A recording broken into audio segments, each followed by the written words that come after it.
Welcome to my world. Come on in and make yourselves at home.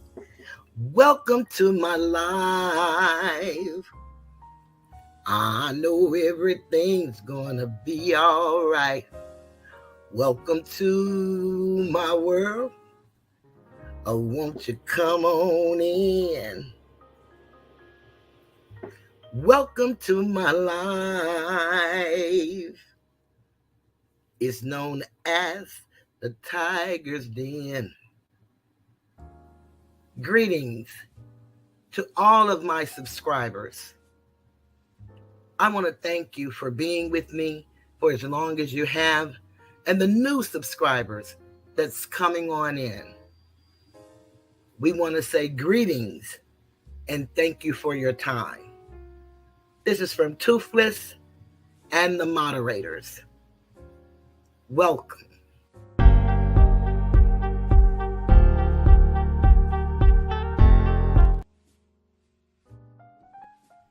Greetings and welcome to the Tiger's Den. This is the voice of Cheryl, and I am Toothless Tiger. That was a mistake. I was trying to get up to my birthday song. Happy Cinco de Mayo to everybody that celebrates. And today, my cousin turned 66 years young.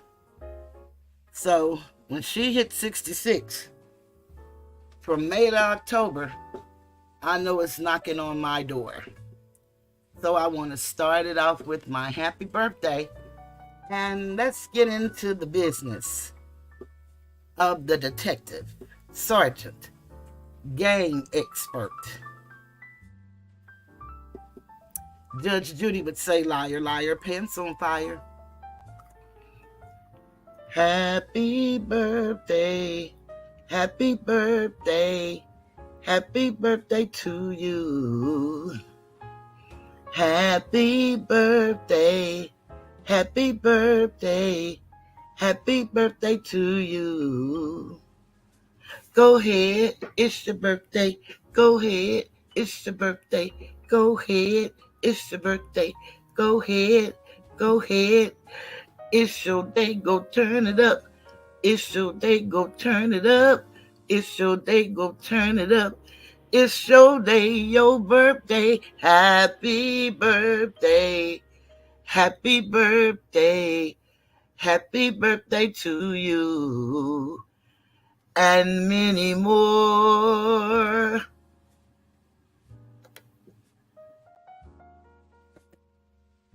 Hello. This is a very,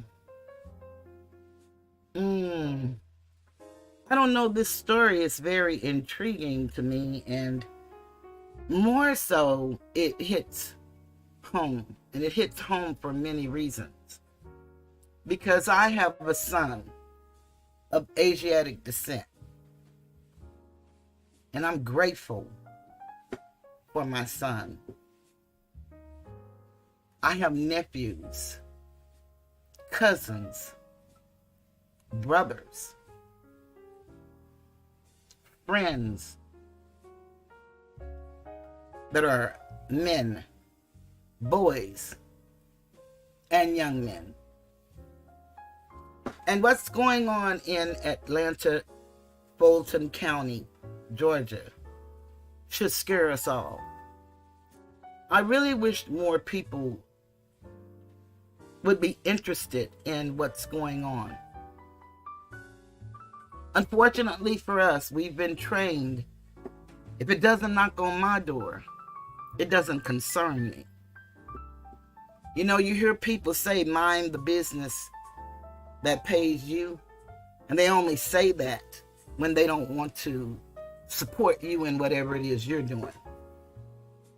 Because trust me, it comes a time in our lives, no matter what it is, that we got to call on some help because we just can't handle it by ourselves.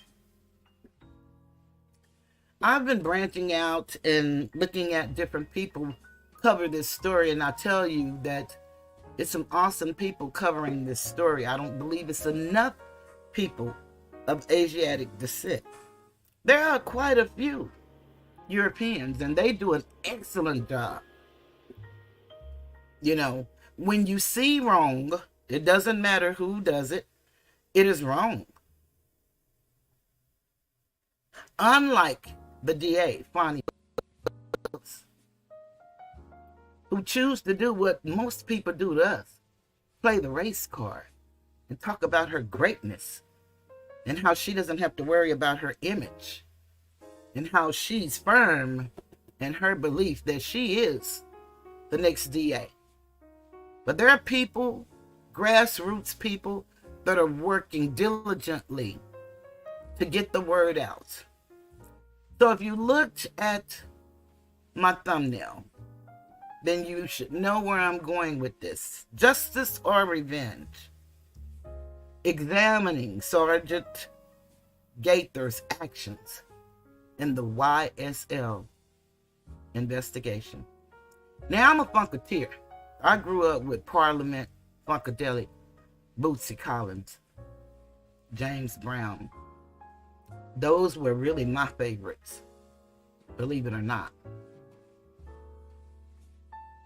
And then I moved on into the rap with the Sugar Hill Gang and the Ghetto Boys and, you know, Nas a little bit, KRS-One, you know, the conscious people that was trying to stop us from destroying ourselves, MC Light, you know, and they all got together and did self-destruction. We're headed for self-destruction. Self-destruction. We're headed for self-destruction. So we want to, you know, try to teach our people to be a little bit better than what they were a moment ago. And unfortunately, there was a plan that was already in the making for the Negroes. There was a plan. They gave us a semblance, the color of law, of freedom, Civil Rights Act of 1964. 1970, they started moving away all of the manufacturing companies. So a lot of the big, I guess they're northeastern, midwestern cities like, you know, Detroit, I'll say states, Michigan, Ohio, that had big factories. Some of the states, West Virginia and things like that had, you know, mining jobs where most of our men worked. And at that time, we had men that had problems. Hi, Tasha. We had men that had problems, but we had men that were men. And we have that in every generation. We had men that went off to war to fight what they say for our right to be free, but we're already free. We were born with unalienable rights. We were colonized. Thus went the freedom, but we were born free. As free as the wind blows. It's like the Wizard of Oz. The story was told. Dorothy went to sleep and had a nightmare. And the beautiful witch told her, all she got to do is clack her heels and she'll realize he never left home.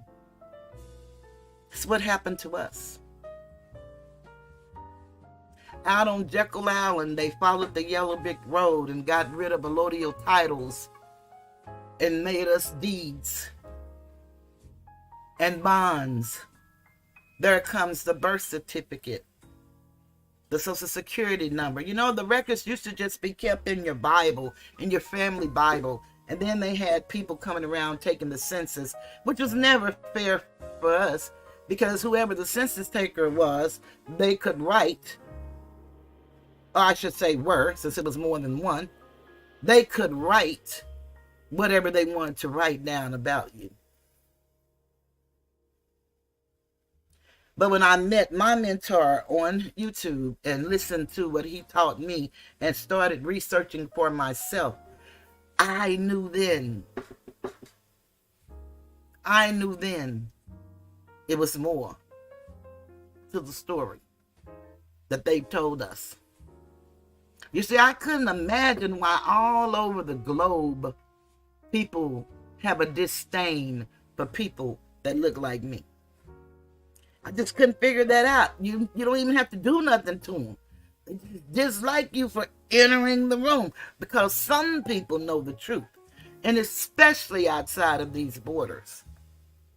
And that's one of the things that I liked about Donald Trump, because he was one who spoke this truth. He talked about our birthright and our sovereignty as human beings. He talked about if you don't learn who you are and where you came from, you just might end up right back there. We have shackles on our feet. They're just different shackles today. Come by way of American Express, MasterCard, Visa, whatever electric company you may have, water company, mortgage, rent, lease, whatever it is, car note, lease, whatever it is that you spend all of these fiat dollars, Federal Reserve notes, that have no meaning other than the value that the person you're trading with place on it. And at any time, they can call in that paper because it doesn't belong to us. I learned all of these things, and I came to YouTube wanting to share it with the world. And I have some very, very, very loving women and a few good men. They work hard, but they're always here, whether I see them or not. And every now and then they'll pop out. And then they've supported me financially through the little time that I've been on YouTube. So I'm more than honored. And I know even if it's not a number on this ticker that I'm looking at, and I see 4 right now, but even if it's 0, I know my people, whatever they're doing, unless they're falling asleep, they're listening to Toothless. I know that beyond a doubt. My sister, she does more than your average Marine. She's an ambassador for the city. She worked with the senior citizens. She takes care of her senior sister that's younger than her.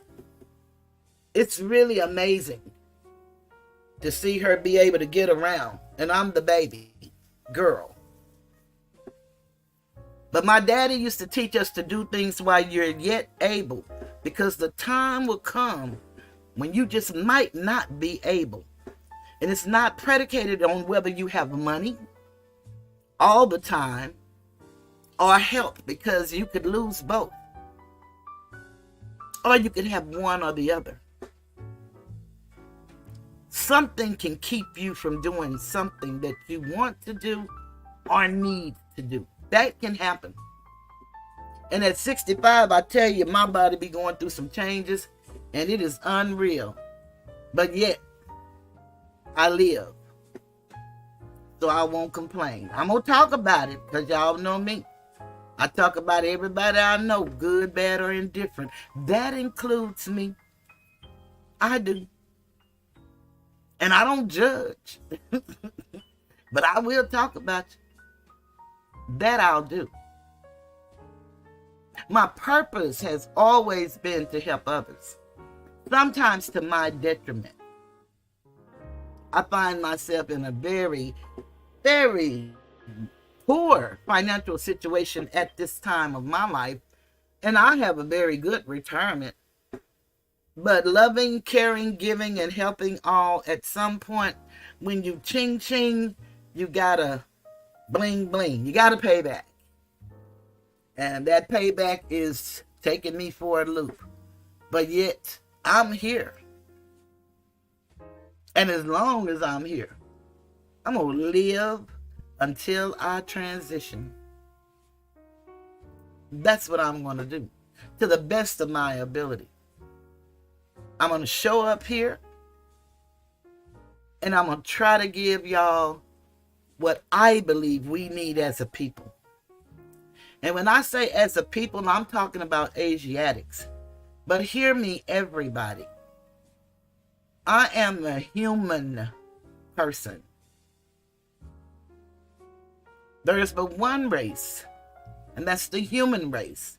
And anybody who treats me like I want to be treated and how I treat them with dignity and respect, you are right with me until you prove yourself different.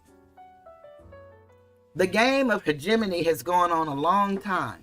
And they got us looking at the color of somebody's eyes and their hair and their lips and their skin. And now we can't tell the difference because everybody is bleaching, everybody is blunting, everybody is contacting. And now we even getting injections in our lips, our hips, and our boobs. So we can't tell who's who now. Some is out in the sun trying to get dark. And some is in the bleaching parlor trying to get light. Just be thankful for what you got. Just be thankful for who you are. We have so many people walking around here looking like zombies. And when they said that was going to happen, I thought they were talking about, the drugs that they have on the street, But most of it is people trying to seek a body size that they may not ever get to. And once they get there, they're not who they were before they went on that journey. They look drawled up, sagged down. And most of them don't think about what's going to happen if I lose 200 pounds. What's going to happen to all that skin? What's going to happen? Now, there are some people who have honestly put in the work and have lost. I have a friend, her son is so handsome. And he told himself one day he was going to lose weight. He had gotten up to 600 pounds. And he was not on Dr. Nassardan. No. He wasn't on Dr. No. He did it himself. And he has worked so hard. His skin has gone back to his body. He still has some overage. But one day at a time, he worked at toning. He's inspired so many people right here in Dallas, Texas, and throughout the world because he's online as well. But oftentimes, we as a people miss out on a lot of good things because, number one, nobody can tell us nothing. Number two, we know everything. And number three, we're not going to read nothing. We can hold all the degrees that an institution gives. But the word that most people say they believe in doesn't speak to my people are destroyed for the lack of a degree. What we're taught is my people are destroyed for the lack of knowledge. For if you seek her, the things that you think are impossible are possible. All things. If you seek her, go inside. Life can be different for you, even in a difficult situation. Ask me how I know. I live in one. I got people predicting I'm going to be dead before 2025. As if it matters what they say.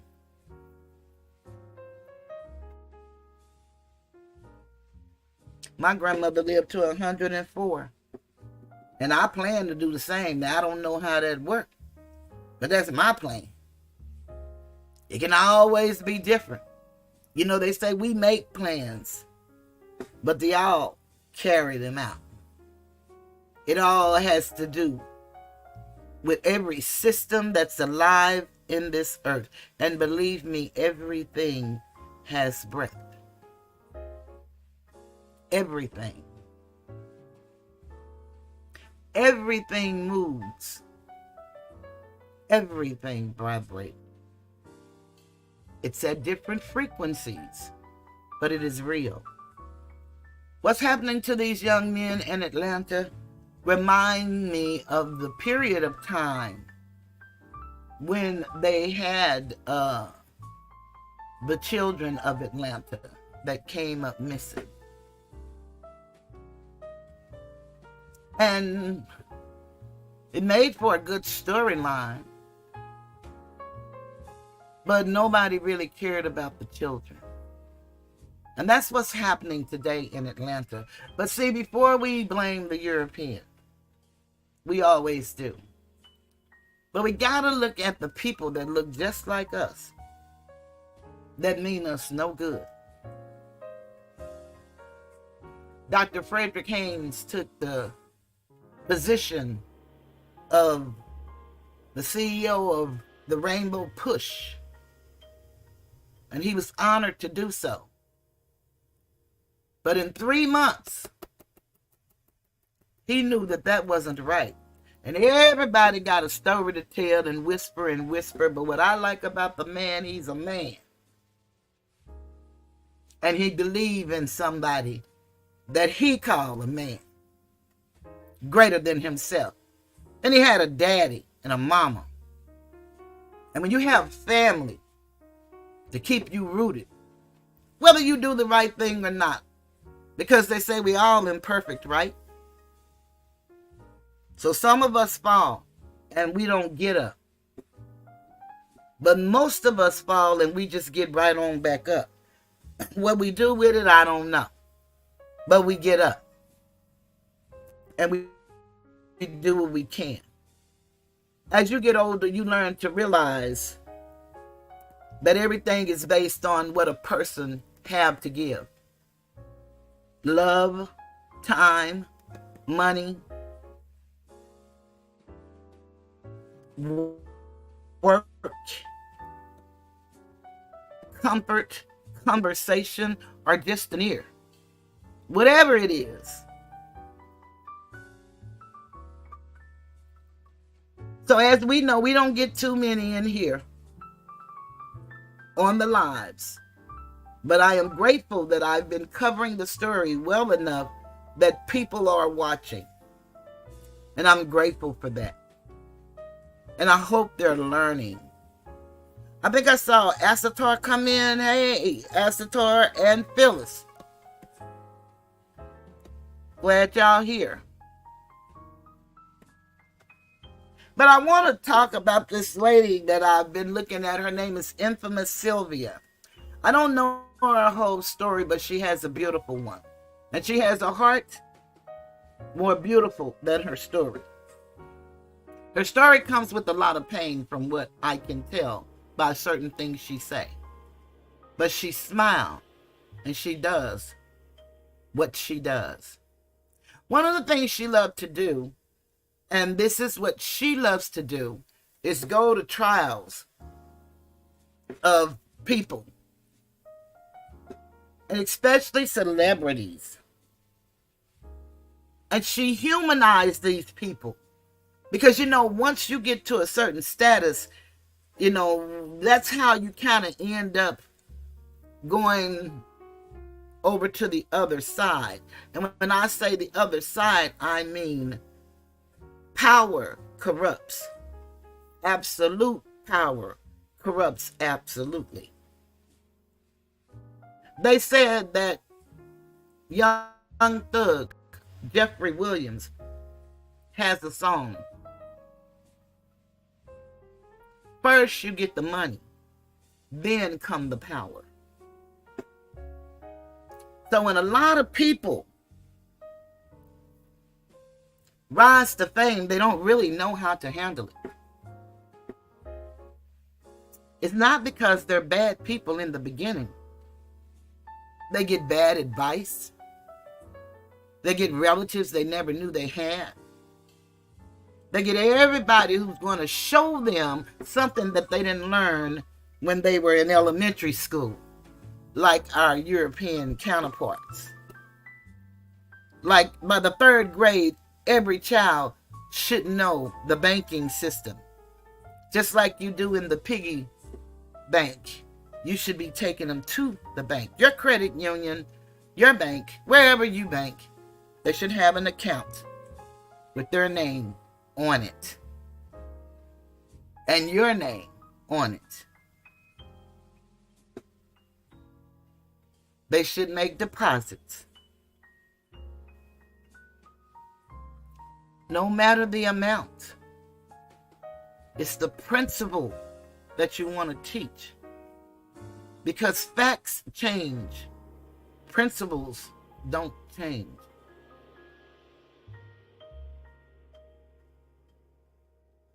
At least that's what I was taught.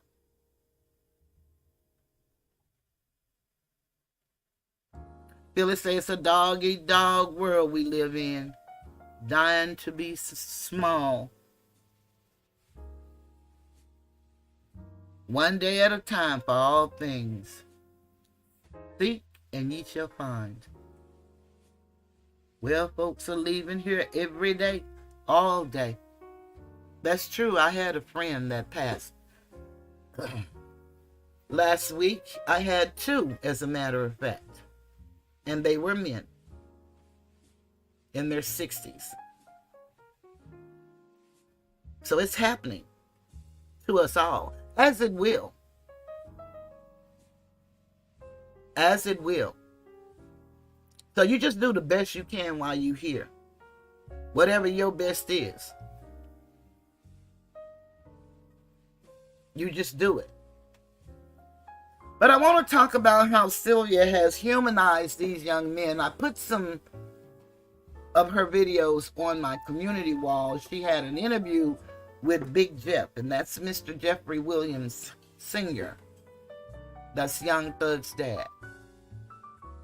And then she had an interview with, his name is Rodalius Ryan Jr., with his dad.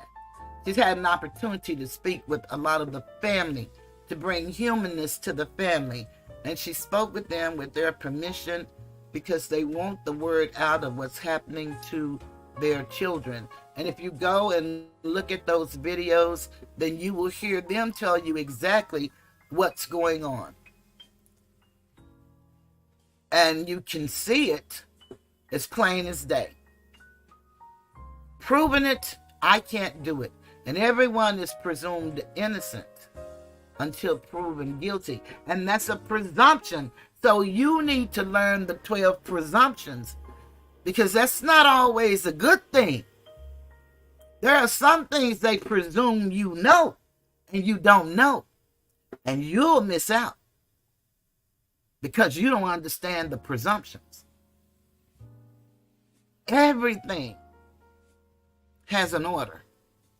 Everything. Whether you believe it or not. And everything will bow down to nature. We've been taken out of nature. We don't even know how to drink water. Most of us can't wait to fill up our glasses with a big cup of ice. But if you listen to anybody who's into healing, who's into help, who's into meditation, who's into spirituality and manifestation, they will tell you water is to be drank at room temperature. And you should have a relationship with the water, because the majority of our body is made of what? Water. It has a healing quality. Why do you think so many people waters is being destroyed? The water, the air, the food. And it's not just happening to Asiatic people. It's happening to people all over this land. We got to get away from this, what has been, because it has been. But we got to get away. And we got to get back to living again and loving again, respecting and showing each other grace and mercy. And if you can't extend that to somebody, then what you do is leave them alone. Greetings, Lord King. You just leave them alone. You say you cannot help anybody that does not want to be helped. You can't love them enough. You can't screw them enough. You can't suck them enough. You can't do anything enough. You can't give them money enough. You'll never have enough. It's just like the bottomless pit. Keeps going and going and going and going. Hi, I don't know how to say that.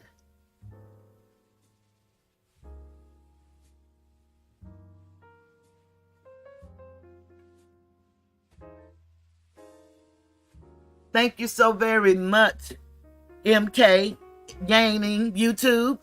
I think I know who you are now. Hey, good to hear from you, and I hope all is well with you and the baby. But with this Young Thug thing, I think that more people, and really people that look like me, Asiatic, men and women, should be paying attention to what this Asiatic woman is doing. And I'm just going to lay out a picture that's in my mind.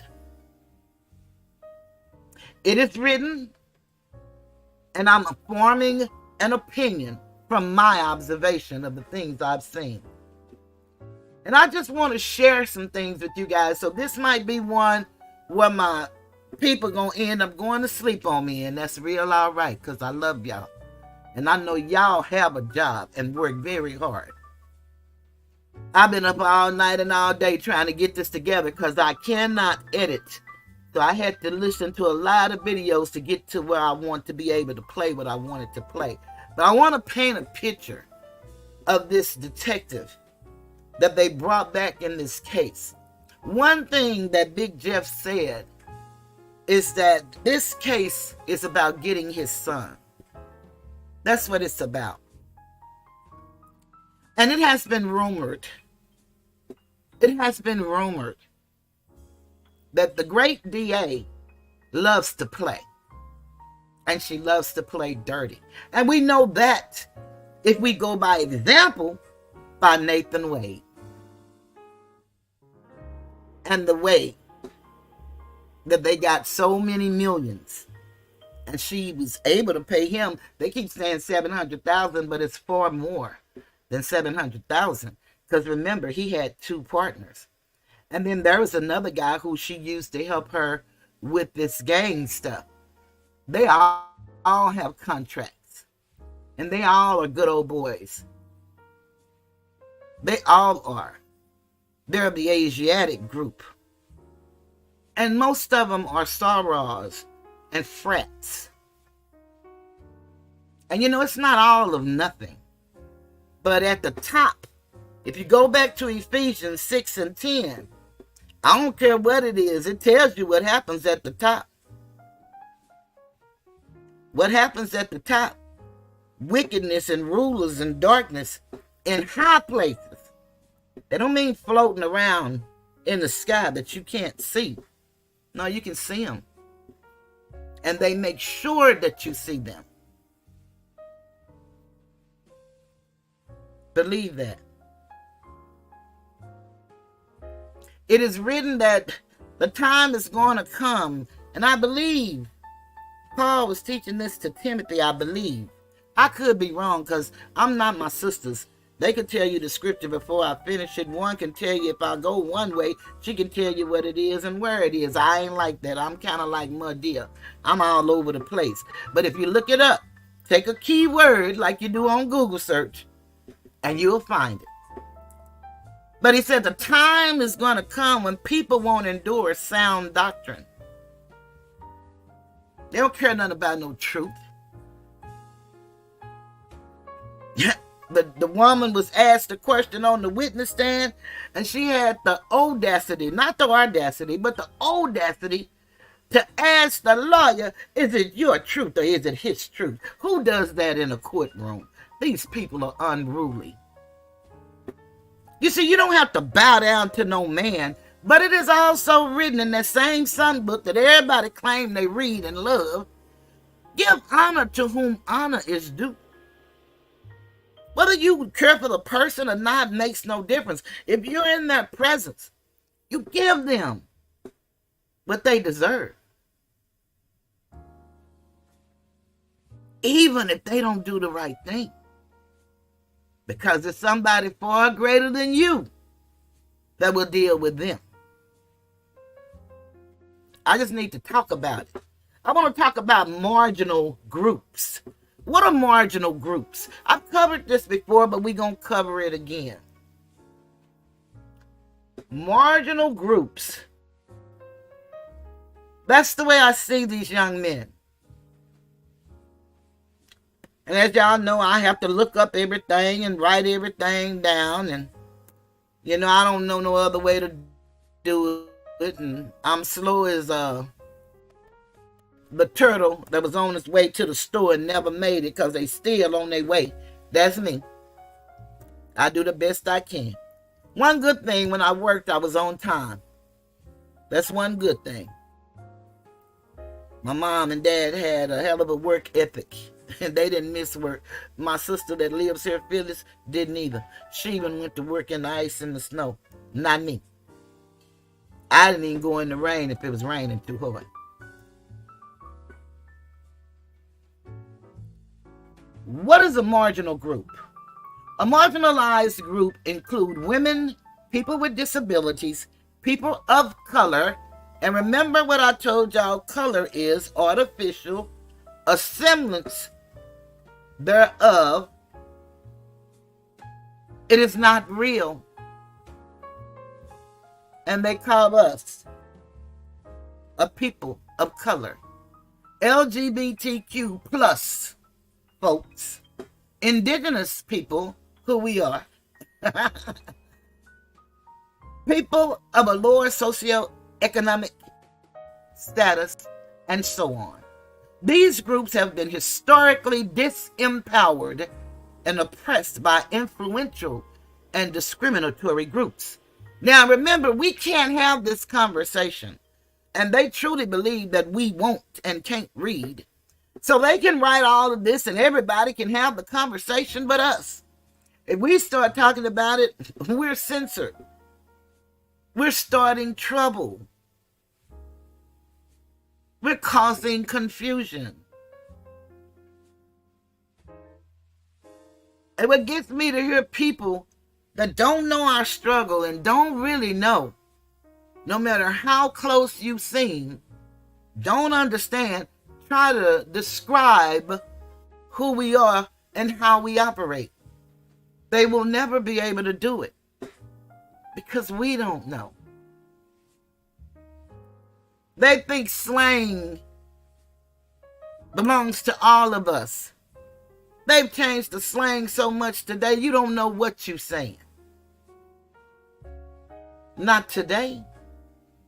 And a lot of the stuff that we used to say, you better not say today. And I'm talking about to the hipsters. I'm not talking about in no law and order type of way. I'm just talking to a regular person that you used to could say, what's up?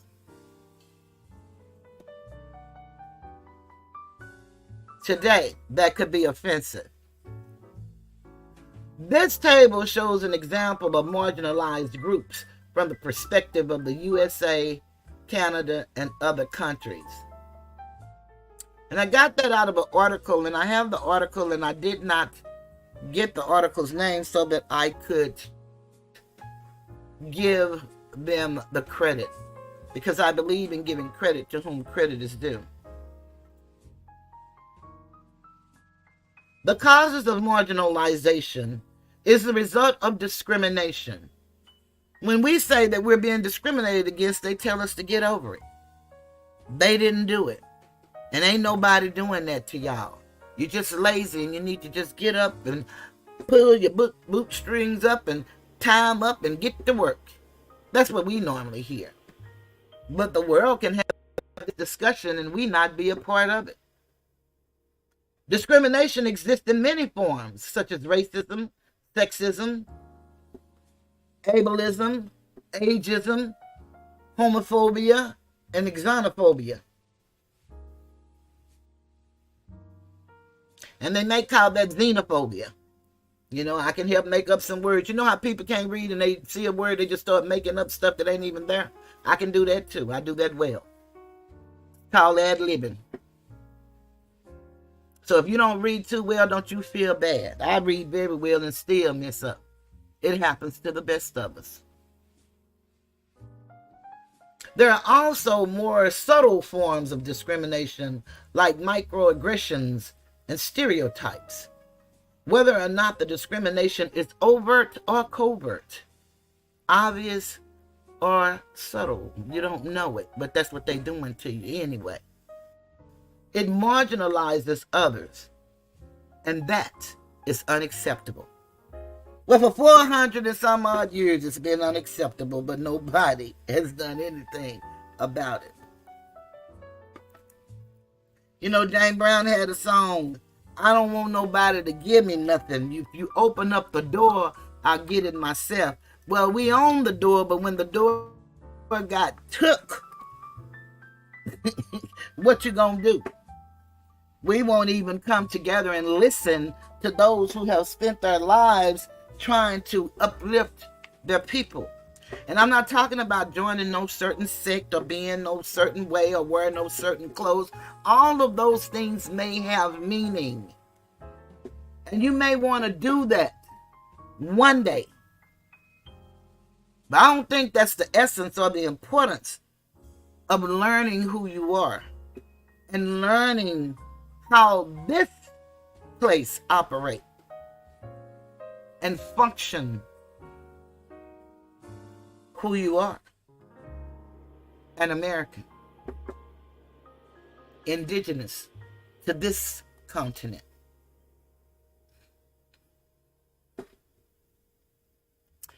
I want to talk about my young men now. Many of these young men grew up on or around Cleveland Avenue. And if you're from Atlanta, Georgia, then you would know about Cleveland Avenue. I don't know about it, but we have one in one of our marginalized areas. So I understand what it could be like, although I don't know what it's like. Without daddies, failing school systems, drugs and weapons, and little to no guidance. You know, grandma did the best she could, but sometimes grandma is just too old, and she may not be all the way in herself. And granddaddy gonna do what he can if he don't lead. And somewhere while they were working very hard to give their children the best because they wanted them to be better than them, they lost control because they had to be away from their children. And a lot of the children had to rear themselves, and they went by other children. Hey, Jaco, I would like for you to email me. I would really like to talk to you. I really would. You sound like a very intelligent man.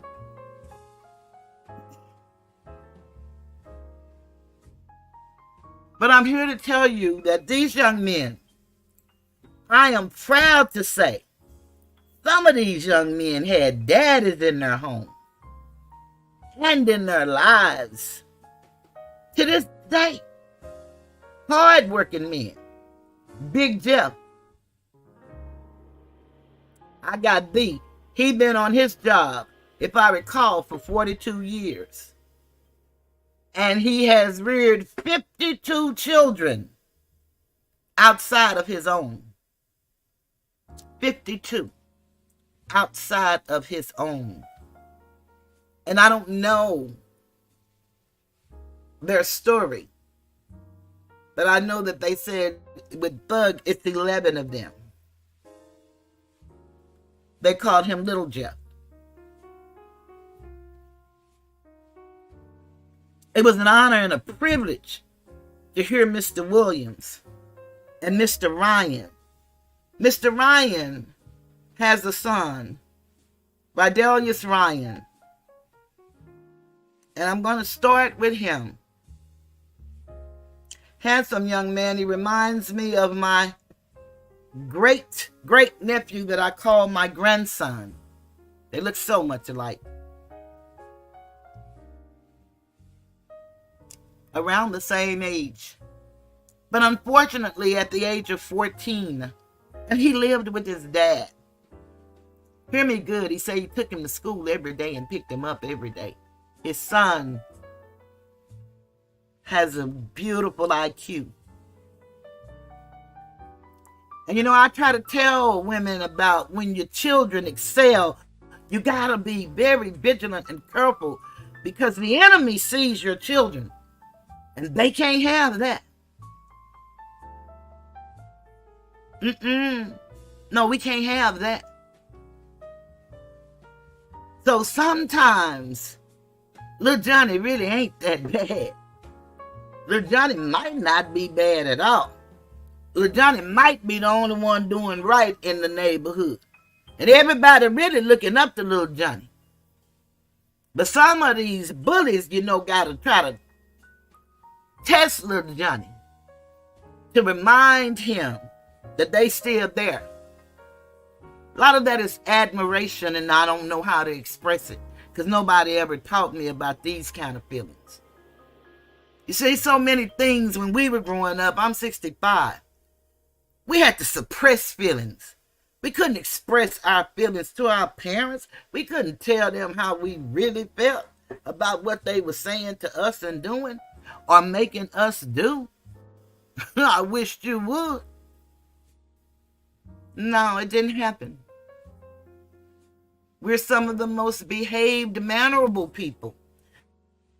So how do you change a behaved, mannerable people? You take the man out of the house. You take away their jobs. You give the woman welfare. And then you come back and you drop drugs and weapons in that community. And on every corner, in certain sections of town, in some states all over town, there is a liquor store, in a church, on every other corner. That's real talk. Anywhere you go in the United States, and I've been to a couple of other countries, but they were still here on the United States. I've never been to another continent.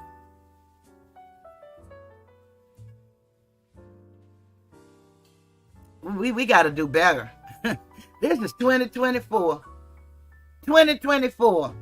And we got people telling us to vote for a man who say, if you not black, if you don't vote for him. But what you need to understand is you're not black, period. So if you consider yourself black, then yeah, you going on with him because he got a place for you. And this music, what they're doing with the music, and how they're getting us to talk about all of this death and destruction, but we can't even say the words on social media, but we can play the songs. We can talk about pulling out them things and what we gonna do to somebody. We can do that. People on YouTube give big bucks for it. All they gotta do is talk about you.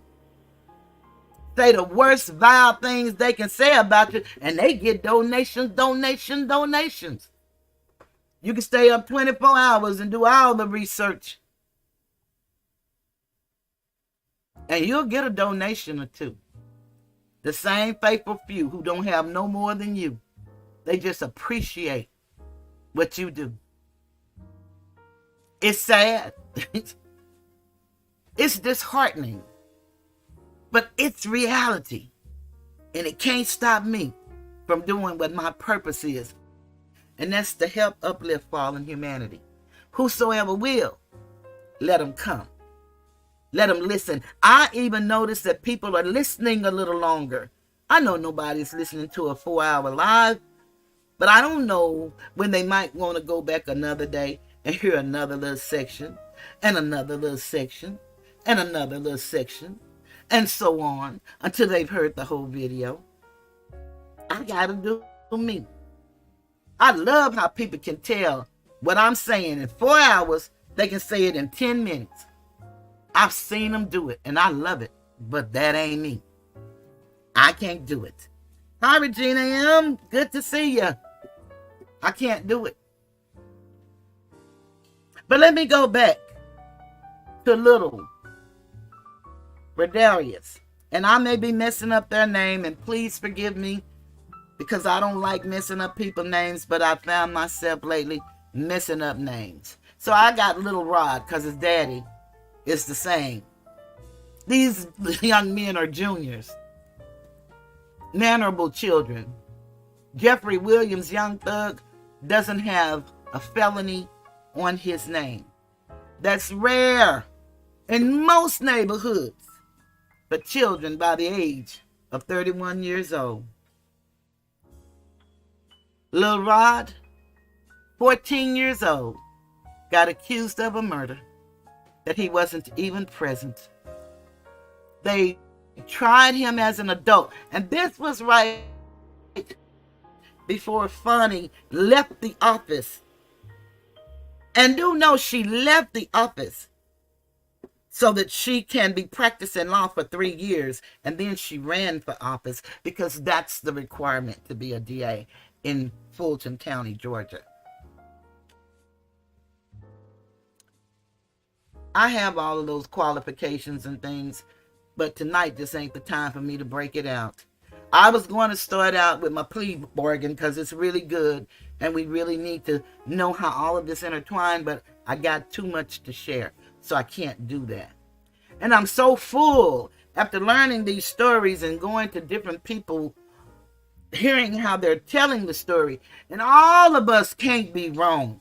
I know we like who we like and all that good stuff,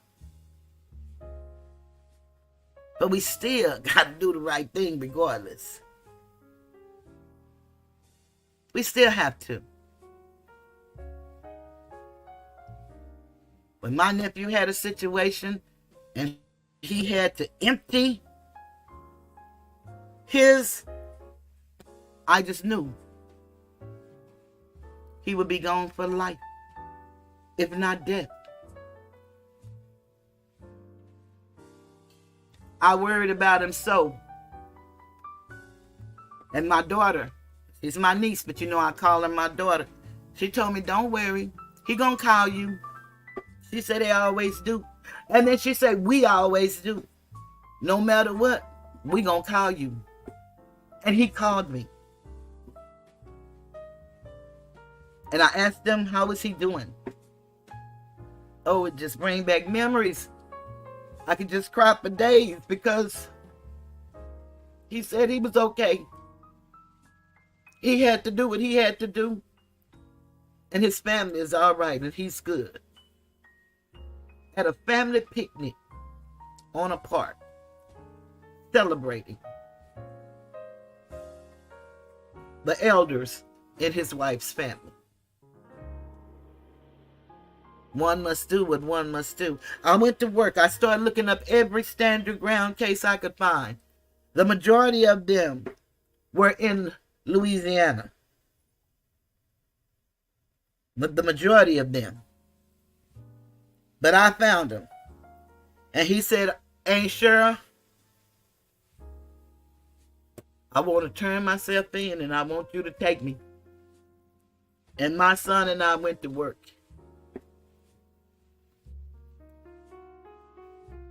And we took him to turn himself in.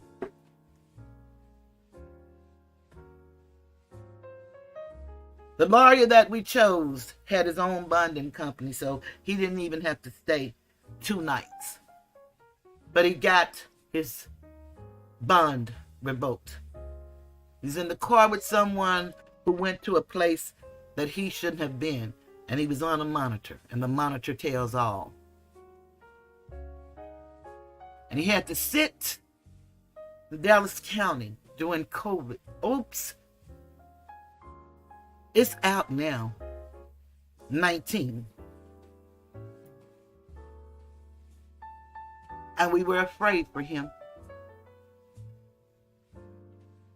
But he prayed. And I know everybody say when you get in trouble, you pray. But, you know, we taught our children to pray. We taught our children what we were taught. We taught our children about the Father, the Son, and the Holy Ghost. And also taught mine after I started, wanting to know how we replace the woman. My son really started learning before I did. And then I dived into it, and he just loved it. So we taught them that same word that most people rely on. And then I bought some more words, the Metanetta, the Septuaginta. I bought those things so that I could learn. What is it that they don't want us to know? Cosmology. We don't know nothing about the stars, but I'm a Scorpio. We don't understand how deep that really is. We don't understand metaphysics because we were not taught. All we know is emotions. And we don't know how to handle those. Everybody ain't coming, just like heaven. They done already told you everybody ain't going. So quit wishing for everybody to be there. Everybody don't want to be there. Do what you can to make sure that you are who you are to be. And live it before others. And maybe they'll grasp it and maybe they won't. But we all have to make our own mistakes, whether we want to or not. That's why I love that song by Kim, A Mother's Love. Because she knows that she must let go. We are always in the background. And we are always calling up for you. But we have to take our hands off. And only a daddy know what you guys do. Because I'm not a daddy. I'm just a mama of one son. Some people say he was spoiled. No, he was loved. And he reciprocates that love. It means a lot to be loved. But little Rod, his dad has been fighting. They've done some things to him since he's been locked up. 14 years old. He's been to 3 male prisons. Now he's 20, so he's been there 6 years. Won his appeal. But these people needed what they call some fillers. So they went and grabbed all these young guys that's committed crime that grew up on Cleveland Avenue or around there. And then they said, because everybody called themselves YSL and they put the tattoo on them just like the Omegas. I don't guess they think something wrong with them because they think most of them ain't committing crimes. Okay, I'm happy about that. But do we know that to be true? And I only say Omegas because I know they brand themselves. I'm sure they all do something. I'm talking about as far as the tattoos, the branding, whatever they do, to acknowledge. Nobody wants to be who they are, but they will be Greek. And that came from who we are. But it's okay. You have the right to be what you want to be. Remember, this is the land of the free and the home of the slave. But some proudly boast the land of the free and the home of the brave. And the only braves I know if you're going to sing that song would be at the baseball game.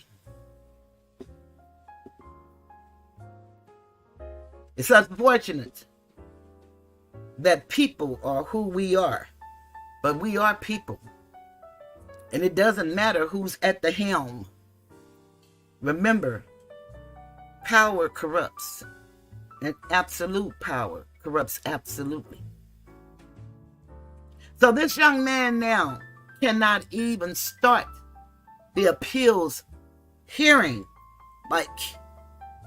until he's released from this trumped up RICO charge. It is sad what's happening to our children, and nobody seems to care. And when I say nobody, I'm talking about a community. Let somebody get shot by a cop. Oh my word. Everybody now want to burn the city down. They don't care what the person was doing, and most of them ain't doing nothing but just living. But if we look at the statistics, and I understand why we're doing it to ourselves. I just gave you the reason. They took away the daddy. They took away the jobs. They gave us welfare. They brought us drugs. They bought us weaponry. Makes for a hell of a cocktail. And just because you were able to make the right decisions and not get caught up makes you no better than anybody else. Just because I was able makes me no better.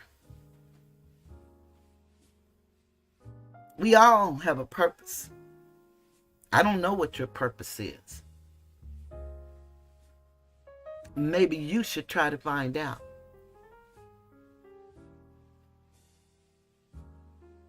But back to him. I want to play his attorney. And then they had a big story about this. He's the only one that has a court-appointed attorney. And if you know anything about Fulton County and been looking at any of my videos, I've been sharing with you that they have people. One gentleman had been in there 10 years, never saw a judge because he never got a court-appointed attorney. I've been telling y'all about the Sixth Amendment penalty. They're trying to take away our right to a trial by jury.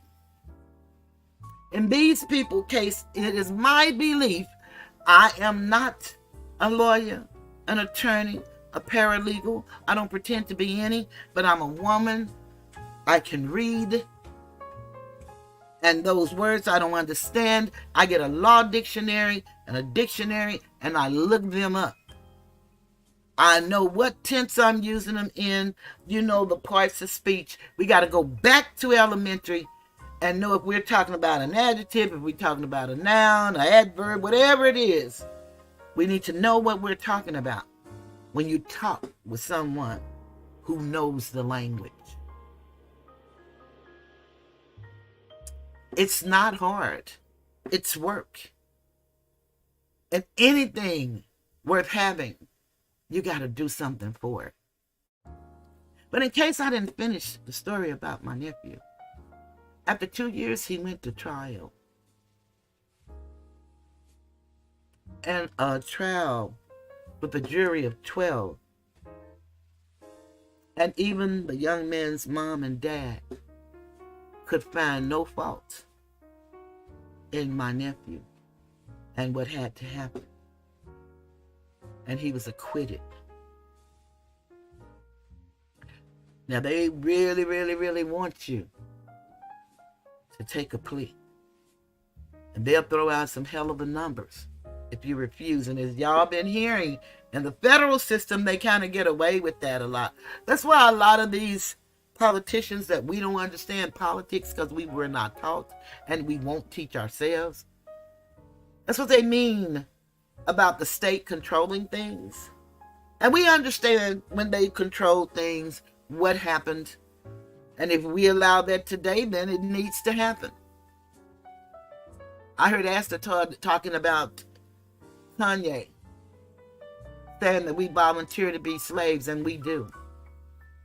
And if you don't understand that concept, you don't understand politics. You're talking out of your emotions. Your logic don't work here. Those are emotions. See, if we learn the language, if we operate, you will be respected. Because whoever they are, although they may not believe like you believe, but they believe in something greater than themselves. And they believe in the karmic effect. And so they allow you to volunteer for a lot of things that you think is law. It's volunteerism. That goes back to those presumptions I was telling you about. It's real. Whether people believe truth or not, it doesn't matter. Truth has no versions. It is what it is. That's all it is. And I'm one of those people. I don't agree to disagree. If we disagree, we disagree. It's okay. Let's move forward. Because I'm not going to change my mind, and neither are you. There are times when you can come to a consensus with someone, or you may be wrong and can see it the right way. But there are times it doesn't matter. It is what it is, and let's just keep it moving and be happy to the best of our ability, because we know happiness is based on happenings. Joy comes from within when you deal with yourself, when it's just you and whoever you believe in, when it's just you. It has a way of dealing with you. If you haven't gone too far. You know, you've heard that scripture, the day you hear my voice, harden not your heart. Some people harden their hearts. They're not coming back. Some people are reprobate. They're not coming back. So you can keep looking for them to come back all you want. All you can do is be as kind to anybody that you can. For as much that lie within you, you do your best. And I'm paraphrasing all scripture to keep the peace. They say no justice, no peace. That's just something cute to say. Makes for a good storyline. But there can be no peace without justice. There can be no peace without justice. The Constitution affords us a right to petition our government. The right to bear arms is just to protect what's yours. It doesn't mean you just start aiming at people and firing. That's not what that's all about. That is what it has come to, but that's not what it's about. We have a way to deal with the government. If y'all don't think voting is really important, why do they spend so much money, time, and effort to keep us from doing it? You see, remember I told you they believe in an order. Whether it's your order or not, they believe in it. And it's called nature's law, God's law. They believe in it. And we all believe in some we say we believe in, and we don't care about nobody. Won't help nobody. If somebody hurt your feelings, it's over with for all humanity. Everybody you think is out to beat you. I mean, it's just too much emotion. Been there, done that. I sell t-shirts, not me. I sell t-shirts. Haven't sold many, but I sell t-shirts. Journals. I believe in writing. The power of the pen is so very powerful. Well, you don't have money to see a therapist. You got to nurture yourself. When your mama is going to that other side, you got to find her in anybody that treats you with the love, kindness, and respect that she gives. Love is action, not feeling. So when I say love, don't go to the wrong place with it. Love is an action. It's actionable. It's not a noun. Now, if you want to use it in the personage of Jesus Christ, is which the way we were taught, then it's a noun. But love is an action. So much so, if you believe, then he died for you.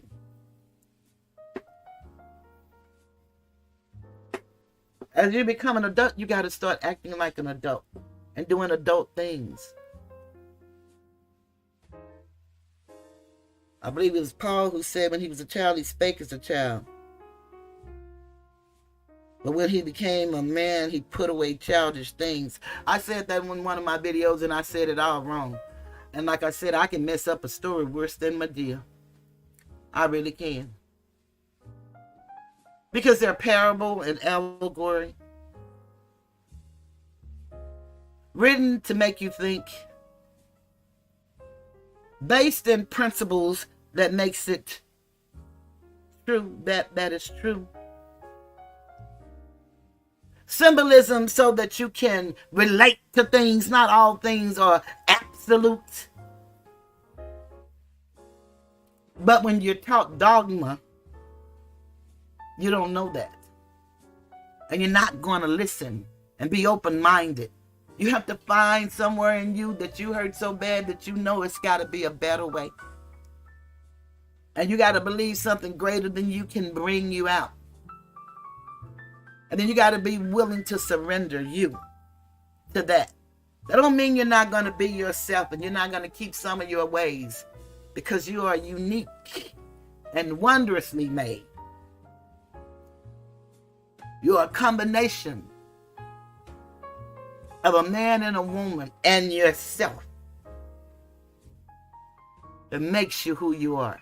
There is none like you. Whomever you are, there is none.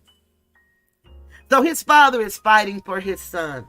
And they are so grateful that Sylvia comes and tell the story from the courthouse. I'm grateful that I was able to see her, and I'm going back in her vault because she has a lot of different interviews. She's been through a lot on this YouTube, and she will let everybody know. She's one of the women that have been to jail behind YouTube mess. She's been picked on worse than I was, bullied, but she smiled, and she's humble, and she give of herself to these people, these families. You know, no big news is really covering these stories unless they, covering it their way. That's one of the things I loved about YouTube. I thought we all could get on here, boy, as a people, and we could really start helping each other, but not. It's okay. It's okay. It's going to be what it be. But as I finished up, it was the war. Let me tell you. I got to go up a little bit so I can finish reading this, because I want to read this. I wrote this. I want to read it. I've been working hard on this little project, and I'll be up by myself if I have to. Ryan speak of their children. It reminded me of all the love and teachings my daddy gave to us. And I meant to say, I'm talking about my daddy. It wasn't the Ward Cleaver type of love, but it was all that he had, and I am truly grateful. Many of these children are late 80s and 90s babies, and little Rod is a 2000 baby. Was sent to a men's prison at the age of 14, tried as an adult for a crime he didn't commit.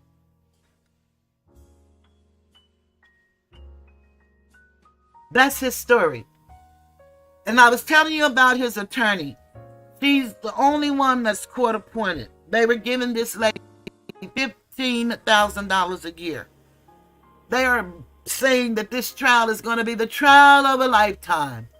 This woman is saying that this trial is going to last up until 2026 or 7. They've already been in trial for 16 or 18 months. It's unbelievable. It took up 8 to 9 months to see the jury.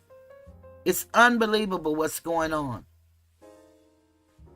And we have all of these righteous and upstanding people, but nobody really stands. Unless it's them.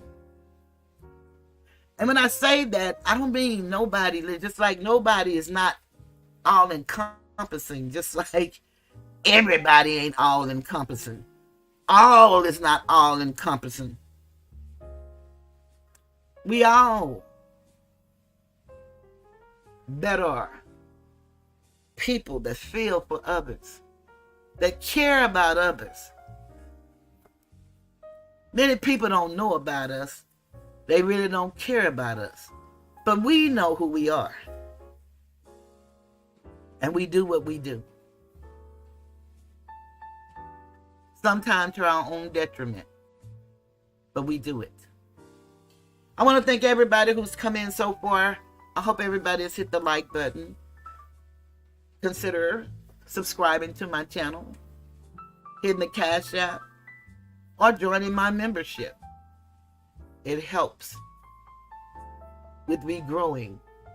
I'm learning. I don't know if y'all saw my new thumbnail, but I'm getting better. I've been having this subscription for I don't know how long, and just thought I'd decide to start reading it because I hate technology and keep telling myself I can't do it. But I actually started reading it, and that's what I came up with, and I loved it. And I loved all the colors because of Cinco de Mayo. So here we go. They had a big controversy because she was going to get off the case. They said she just played like she was. She really wasn't going to. But the lady cannot live off of $15,000 a year because she cannot practice. She's already lost her brick and mortar. She's lost her building. And in danger of losing her home. So the lady that I did a show on, who does that for the public defenders in Atlanta, they did work out with the courts, and they're paying her $55,000 a year. $50,000 or $55,000, and that's still chump change. But at least she can feel good about what she's doing, because she knows that when she go home, she still has one.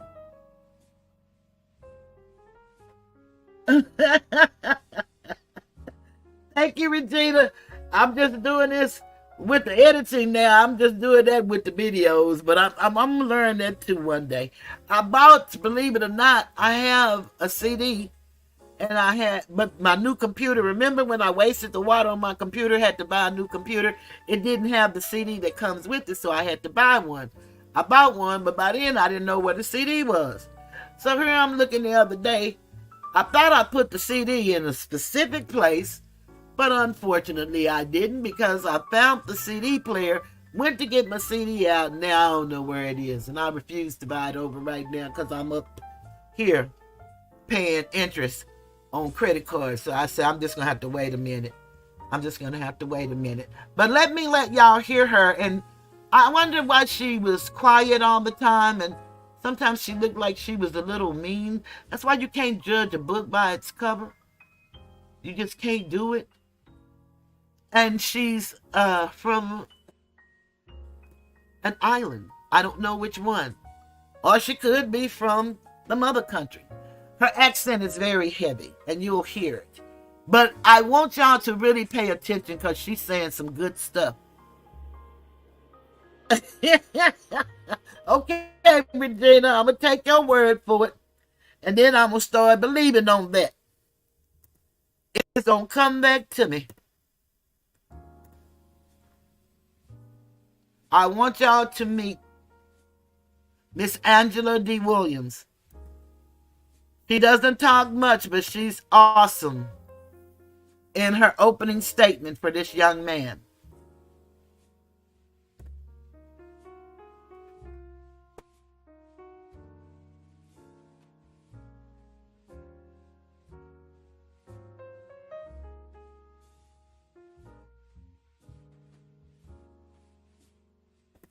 I'm going to go off camera.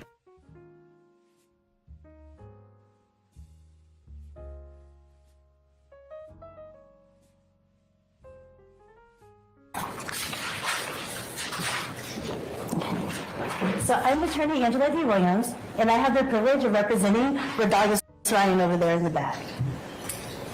Poor, young, convenient. That's all it takes to become the target of the state. I'm going to break that down for you. Poor.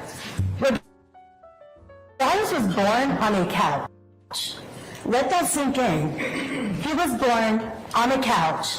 From day one that he was brought into this world, he has been fighting to survive. The hospital was only 5 minutes away. I don't want to throw a school under the bus or anything, but the elementary school and middle school that he went to, 98% of the children there were on free or reduced lunch. What that means is they lived at the national or under the national poverty level. At one point, the Atlanta public school system was under scrutiny. They accused educators of cheating the students. The DA kept going around saying, we got to think of the children, we have to think of the children. These children are victims. The only time the state cares about poor people is when they can exploit them. For the RICO trial for APS, they got a conviction of educators. And they didn't give any of those students any... Our cases. I'll sustain the objection. Okay. Go ahead. And in this case, they're trying to get a teenager for RICO. Young. Growing up on Cleveland Avenue is a very dangerous, destitute place. Rodalius learned early that he needed to adapt. And he did what most teenagers and preteens do. They mimic. I remember when I was younger, growing up on social media, I used to hold up a C symbol all the time because I used to love this group called Cold Rain. It was my favorite group. I used to hashtag everything, cold rain, cold rain, cold rain. After every post, it would be cold rain. It would be rain emojis. Fortunately for me, I didn't grow up poor, so the state didn't care what I was doing. Unlike Rodalius, if I had grown up on Cleveland Avenue with all these rain emojis and C, I would have been accused of being a Kurt. I would have been a gang member. I sustain this. They would have said that I was... I'll overrule that. You can go ahead and continue, madam. Thank you. They would have said my rainy emoji said some murder that happened. Convenient. Rodalius is here because when he was 15 years old, the state told this incredible tale of murder, and when you're young and you don't have the means, it's hard to refute those claims. From the age of 15, Rodalius has been in 3 different prison systems. He's been to juvenile detention because they were holding him for the murder. He went to Fulton County waiting for the murder, and once he finally turned 18, they sent him to the Department of Correction. And I don't know about you, but a lot of people in here haven't been to prison. But if you've ever gone to prison, you would know it's overcrowded, it's underfunded, it's violent, and you have predators everywhere. And unlike maybe college or a new job, you don't get an orientation when you first go to prison to figure out how you need to do anything. Rodalius had to do what he's had to do since day one, survive in prison. And if you look at Rodalius, you can see he's maybe 100 pounds soaking wet. So he posts things. He posts things on Instagram. And I wouldn't even call them Instagram posts. I would call it a survival post. He has to boast. He has to be boastful. He has to show people, this is what I have. Because he has to protect himself. It's prison. So you put poor, young, and convenient together, and what do you have? You have the perfect scapegoat for the state. This indictment has 28 co-defendants. And the prosecutors keep saying, we're trying to clean up the streets of Atlanta. We're of Fulton County. We're trying to drive crime down. You just heard me say Rodarius is in prison. The jurors got it wrong in that murder case, and they convicted him. He's going to be there for life. They're not cleaning up the streets of Atlanta. They're cleaning up the prisons. And I promise you, the people in the prison, the wardens, they know how to handle their inmates. They don't need the DA's help. They have it. I stand objection. Out of 65 counts in this indictment that you guys had to listen to, Rodarius is only in one count. He's only in RICO, that's it. Out of 190 overt acts, Rodarius has 8 of those acts. 3 of them are for the murder that I've already told you about. 5 of them are survivor posts. He has to do these posts so he can survive prison. So why are me and Rodarius here? Because the state was to put on a show. Rodarius is in less than 1% of this whole indictment. This reminds me of this anime named Bleach, where it's 16 seasons. Every episode is about 18, 20 episodes. Sorry, every season is 18 to 20 episodes. And they have season 4 and 5. They have these bouts. They're villains of the whole thing in season 4 and season 5. The main characters are trying to get them out of soul society. You go to season 6, you don't hear about the bounce. You go to season 7, you don't hear about the bounce. Why don't you hear about these important characters? Because they're filler characters. It's a filler season. Me and Rodarius, we're fillers. We're not integral to the story. They just drag him out of prison to jail to make this bigger than it has to be. We're basically distractions. So, as a juror, what can you do to tell the state, we're not going to be distracted? We don't need to listen to filler. You come back at the end of this with a not guilty for Rodarius Ryan. You tell them we do not want to waste our time on fillers. We just want to get to substance. So I guess, sit back, enjoy the show, get some popcorn, because this is not justice, this is a circus. Thank you.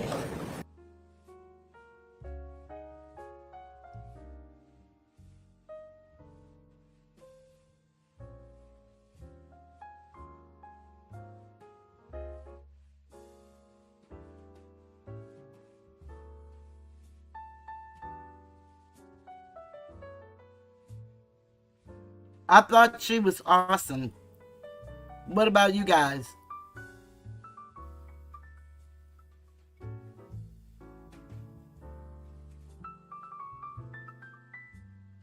So what did you all think? Could you hear her and understand her?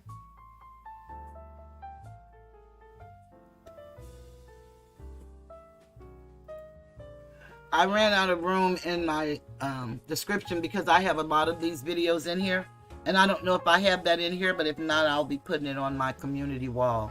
And if you ever get some time, you might want to go and listen, because it's really, really needful.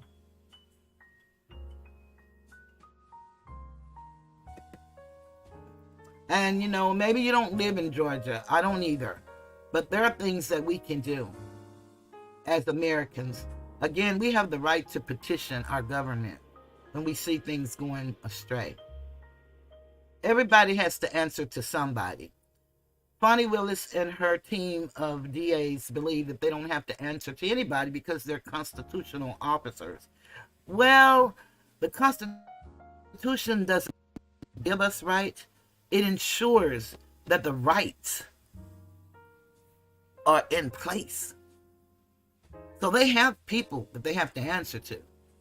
I don't know if y'all remember Kristen Clark of the Civil Rights Division down in that area, who put away the Goon Six. The rights of the people come before anything. That's what a republic form of government means. Yes, she was. That is so true, Regina. Thank you. Thank you. Thank you. So now that we've talked about Little Rod, and you will see him in some of the videos. Now let me see which one I want to do next. I want to go to where I wanted to start, and then I'll show some of the others. I want to talk about this officer here, this Lakia Gaither, who worked for the Atlanta Police Department. When she first came in, I should have gotten that video, I didn't. And they introduced her. She said that she used to answer the phones and she didn't like it, so she didn't do it. And they seen she didn't do her job, so they promoted her. And then they promoted her again. And then she went to the gang unit.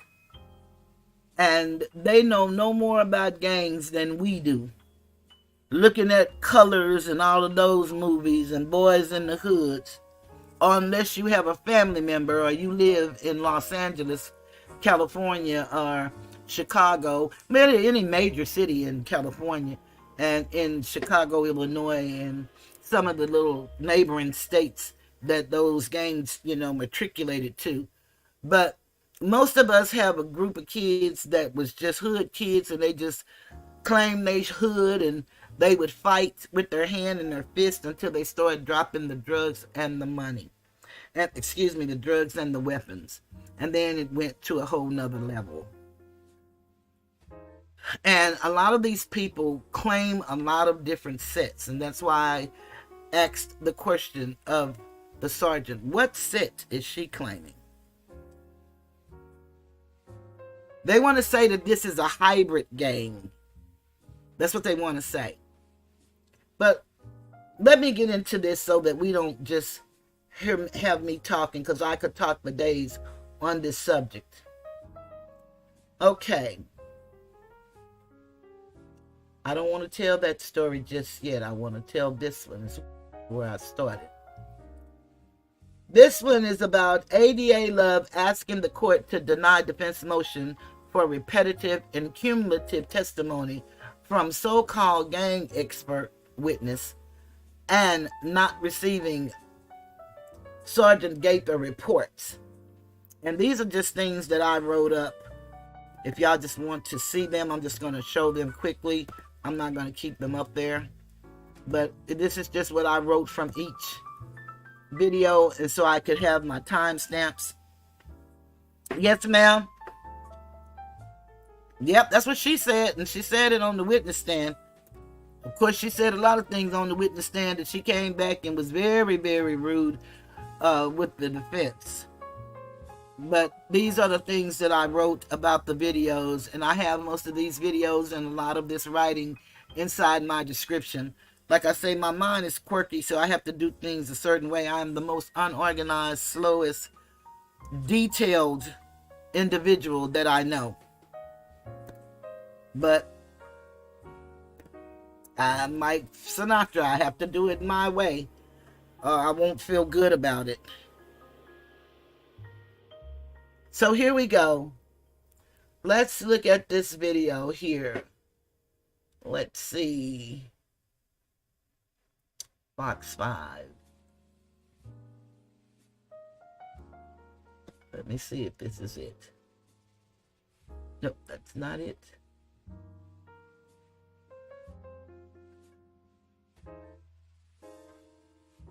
I think this is it.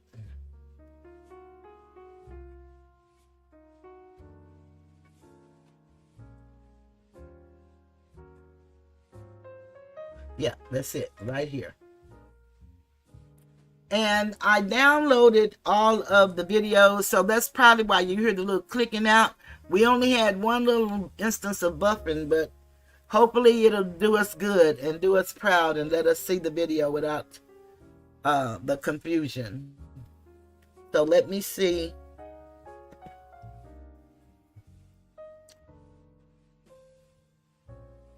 Where I start.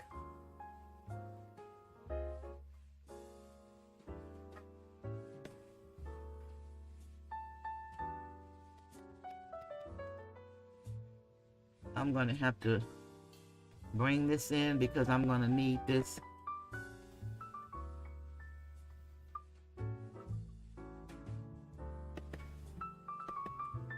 you to be smaller.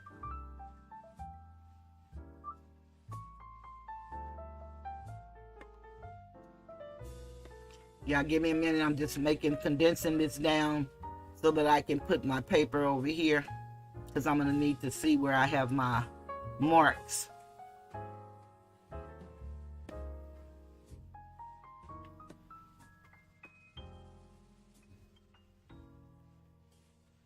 Uncle Suge taught me how to do this, but it's hard for me to read it sometimes looking straight down at it on here.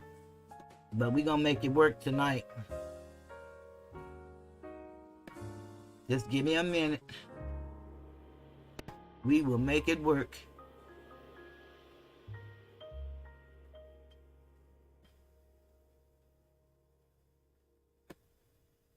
Okay, you're gonna stop doing that in a minute. Yeah, you're gonna stop in just a minute.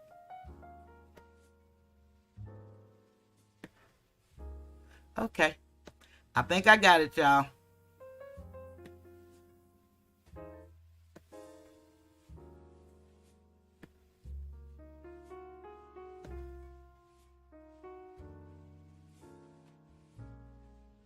Yeah, I think I got it. Okay.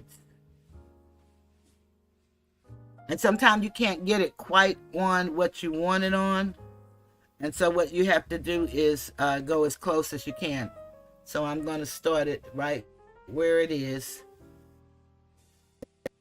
Add it.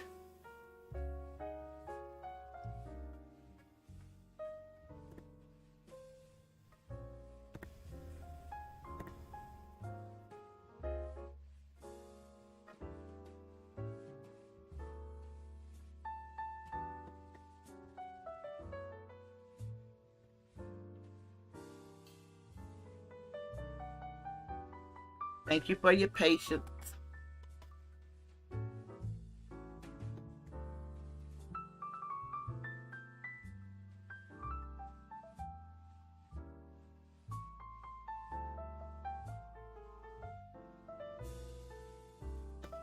Let me take that down so I know where I want to stop it at.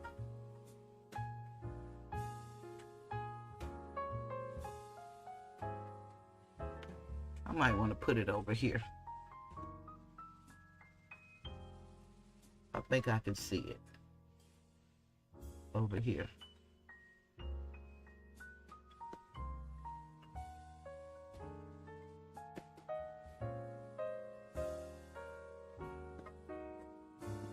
Because I want to put it big so y'all can see it.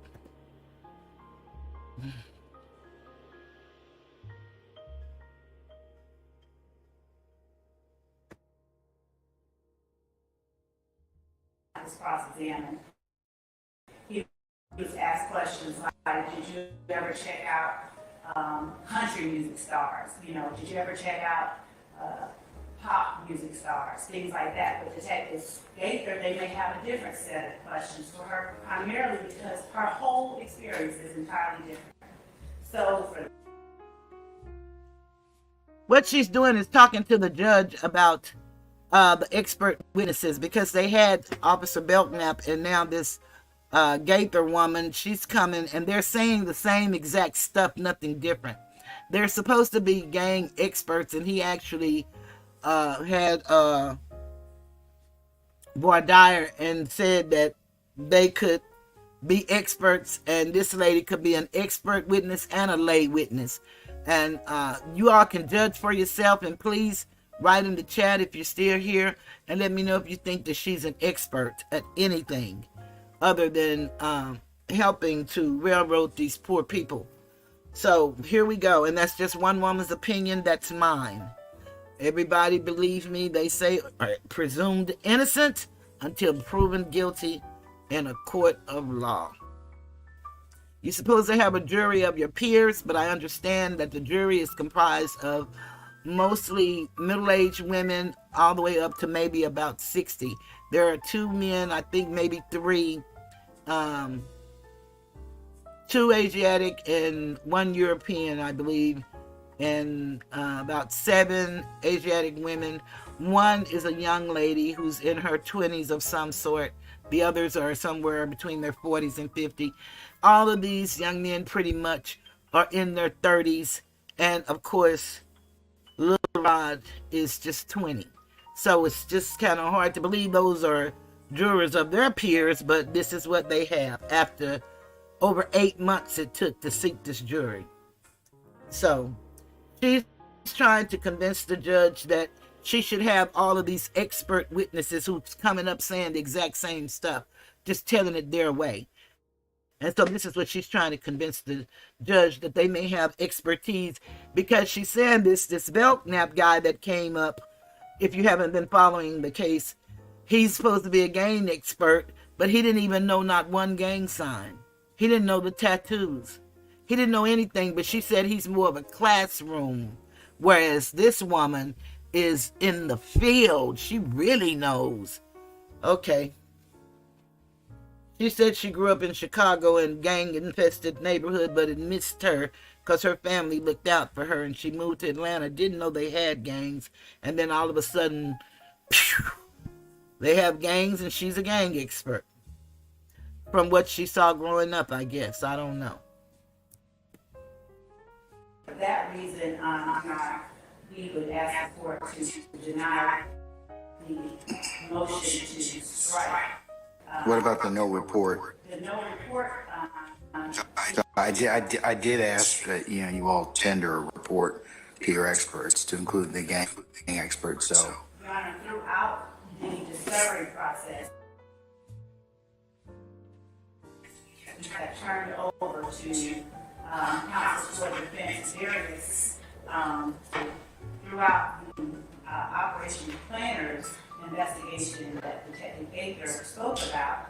There was given to the defense, and there was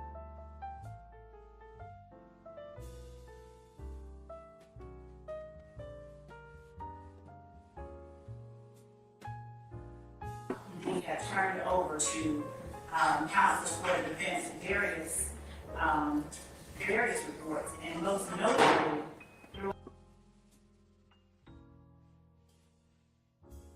Oh, that was awful, wasn't it? Y'all had the echoing. I'm so sorry. I thought I had it on mute. But let me tell you all that this lady is telling the judge that they gave this lady reports. Now, you're going to hear her say on I don't know how many occasions that she did not have her reports. But it is ironic that some of the things that was in her case file that she claimed she had to leave behind, the state has it, but they have not given it to the defense. And this judge, who is horrible, is allowing this to go on. I'm so sorry that y'all had to hear that rumbling in your ear.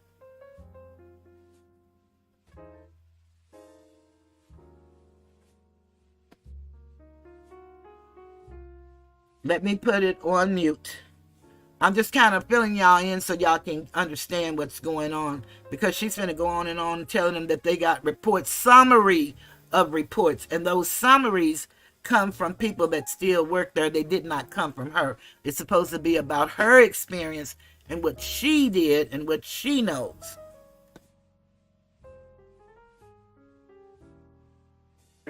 Investigation that Detective Gaither spoke about, there was given to the defense, and there was a summary of the events that were chronicled and counted as gang activity. I'll pass this up to the court and call it State's Exhibit. State's Exhibit EX1, just for an example. And I will give to counsel for the defense a copy as well, whomever wishes to see it. I'll place it up here. Just, would anyone like to hold it? yeah, I believe that was already discussed. I think I may have even made it a court exhibit earlier in regards to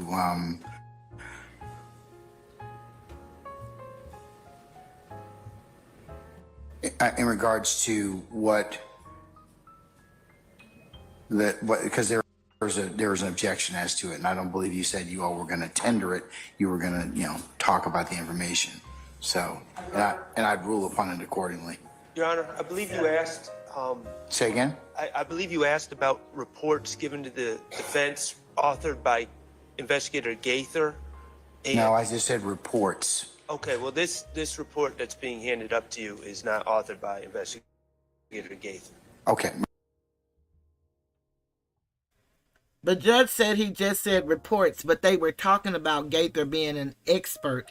And he said that expert witnesses normally have their reports. So for him to just say he just said reports, the judge is a disabled veteran, and he has a comfort dog there, and he has allergies, they say, real bad. I don't know if he really does have allergies, but you can tell when the defense is on a momentum. He blows his nose real loud. It's just really utterly, you're talking about a circus. This is more than a 3-ring circus. If you've ever been to a Ringling Brothers circus, back in the day when they had all the animals, the tigers, the bears, the elephants, the lions, the monkeys, the clowns, the acrobats, everything. This is, I mean, really, this is really too much to be real. And people should be outraged. I mean, just outraged. But unfortunately, it doesn't hit everybody the same way.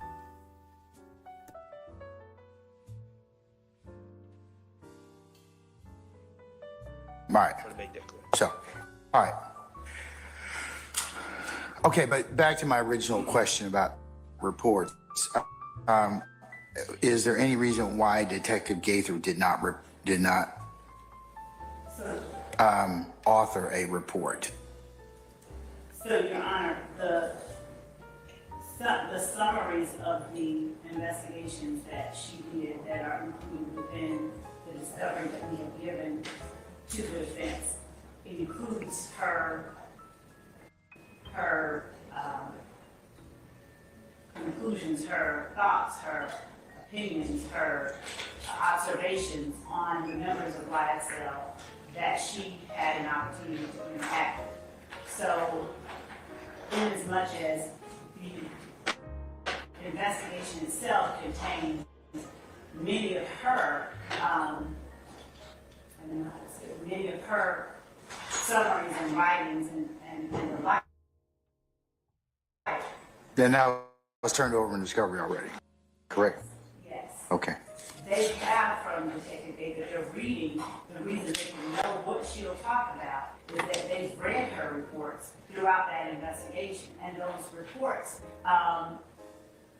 essentially are bite-sized areas and summaries of what she's giving testimony on right now as it pertains to what she was able to observe and feel. So they cannot argue that there's any surprise by anything she said. They're aware of everything she said, and we've given to them the reports. I'm going to ask a question that maybe, I mean, I've been a jurist a while, but I don't believe when we hear from gang experts, they usually have a report. They have not had. I haven't had one in my almost 20 years as a Superior Court judge. And I would also say, Your Honor,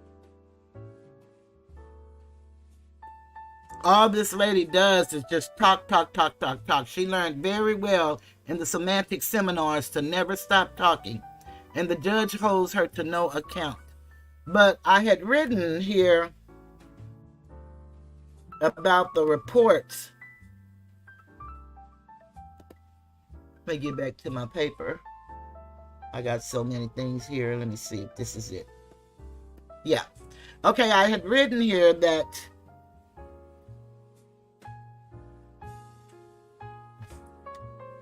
he was talking about Gaither being a gang expert witness, and the experts should give them their reports.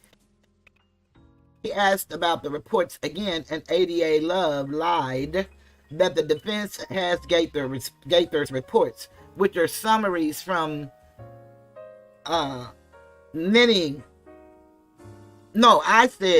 from maybe a month ago, since she was called to testify after leaving the police department 4 years ago and spending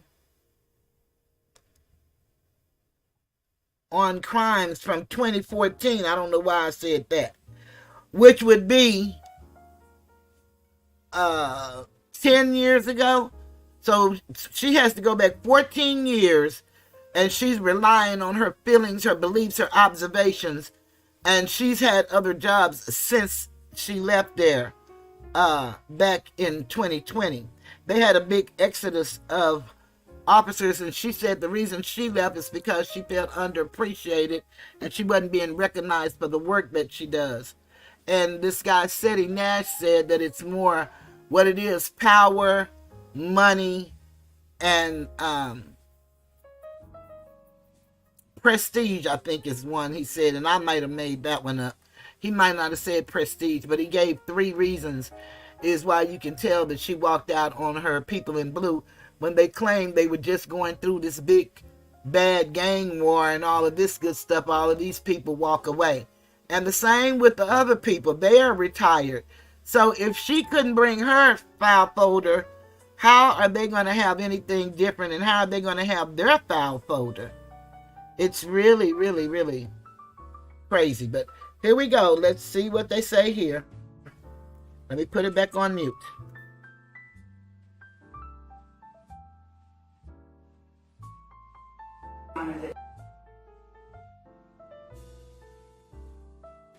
Typically, reports are generally from people who don't have that first witnesses. This is a situation where the expert is also a fact witness to the events that she is giving an opinion about and testifying about, and has written reports about throughout her investigation. Okay, I have one more question. How many more experts do you plan on calling? I believe that we have 3. Which are? That would be retired Detective Tyrone Dennis, retired Detective Underwood, and Investigator Burrito. We've already had, and I believe that we've had Dalbert hearings on all of them. 2 of them. Who have we not had Dalbert? Actually 3. I'm sorry. We've had hearings on all 3 of them. Ms. Hilton reminded me we did.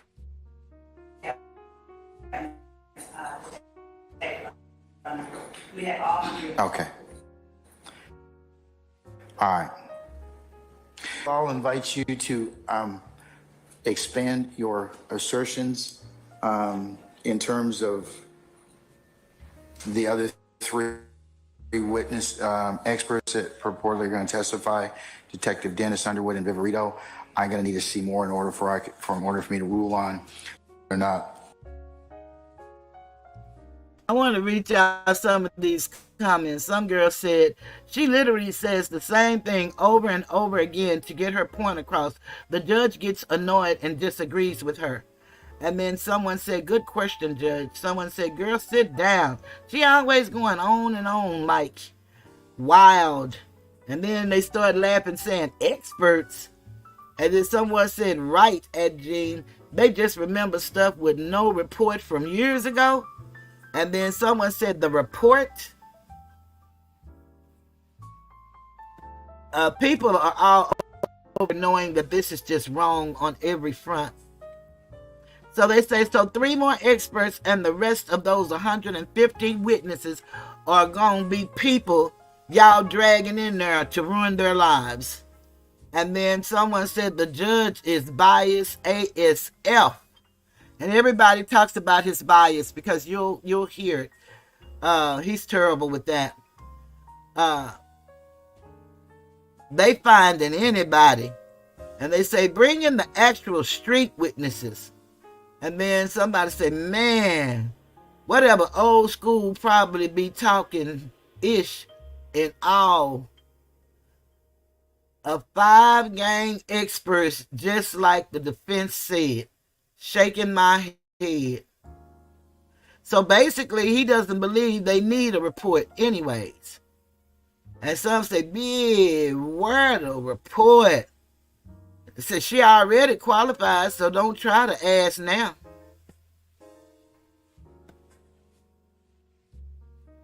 And some say, WTH, you ever been on a trial that involved gangs? And somebody say, cuz, she was there, And then someone said, wow, really? Every other expert has to provide all this information? Wow. Someone said defense is fighting tooth and nail to prevent these gang experts that have been knowing these lads and their activities for a decade from testifying. Someone said, are they talking about the lady that was on the stand and if she gave a report or even identified her report? So this is the kind of stuff that the people are saying.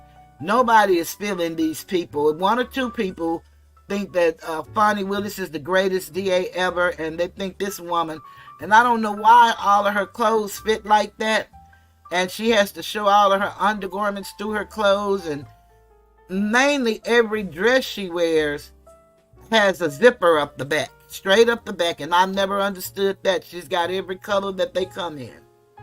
And somebody said the report, and they say, I really wish Steele filed paperwork. So we're going to go back to this now. We're almost through with this portion. They are, in fact, cumulative or repetitive, but I am gonna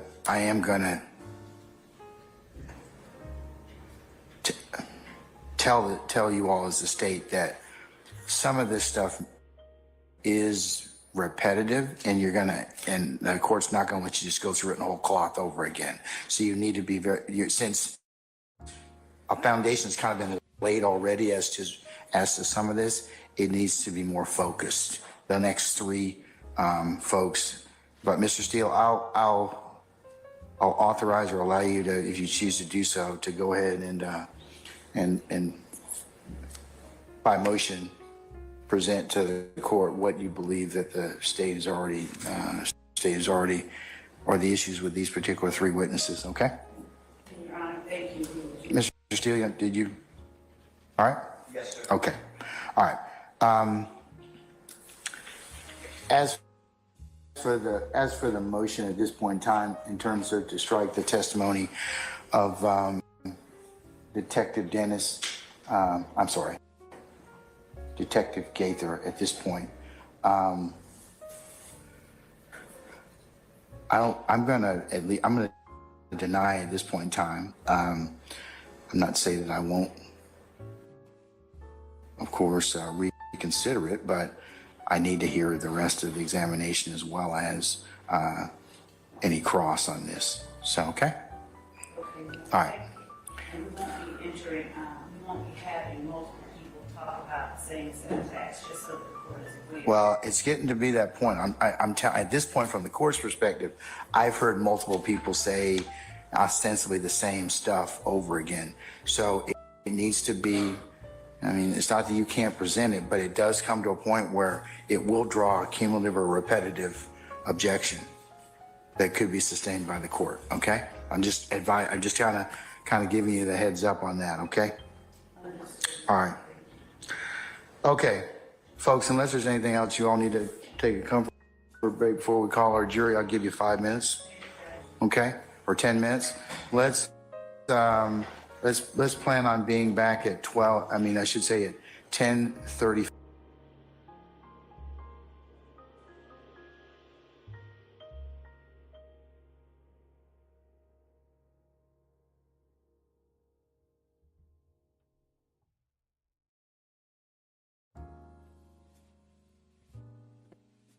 They take more comfort breaks than anybody you've ever seen. I've never seen such comfort breaks. Now we're going to get down to this detective. Okay.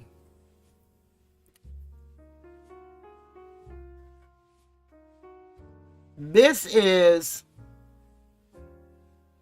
the man that was in the car with her when she interviewed one of the guys that they really want to put back in jail because they're mad at him. They said he went against his plea deal. All of these people that's listed on this indictment, except for the 6 that's in court now, they've given plea deals.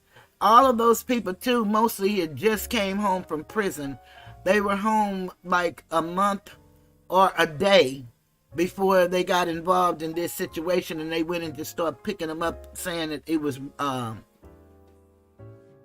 Rico.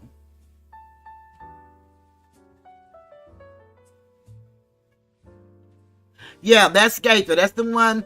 She's in the car with this guy, but I want y'all to pay close attention because she's finna lie through her teeth, and we're gonna hear it. Because I went back and was listening and I caught it. But I want y'all to hear what this man tell this young man to do. That's what's really important. Listen to what her partner tells this young man to do. And we're finna get there, so give me a minute and let me get to that video.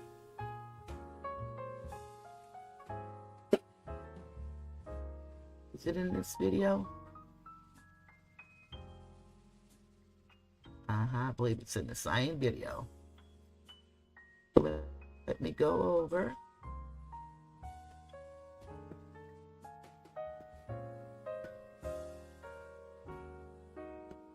Why are you acting up? I know.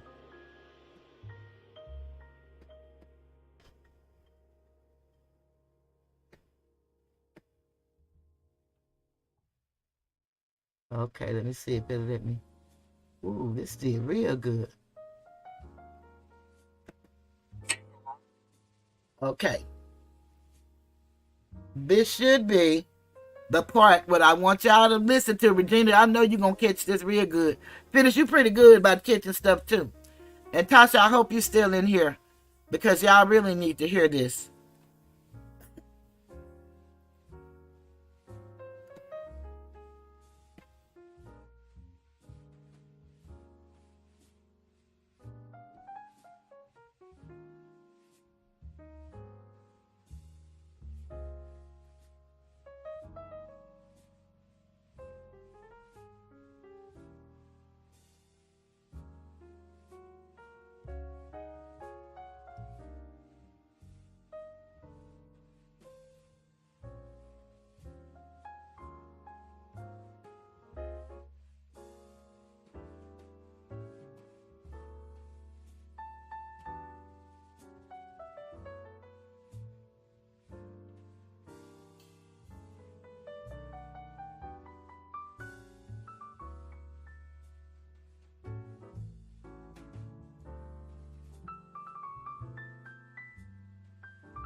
do y'all think shit work like that?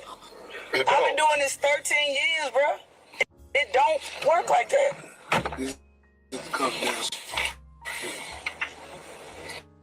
You know what unit we work in? We don't work zone 3, number one. And that's what y'all used to see in these zone 3 cases. Do you want to know the department we work in? What department? We're on the gang unit. This shit is way bigger than you.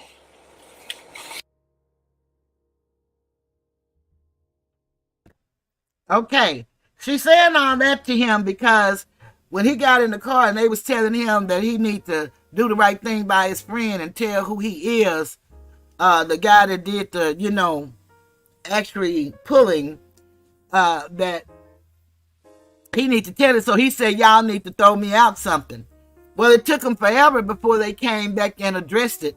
And they was just addressing it before he was getting out of the car, asking him what did he want. And he said $20. And so she started talking to him like he was a nothing because he said $20 and she don't do that for her integrity and blah, blah, blah, blah, blah.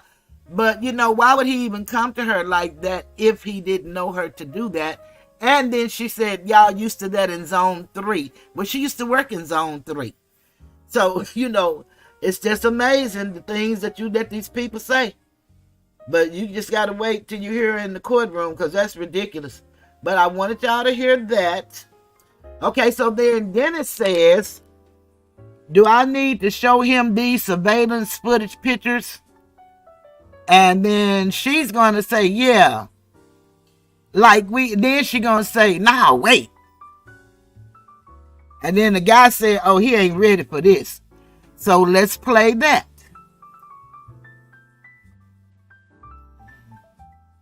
It's going to be the next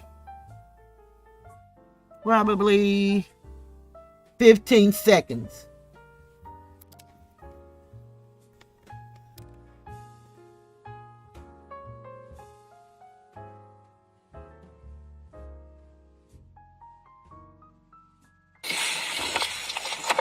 I need to show them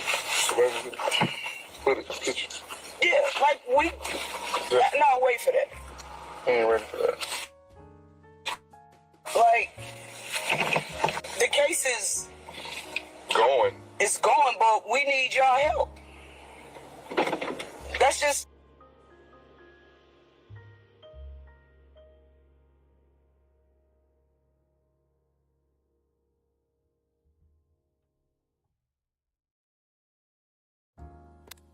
Okay, we got that, right? So now we're going to move down to Dennis. That's the man in there with her. Said, did anybody in y'all car pull out anything? And this is only going to play for a few seconds because I want y'all to hear these so that they'll be important when you hear her testimony. That's why I'm playing these. So let's see. We're going to go 4:51.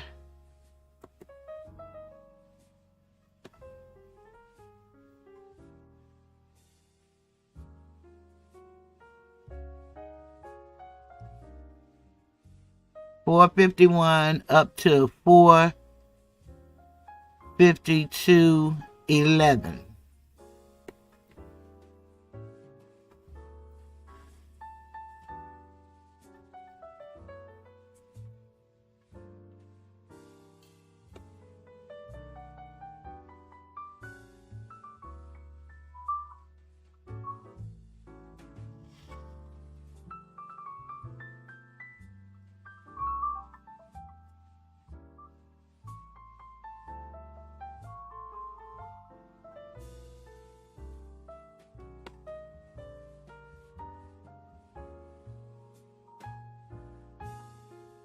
God, that thing done jumped all the way. We supposed to be on 4:51. I was real close. Because it won't stop exactly where you want it. So you got to get it close as you can. So that's 4:50:32. But we going 451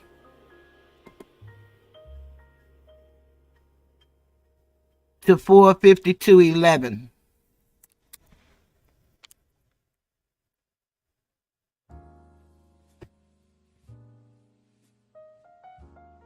Okay. Would you describe for the jury who it is that we have just now heard over the last 39 seconds? Myself, Investigator Dennis, and D'Angelo White. You want to call it? No, she's coming out here.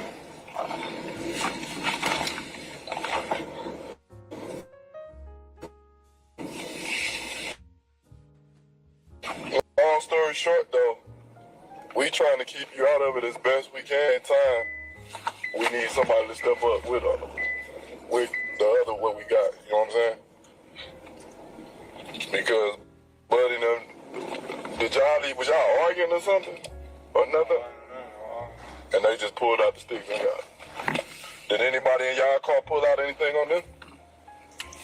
They had guns and shit. And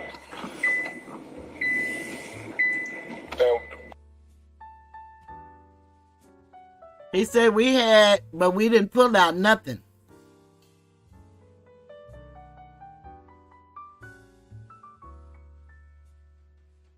was Buddy trying to talk to dude girl, and that's what he got mad about, or what? So when y'all first pulled up, what was like the conversation about? Just about the speed? Let's see how they climb on that, right?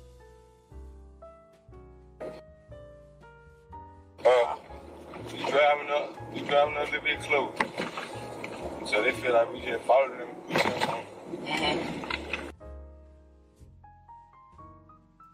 I don't know if y'all understood what he said, but D'Angelo said we was following up on them close.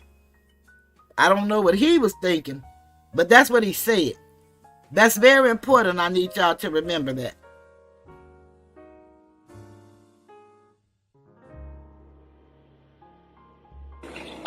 This is Tesco. This is Tesco right here. This not Tesco. Right. Tesco run down way down street level. They put in there. We pulled in there. Boom. So they think, shit, we either trying to rob them or something. Uh-huh. The nigga now OG Ben, he got some money. Like where he get paid from? How he got money? Would he rap or something? Rapper gonna do it. Do you mind if I pull down there where the stop sign is so you can show me exactly?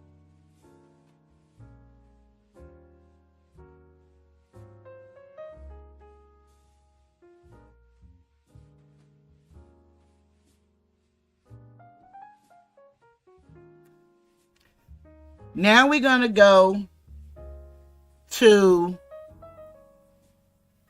another video so y'all can hear what he's finna say about how it happened. This is the law and crime version, so I need law and crime version.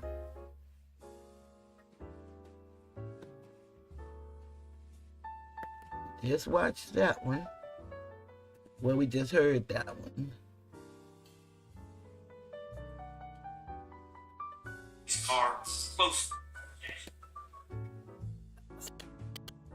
Okay.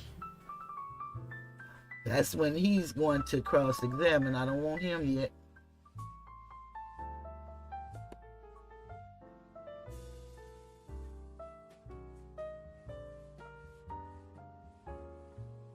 Okay. One more. Let me look at one more thing so I can make sure I got the right one. On crime version.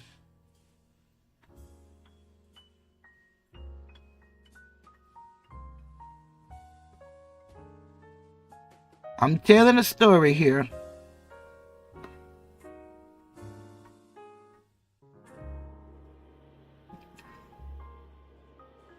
Okay. Day 68 is what I need. Day 68. Okay, that's the one I had. Day 68.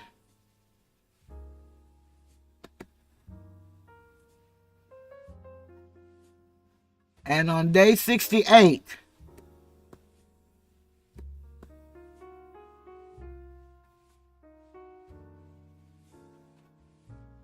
okay, I got to go back up because she's got to tell y'all what happened. And I wrote that somewhere right when he asked about the car. I put that in there. Let me see. 450, 146, 452. We did that.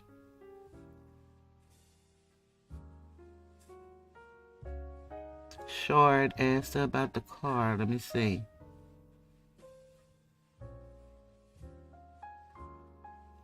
Played audio, but she... Oh, okay. That's day 68. Yeah. Day 68. Okay. 453. So I go back to 129.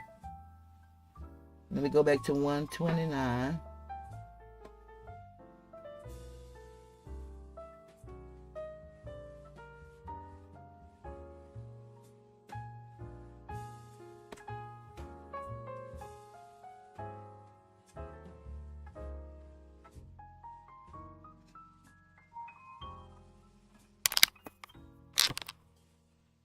Now this is the defense cross-examining her.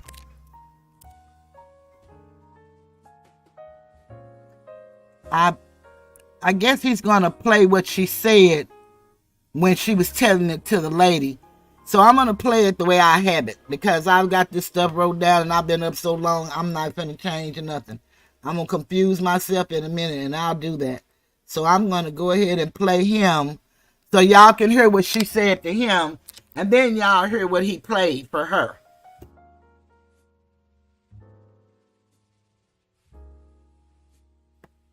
By the way, we want to give our condolences to his client's mom, Shannon, and his mom passed just the other day while they were in court. So it's been a sad, sad day for him. And I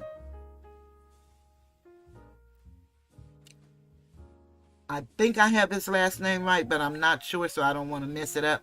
I know his first name is Shannon, but his mom just passed. And he's in here on this craziness.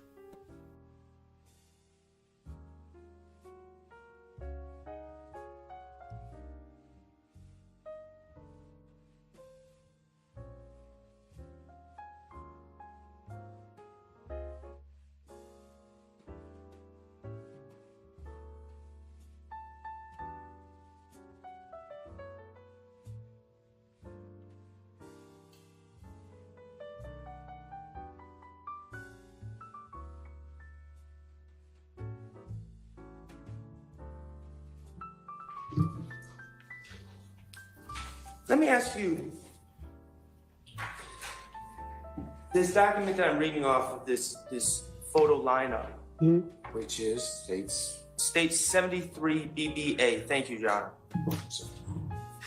When you left the police department, what did you do with this?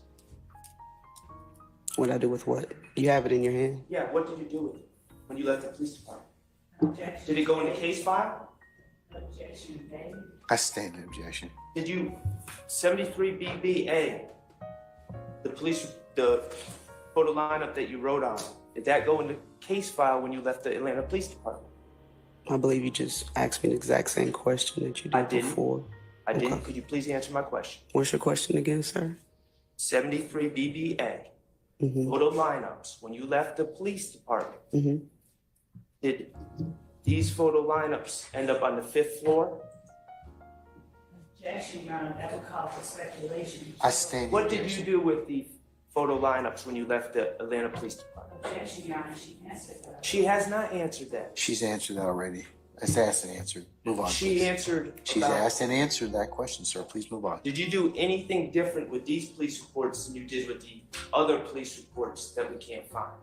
Objection, Your Honor, injecting facts that are not in evidence about the weekend. I stand in objection. Okay. We have this one though. But you don't have the other police reports, right? Objection made. Stand objection. Hey.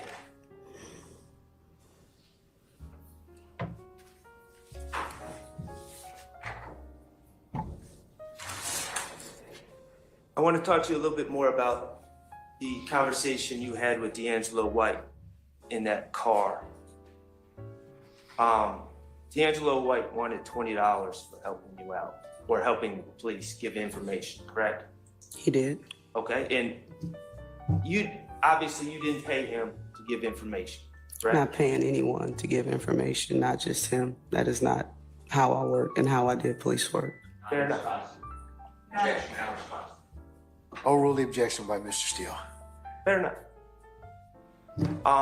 But you did speak to him, even though you didn't pay him. You did get him to speak about what had happened, correct?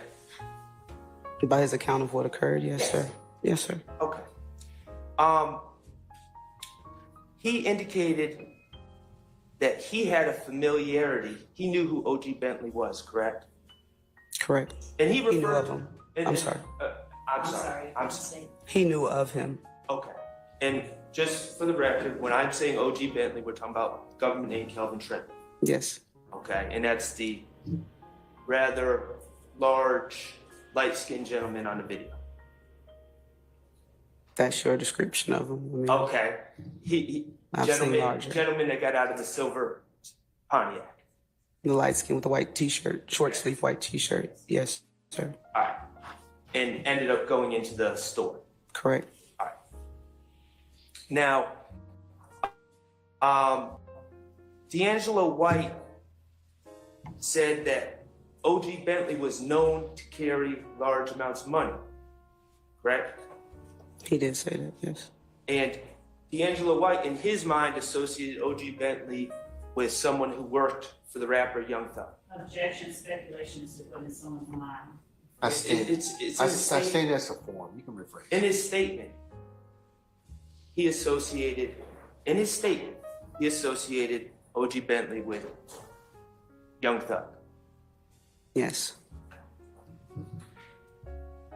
Per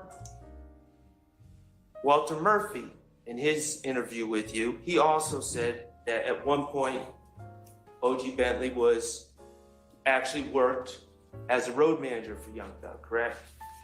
I believe he said something to that effect. I'm not sure of his exact words, but he did. He stated he worked for him in some capacity. But Young Thug Jeffrey Williams had since cut ties because O.G. Bentley was stealing from him, correct?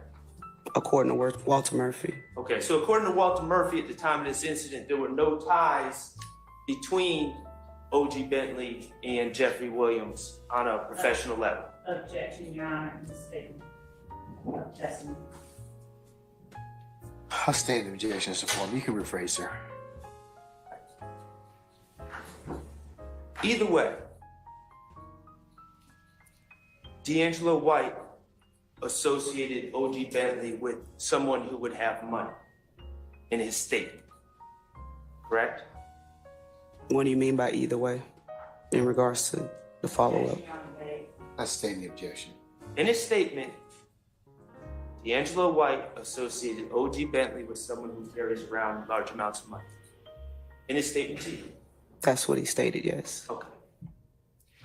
And he also, D'Angelo White, acknowledged that his cousin, Dexter Montgomery's cousin, Cornelius Davis, was driving the car, following O.G. Bentley's car closely. Objection, I stand as a form. You can rephrase. He acknowledged that the car they were in was following the silver Pontiac closely. Those weren't his words. That was Investigator Dennis's words. Did he affirm? He stated, Cornelius, he a young and, he drive the way he drive. And as he was...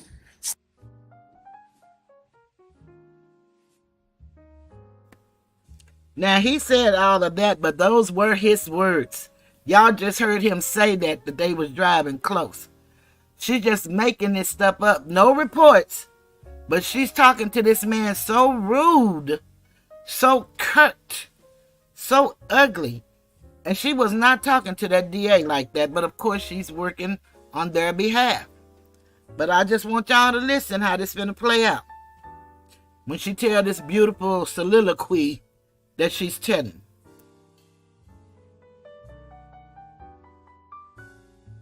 Stating that to us, he was, stating he drives wildly, not he was following too closely. D'Angelo White told you and investigator Dennis that O.G. Bentley must have thought we were going to rob him, correct? Yes. Did you, as the investigator, bring up robbing O.G. Bentley? I did not. Did investigator Dennis bring up robbing O.G. Bentley? I don't believe he did. Okay, it was D'Angelo White in the interview who first said anything about O.G. Bentley must have thought we were going to rob him, right? He wasn't prompted by any of you police officers to say that, right? Compound objection. I stand as a form. You can rephrase, sir. Did he bring it up on his own? He did.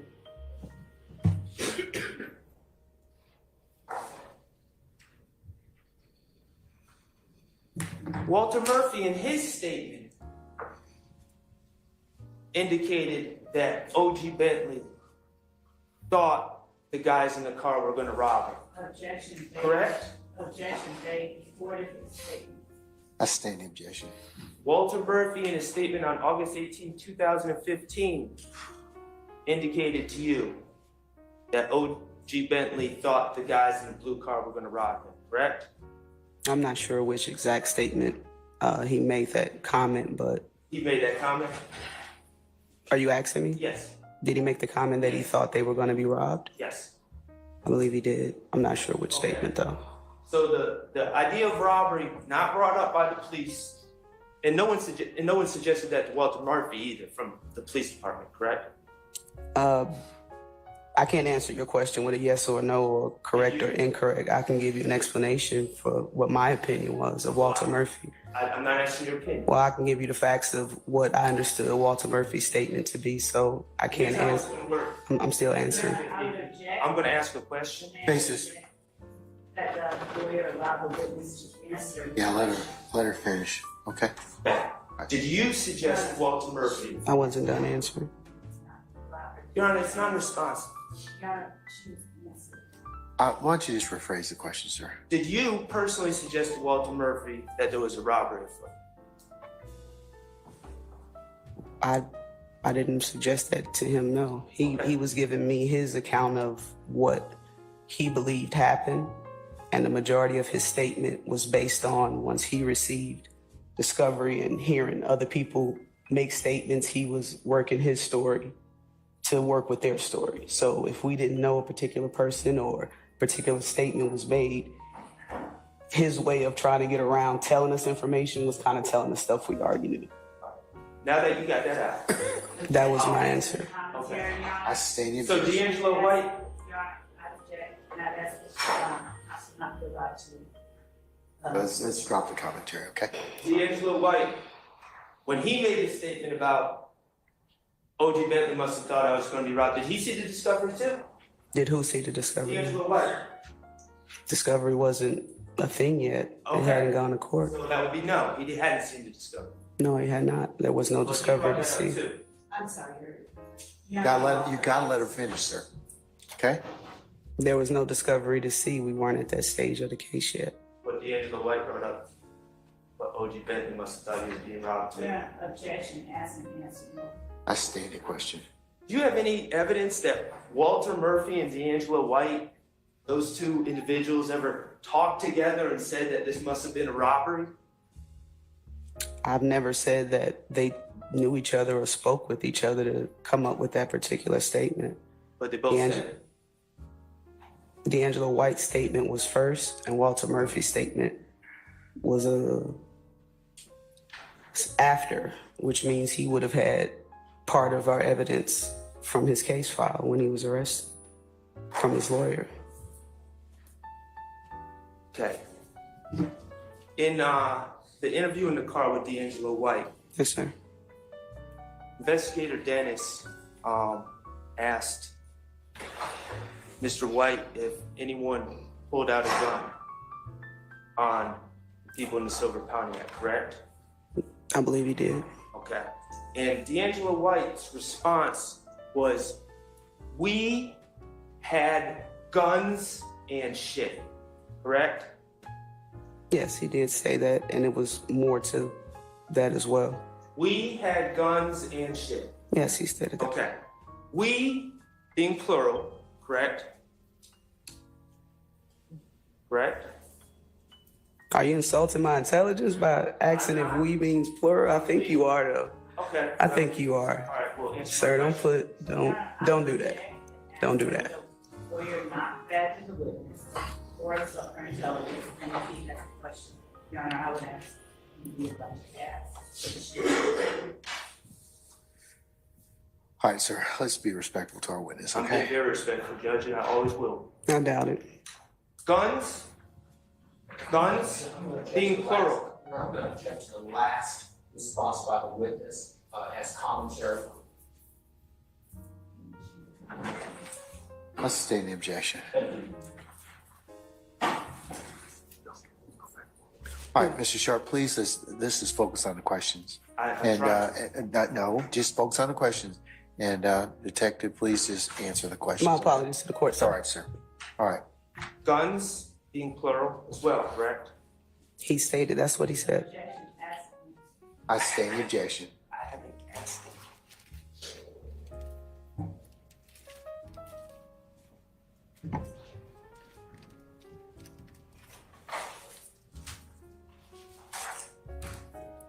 Remember last week when you were testifying and we talked about, or Ms. Love was asking you questions and you referred to people in the blue car as practically children?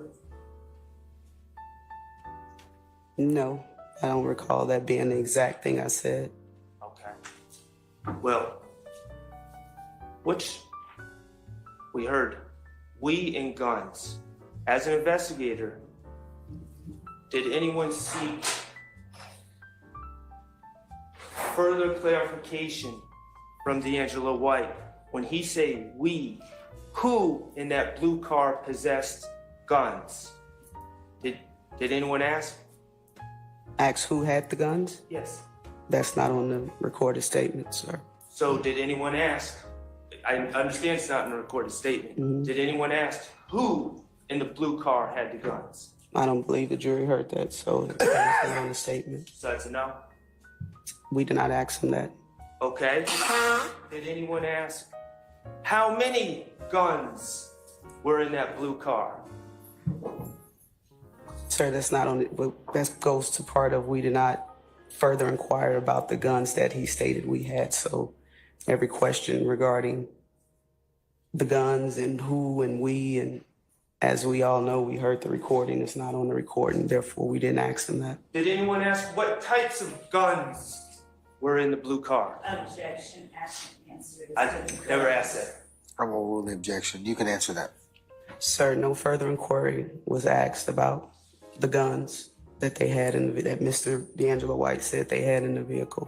Okay, and as lead investigator in this case, and I understand that you weren't there on that night, you're aware that guns were not located in the car. The night of the incident? Right. Yes, I am aware of that. The car relocated itself to an address at 1987 Fremont Avenue, correct? It did. Okay. Did anyone search the 1987 Fremont Avenue address for any guns that may have been discarded there before the police arrived? Objection, assumes facts not in evidence. I sustain the objection. Was 1987 Fremont Avenue searched that night? Sir, as you just stated, I was not there on the night that the incident occurred. So you don't know the answer to that question? I personally did not execute a search warrant on Fremont Street. Okay.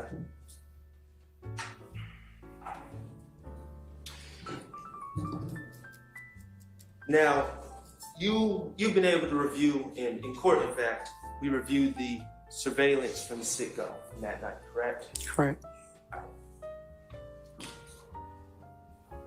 Would you agree that we can see the blue car pulling into the gas station, following behind the silver Pontiac. Objection as to characterization, best evidence is the video. Okay.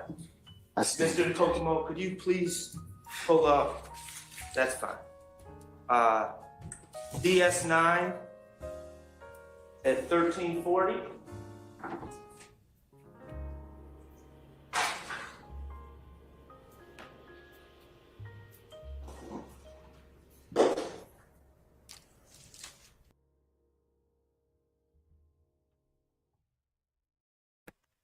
All this stuff, this lady kept this woman on the witness stand for almost 5 days, asking her these same questions, and she gave such detailed, rehearsed answers. Now she's so monotone and rude, and she can't just answer a question. She's got to give a whole dissertation, and the judge is just letting her get away with it and sustaining everything. They're not letting them get anything out. But just keep listening. Thank y'all for staying with me. It's 10 of y'all in here, so I greatly appreciate it. Make sure you hit the like button.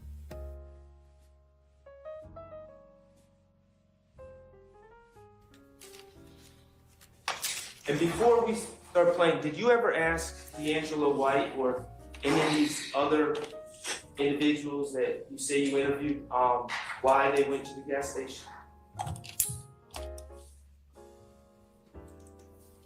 I don't recall at this moment. Okay. And this gas station, this Citgo, it's a place that sells gas, correct? Among other things.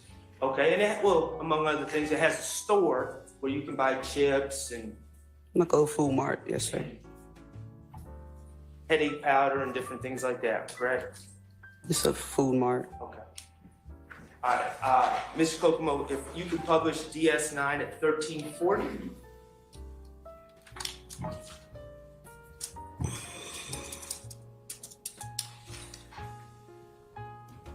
Okay, Investigator Gaither, did we just see the two cars pull into the Citgo? The two cars, meaning the silver Pontiac and then the blue car? Yes. Okay, and the silver Pontiac is the one that O.G. Bentley and Rodney Allison are going to exit, correct? Yes. And the blue car is the one with D'Angelo White, Terrion Moody, Christian James, Cornelius Davis, and Dexter Montgomery, correct? The victim's correct. Okay, you keep saying victims, and that's cool, but Objection, Your Honor, as to commentary by Mr. Shardt. I stand the objection. and that's the car that D'Angelo White said that there were guns, plural, in, correct? Yes, in their vehicle, yeah.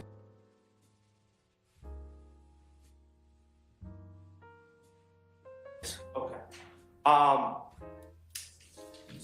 So 2135, they're there. Mr. Kokomo, if you could play.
Bless you.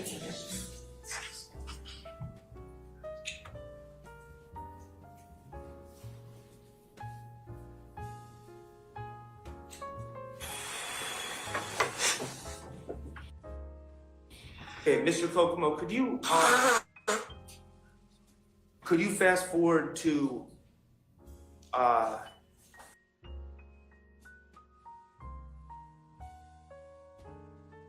2200? Okay, and for the record, we're going from 2135, I believe it was, to 2205. Sir, is there Excuse me, I'm sorry. 1340 to 2205. Sir, is there any particular point you want me to Well, start watching, gonna or am I say- looking for something in particular? I'm going to try to fast forward it. And Okay. I'm going to try to save some time because I don't want to watch the whole video again. Now, y'all just tell me, in what trial does the witness ask the attorneys questions so they'll know how to answer? Just, if anybody know, put it in the chat, please. If anybody know. If you've seen a trial, been in a trial, heard of a trial where the person on the witness stand started asking the lawyers questions, but can't answer any of the lawyer's questions correctly.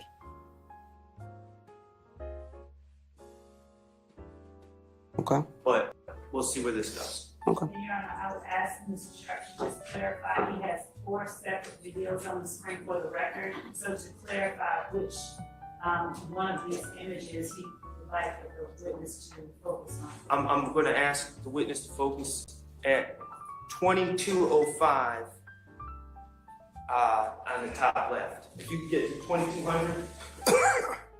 All right, let's know when you get there.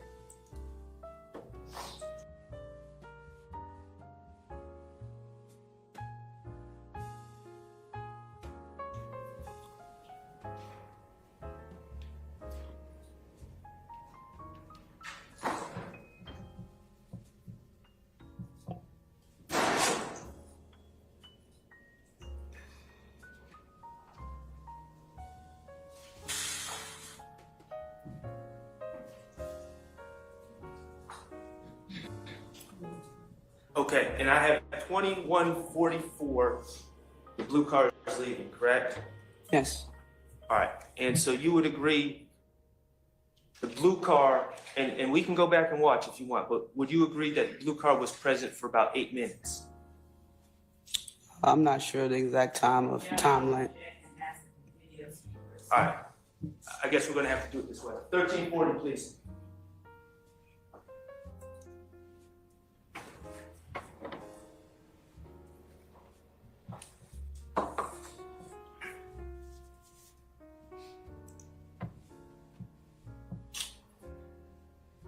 Okay. Please note on the top left, Investigator Gaither, it says 2135, 52. Okay. And for the record, both cars are present now, correct? Yes.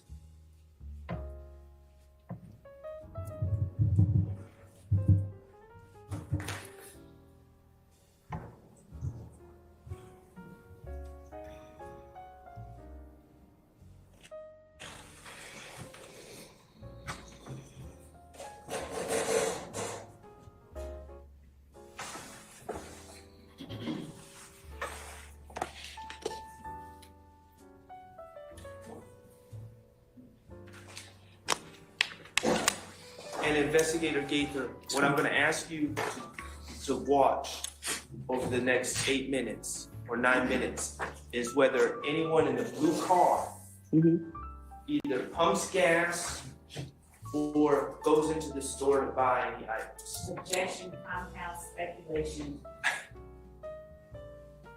What they do is speculation. What they do is speculation. It's on I'm page. gonna overrule the objection. So I can tell you no one pumped gas or went into the store. Okay, thank you. So the state. yeah, no commentary. Let's just move on. Okay. Thank you. Mr. Kokomo, thank you. Thank you. So while they were there, no one got out to pump gas. No one bought Citgo gas. Sir, I just answered that. And no one went into the store to buy any items. That's an answer. Come on, let's move on, Mr. Shardt. Mr. Kokomo, could you go to 2205? Or my time. I think your time's a little different.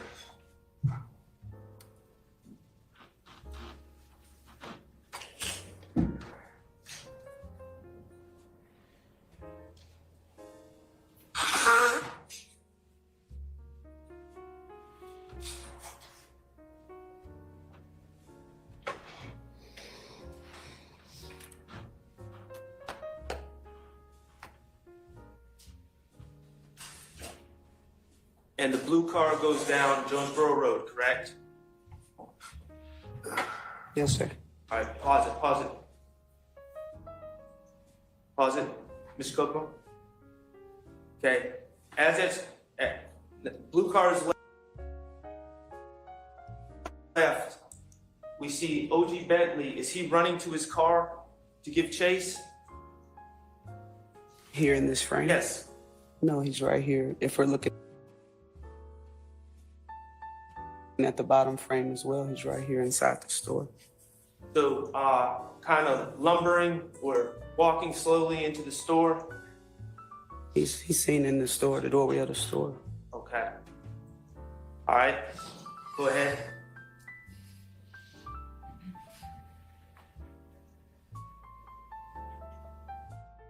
Anyone running to any cars to give chase to that blue car?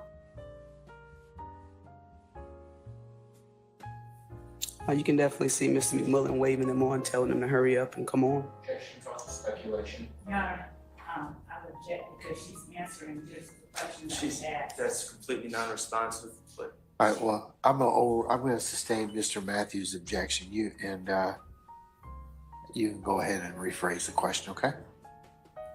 Okay. Now,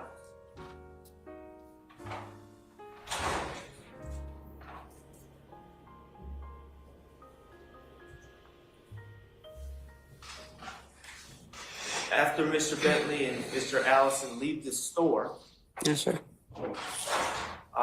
they leave down Browns Mill Road, correct? Yes, the silver Pontiac And goes that's down a Brown. different road. I was still answering. Okay. To your first question, yes, the silver Pontiac goes down Browns Mill Road. The White Nitro does too, as well, correct? Yes. Okay. And that's a different road than the blue car travels. Browns Mill Road and Jonesboro Road? Yes. Are they different roads? Yes. Okay. If you don't want to answer, you don't want to answer. Objection to the commentary. I sustain the objection. All right. So,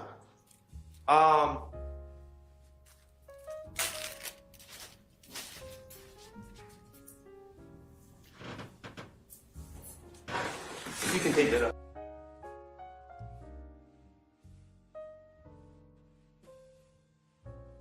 Screen is spoken about. Thank you. Let me ask you this.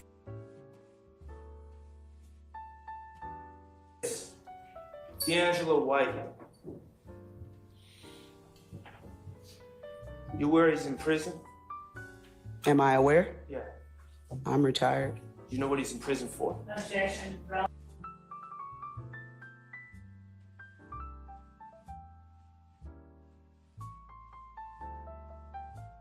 Speculation, improper line of questioning for this witness, no foundation.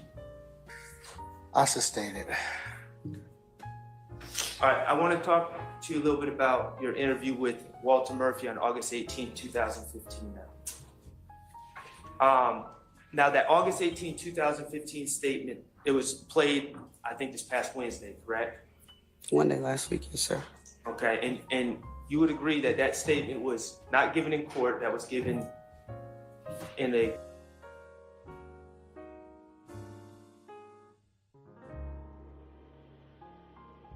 conference room, correct? Or an interview room? I mean, here for the August interview? Yes. Do you mean here or in one of our rooms at Atlanta Police? The August 18, 2015 interview with Walter Murphy, where did it occur? Atlanta Police Headquarters. You stated in a conference room here, and I thought you meant here in this building. Okay. And Walter Murphy wasn't under oath in this, was he? No. All right. You talked to him about the April 2015 shooting and being at the compound, correct? April 26, 2015. I believe Investigator Dennis spoke with him about the compound incident. Okay, you were there? During the interview, yes.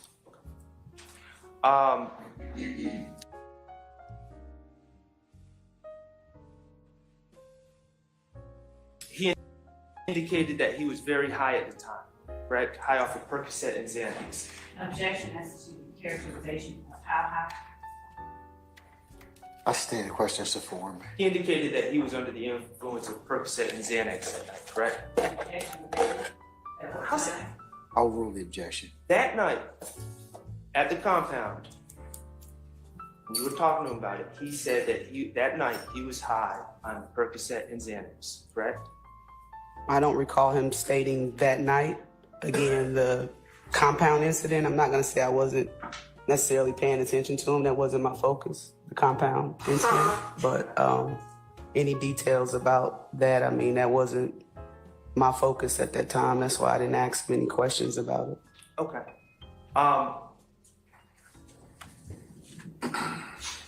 He indicated that he went to Blue Ivory later that night.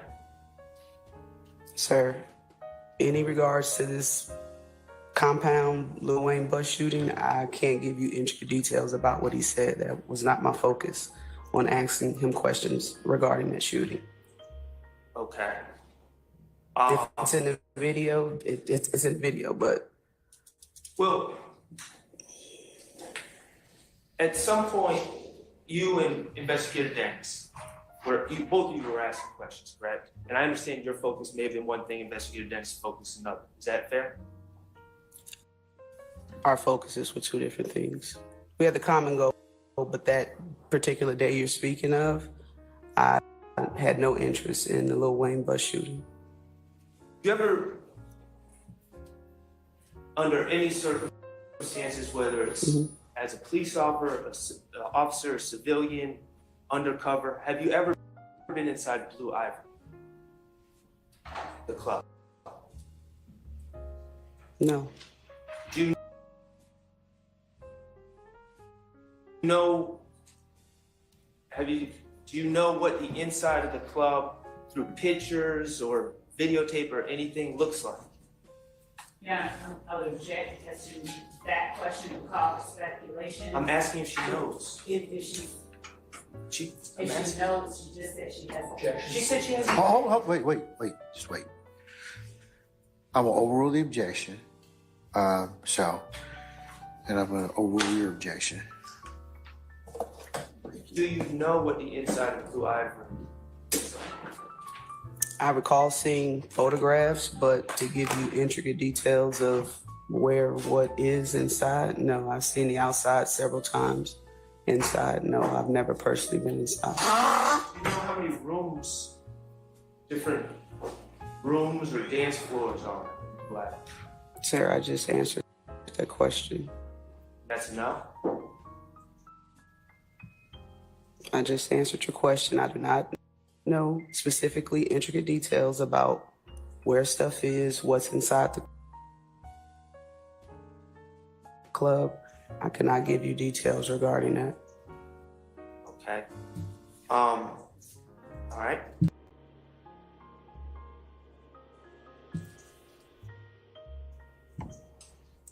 Fair enough. To your recollection,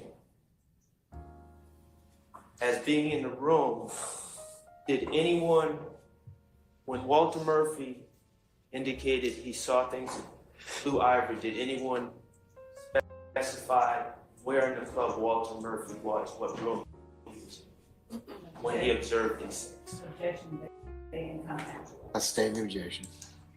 Do you remember Walter Murphy ever telling you exactly what room he was in within Blue Ivory? Sir, I don't remember anything Walter Murphy said regarding this Lil Wayne bus shooting and events occurring around it. All Are you aware of a vehicle owned by, do you know who Alexis Greer is, also known as Dolly? I've heard the name. Okay. Are you aware of a Ford Explorer SUV owned by Dolly? I may have heard that. I mean, I haven't seen it personally. I don't think I've asked anything about it that I can recall. So Do you know what color that SUV is? I don't recall it this time. All right. Okay. I'm going to move on from the April 26, 2015 incident. April? 26, 2015. That's the compound. I said I'm Okay, going to move okay, on. okay. I didn't know which It sounds incident. like you. I didn't know which Respectfully, incident it sounds was. like that really wasn't your focus. Correct. I didn't know which incident between April 26th Are was. these questions that Investigator Dennis should be asked? Yeah, objections to that, speculations. I sustain the objection. And that's that we're allowed to answer their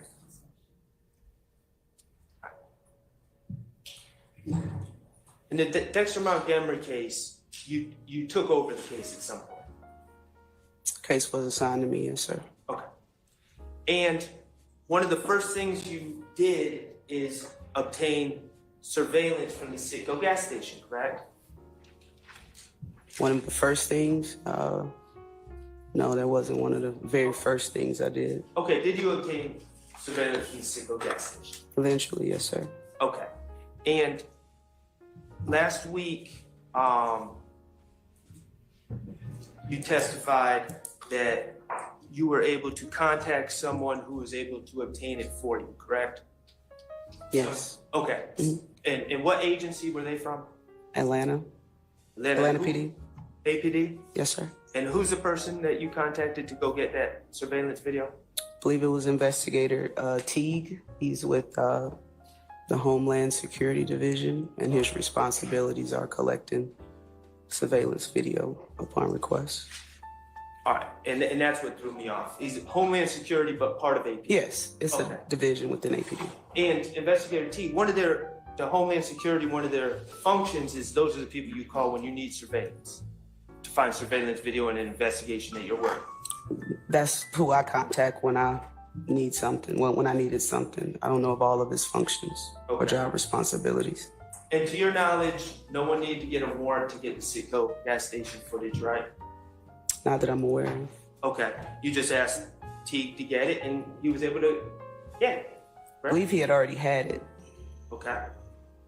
And you would agree that the video footage was a big part of your investigation, was an important part of your investigation, correct? Yes, it was. It shows exactly the movements of people in the Citgo gas station that night. That's your question? Yes. Yes, it shows. Yes. How, to your recollection, how long did it take APD Officer Teague, Homeland Security, to obtain the surveillance footage? objection, false speculation. If she knows. I'll overrule the objection. You can answer it, madam, if you can. I'm not certain.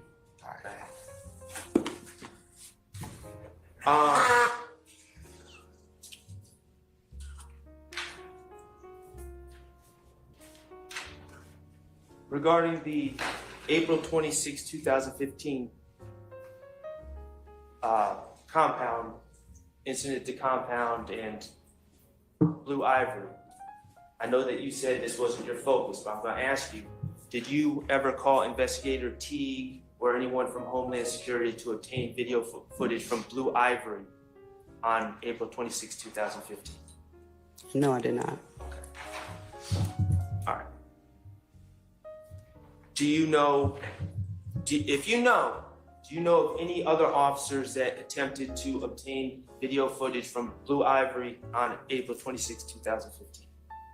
I don't in know. regards to the Lil Wayne bus shooting incident? That was actually a Cobb County case. And I'm asking, do you know of anyone that Right. attempted to obtain surveillance? I'm not certain, sir. All right. Now, you were involved in the investigation of the Donovan Thomas case, correct? The Donovan I was Thomas not. shooting? I was not the lead investigator on that case. I know you weren't the lead investigator, but you were involved, correct? Involved in which portion of the investigation?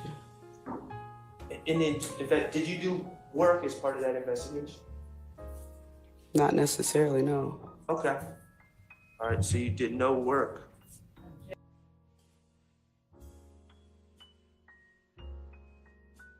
On Donovan Thomas. I stand in objection. All right.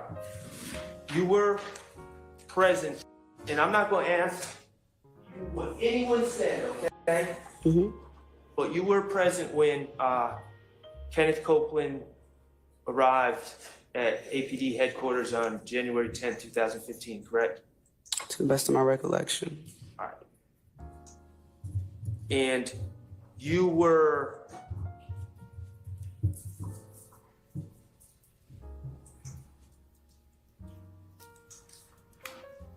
let me just ask you this. You aware of a green store? What's called the Green Store in Atlanta on 490 Glen Street? Yes. Okay. You're aware that the Green Store has a camera system? Objection, Council. Facts that are not in evidence. I stand in objection. As an investigator for several years at the APD, you've worked cases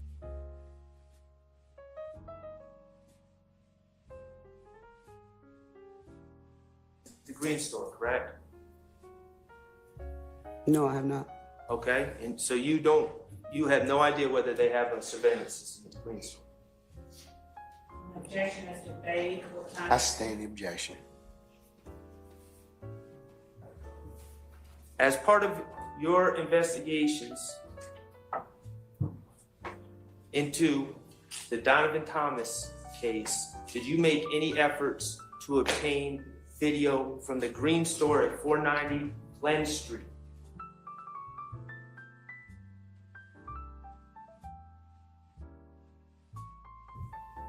As part of that investigation? Sir, I just stated I was not the lead investigator on the Donovan Thomas homicide, nor have I worked any case at 490 Glen Street, the Green Store.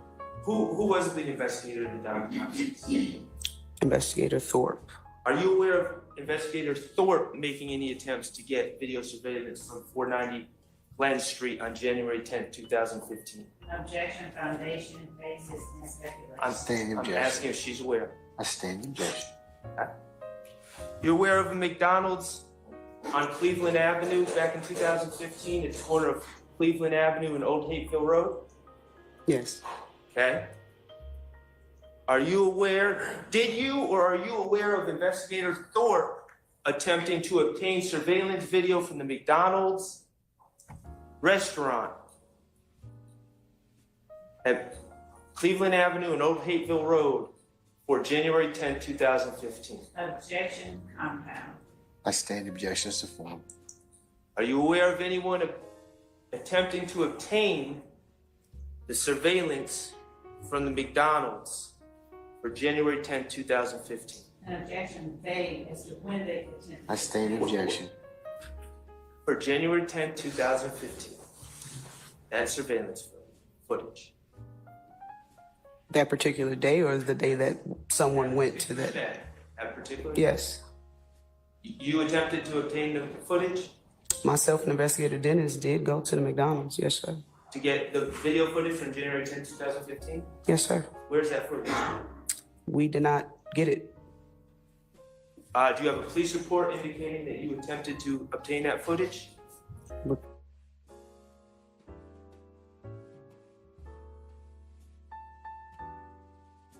Police report was not required. You didn't. You went and attempted to obtain video footage in regards to a homicide investigation, and you didn't write a police report about that? Your Honor, I'm going to object. Basis. Foundation, in this characterization of testimony, she was not working with homicide. I sustain the objection.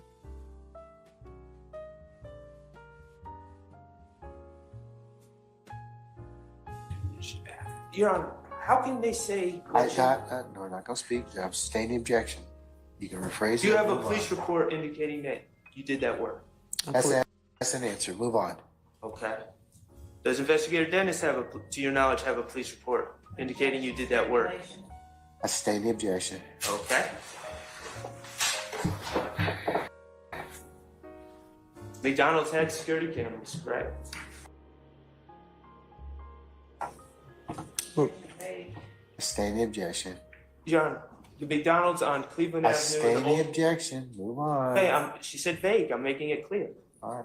The McDonald's on Old Hateful Road in Cleveland Avenue. It has security cameras, correct? Objection paid. On January 10, 2015. Okay. So you want me to answer? Yes. It appeared to be video cameras on the outside of the McDonald's, yes.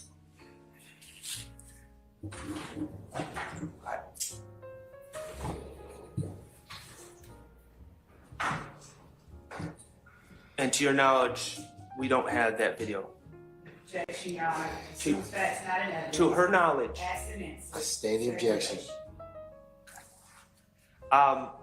Nicholas Robinson is an individual that you interviewed or you took part in an interview of, correct? Nicholas Robinson? The person who claimed his name is Nicholas Robinson. I don't recall a Nicholas Robinson. All right, on October 19, 2015, you and Investigator Thorpe encountered a gentleman who claimed to be named Nicholas Robinson, who came into the Atlanta Police Headquarters, correct? Claimed to have knowledge of the Donovan Thomas. Are you talking about the young man? I believe his name was Spencer something. Are you talking about that incident? He didn't come just voluntarily walk into Atlanta Police Headquarters. So I believe your characterization of how it occurred is not correct. Okay, he was arrested for felony charges and then told the police he wanted to come talk to y'all. Now, I'm going to object. That's what you're saying. This witness and what that person said. I sustain the objection. After being arrested for felony charges, did someone come to the police department to talk to you and Investigator Thorpe? No, someone requested to speak with homicide in regards to the Donovan Thomas murder. I was not assigned to the homicide unit. So Investigator Thorpe spoke with him. Okay, this person said his name was Nicholas Robinson, correct? Objection, your second. Why don't you rephrase the question, sir? Do you know who the witness was that came in? You asking me, sir? Yes. I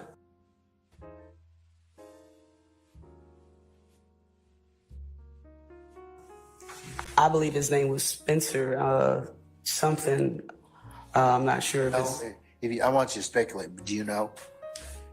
I don't remember I don't remember the name that he initially gave. If you saying it's Nicholas Rob, I'm not going to refute that. I just don't remember that name. I remember Spencer, whatever. Spencer Wright, is that? I'm not sure of his last name. I remember his first name is Spencer. Okay, someone by the name of Spencer came in, but initially they gave a fake name, correct? I believe. Objection, Your Honor. Basis. Speculation. I'll sustain.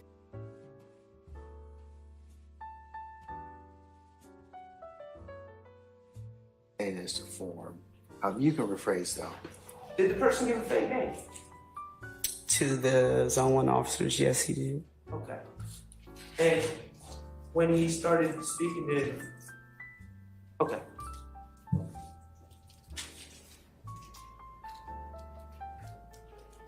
You testified on, I believe on Tuesday, that your practice when you're interviewing people is to make sure you get their name and date of birth, correct? Yes. Okay. And while this gentleman was speaking to Investigator Thorpe, you looked into the background of who this gentleman was, correct? Yes. Okay. And you It may have- discovered. I'm sorry. Oh, go ahead. It may have been after I spoke with him. I don't believe it was during the exact time as Thorpe was talking to him. I checked him out. I believe it was after I spoke with him. Okay. And all this happened on October 19th, 2015? That sounds about right. Okay. And in you doing your due diligence to check who this individual was, you realized that he had been lying about his name, correct? Yes. Okay. And you alerted Detective Thorpe that this guy was lying about his name, correct? Yes.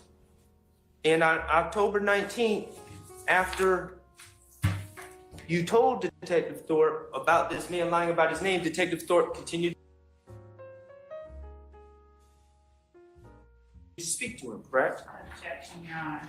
One, Basis. speculation as to what Detective Thorpe did. She was at relevance to relevant foundations. I stand as to speculation. You can rephrase those. Were you in the building What building? where the interview was taking place? Yes. Were you aware that the interview was taking place? Not initially, but eventually, yes. Okay. Sir. Well, I mean, you were aware because you were checking in the guy's background, correct? After I spoke with him, yes, sir. Okay. That's what you're asking. And when you realized he was lying about his name, you told Detective Thorpe, as we discussed, and Detective Thorpe continued to interview him, correct? I can't tell you what Detective Thorpe did as far as his investigation. Okay. The next day, after speaking to Spencer Wright, who gave the name Nicholas Robinson, Detective Thorpe took out 4 warrants for the murder of Donovan Thomas, correct? Yeah, I'm going to object. Basis. Foundation, basis, speculation, this witness is processing. I state the objection. Okay.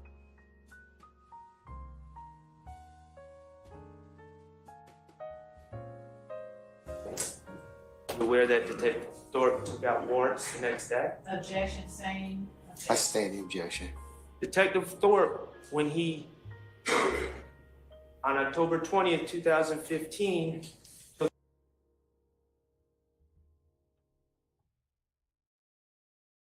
took out warrants for Shannon Stillwell. Objection, Your Honor, for the same reason. I state the objection.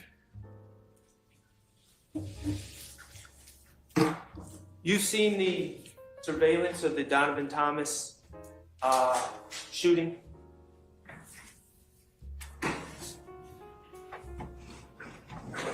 On McDaniel Street?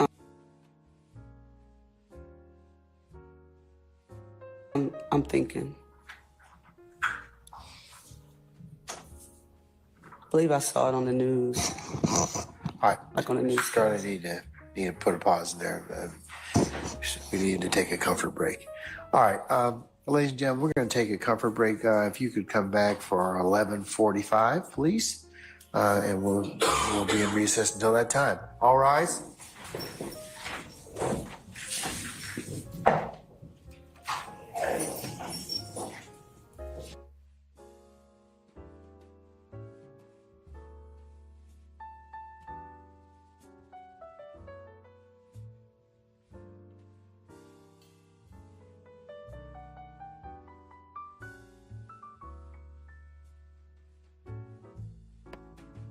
This judge take more comfort breaks, and I don't know if it's because of him or if he needs to go walk the dog, but he take more comfort breaks than any judge I've ever seen.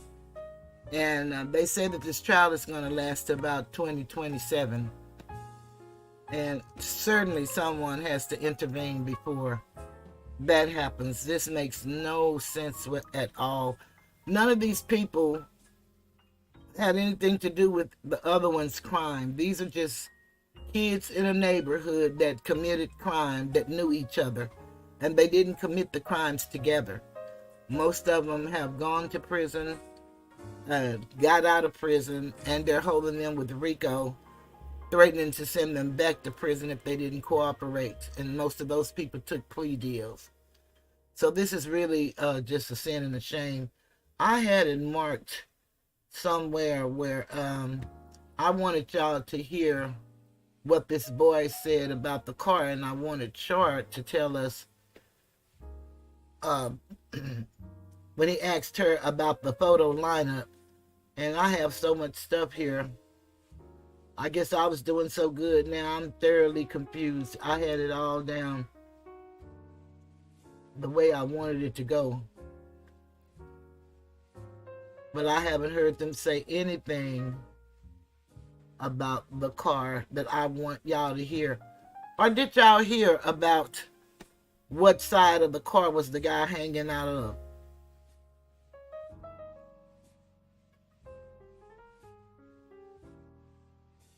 Because this looks like this is it.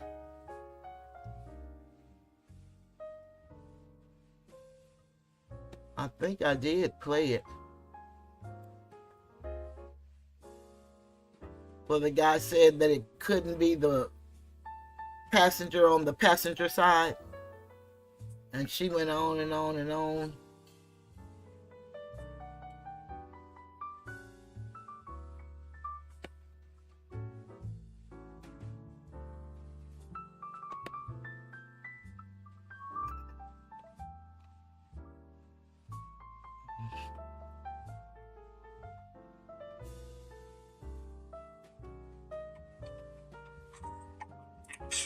I'm thinking.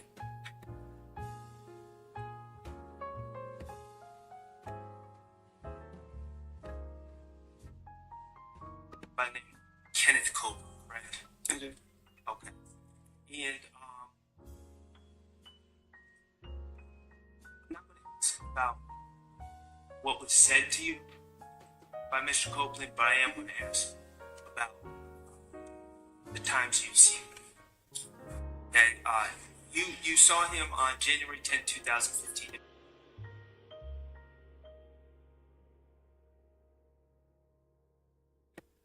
Now, the Kenneth Copeland guy, if you guys remember, I just showed y'all about this person who did not show up at the supplemental hearing.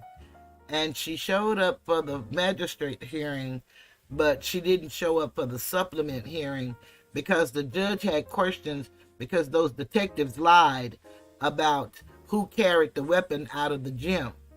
And this is that same woman, and that Kenneth Copeland, she met him at the park, remember, and not at the police department. Now they're bringing him in because he's going to be one of their witnesses, and they've given all of them, what do you call those things? Plea bargains. And what they're doing is impeaching every last one of the witnesses they put on so far, except for these expert police. And they've caught several of the police on this witness stand lying. They've asked for 3 mistrials, and he will not grant it. And remember, I told y'all one of the reasons he's not going to grant it is because he gave that mistrial without doing his due diligence. And this man who had unalived someone was able to just spend 3 years waiting to go to trial. And once he went, he mistrialed it by mistake because he didn't know the law. And the guy walked and he's free. So he's been treating this defense something terrible. It's just unbelievable how this man sustains everything and let this woman just talk. I find it disturbing for the judge to even refer to a break in a trial as a comfort break. It's not comfort when a person's life is on trial and they could be put away for the rest of their life. That's what these lawyers keep trying to tell these people. Did you hear her up there laughing? You meant, are you playing with my intelligence? Which, your intelligence?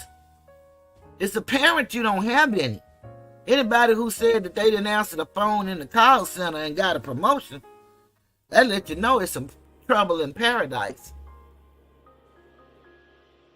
I wanted y'all to hear her argue with him about what she said about that car. Do y'all remember hearing that about the passenger side? And I said, this side and that side, but he let us hear the guy tell What side? I don't think we've heard that, and I've gotten all my notes, and I'm about to sound dingy as her right about now. Hold on. We got a few more minutes before y'all leave me. Y'all know I'm to stay with me for a little longer. It's either 10th or 11th. Not the 10th going into the morning 11th, right? All right. Was that the first time you had ever met or seen or interacted with Ken Copeland?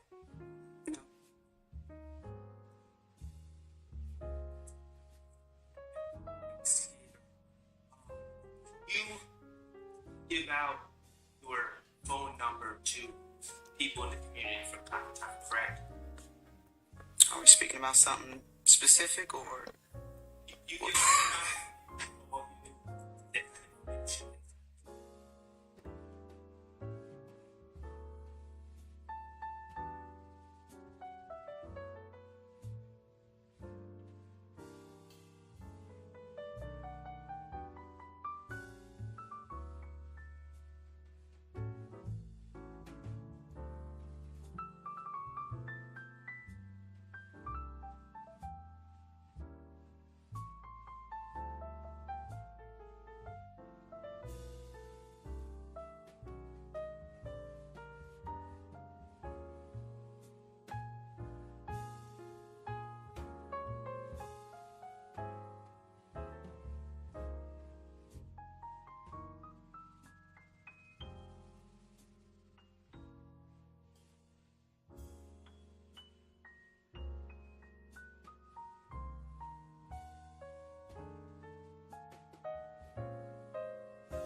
Okay, now, Mr. Adams really was supposed to cross-examine her, but they found in the law that if one started objecting, then he had to quit objecting and let Mr. Steele do it. Mr. Steele is the white-haired European. He's real smooth and precision cuts, and Mr. Adam is Asiatic, of course, and he's real smooth, but he has that in his voice like E.F. Hutton. When he speaks, everybody listens. And so they made sure that they found case law so that he could not be the one who crossed her, because the judge had gave permission. Everything the judge had given them permission for, or tell them he's going to address it, and he's probably going to go with them, that lady gets up there and with them tight dresses on and zippers up the back and fitting so tight I don't even know how she can breathe, perching her mouth, and then he changes his mind. And he's supposed to have allergies, but the judge is not paying attention. He sounds like he's had drugged with medicine or sleepy. I don't know what his problem is, but he has been very indifferent to the defense. He has great bias, and anybody's chat you go in, that's what everybody is saying, and everybody just think it's horrible. So I don't even see how the Justice Department could.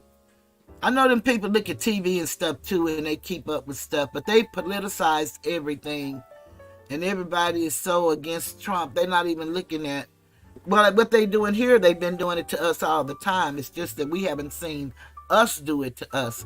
And that's why I think everybody in the nation should be looking at this so that they can really understand how this stuff really go and then start educating themselves.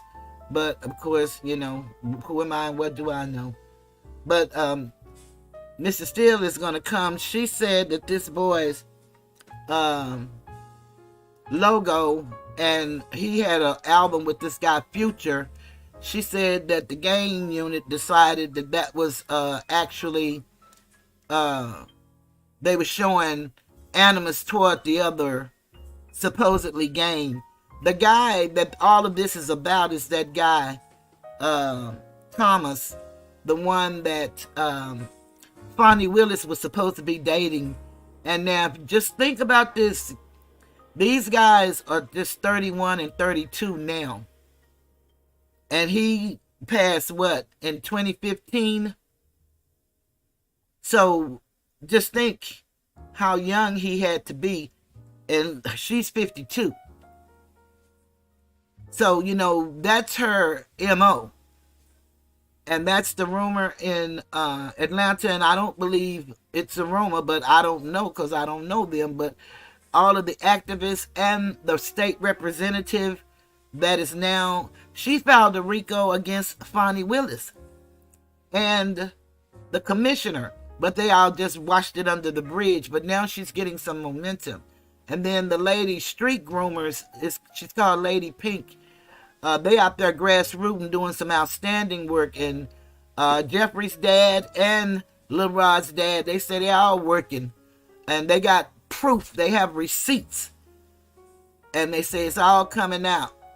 And they said Donald Trump going to bring it out. So when Donald said what he said once, the people said he was lying and it was all rumors. But you notice the real news don't carry none of these stories. They don't talk about what's happening. And we know why, you know.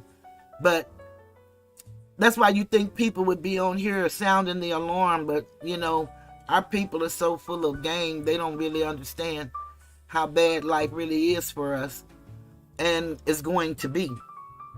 But Mr. Steele is coming up now. I think they said one of the reasons he have disdain for Mr. Steele, although he play like he doesn't, but Mr. Steele beat him on appeal a couple of times. That's what they said. Yes. Yes. Yes. Yes. All of that and a bag of chips. You know that woman, Natalie Hall, who she has in her pocket And that Arrington guy who she had in her pocket, because his daddy used to be the chief superior judge before. Well, I don't know if he was the chief. I think he was.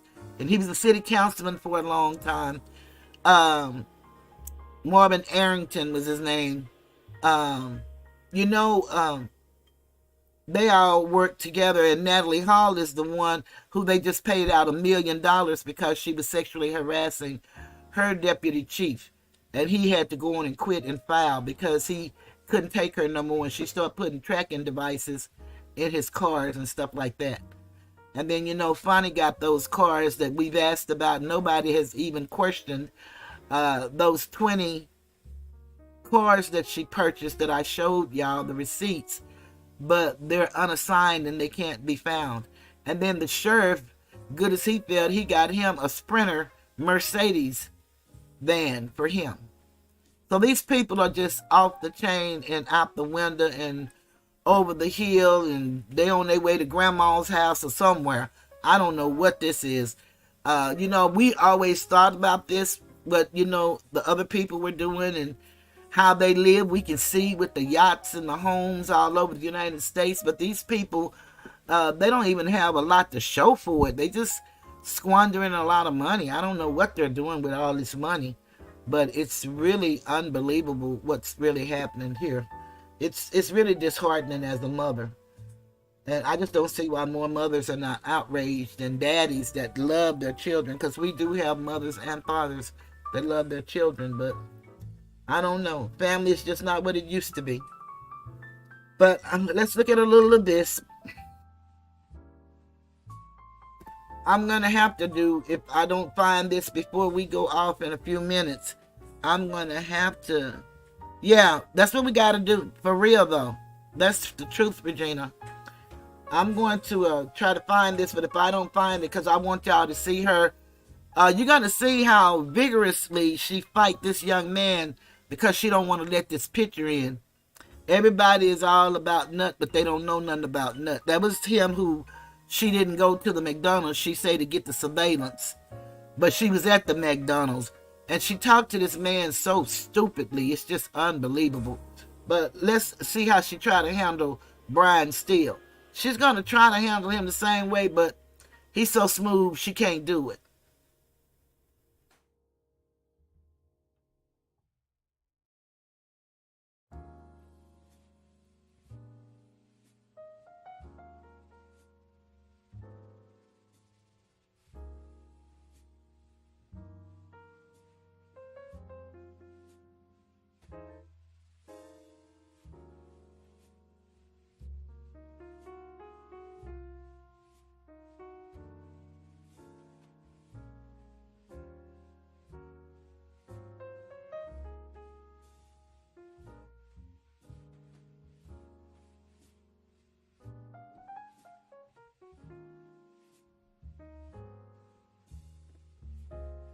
And Thug father used to be there every day, and they told him he had to quit coming because, of course, now he's going to be a witness for, the defense.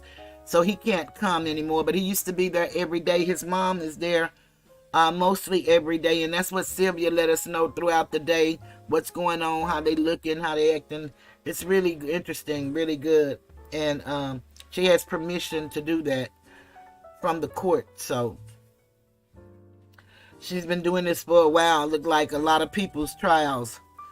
A lot of celebrities, she go to their trials. Cardi B's, Tasha K, she went to R. Kelly. And she's doing something with these Strawberry and them people. I don't really know those people.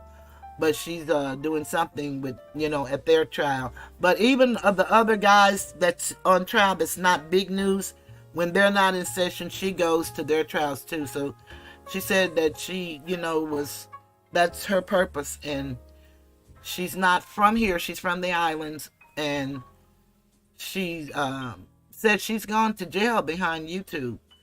She's been arrested twice.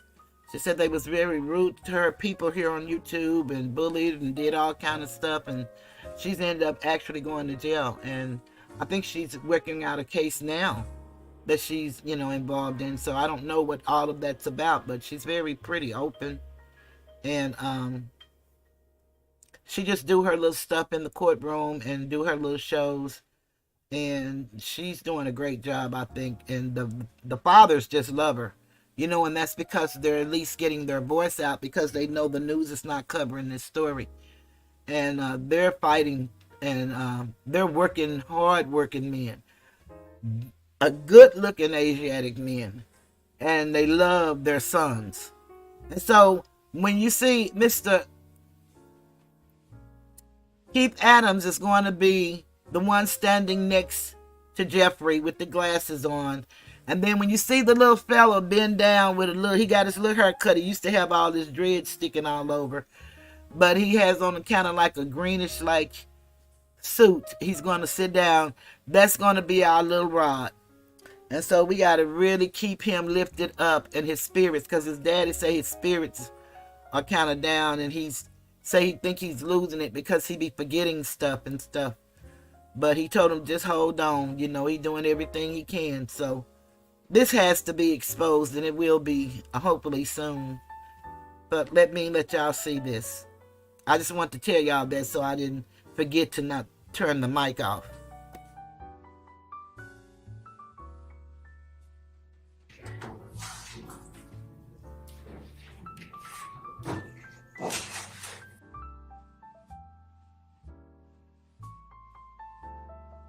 You all can't see his face, but that's Shannon back there, and I think his last name is Stillwell.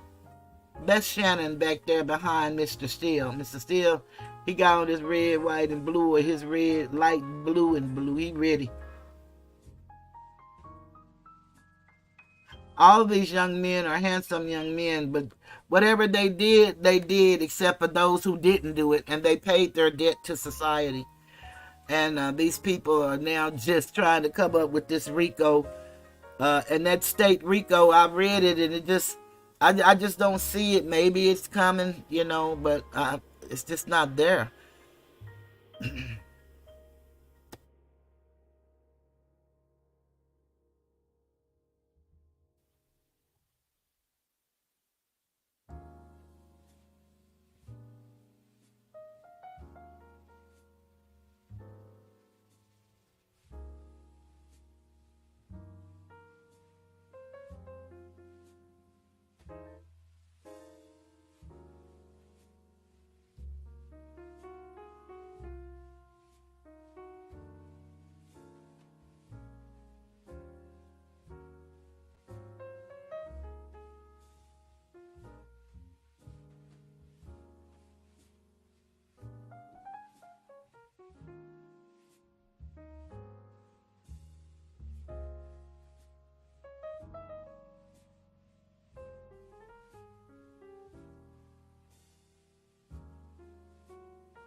Thank you, ladies and gentlemen. Please be seated.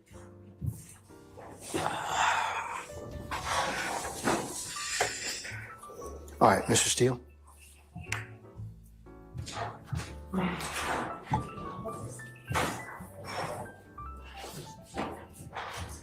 Good afternoon. Hi, good afternoon. I want to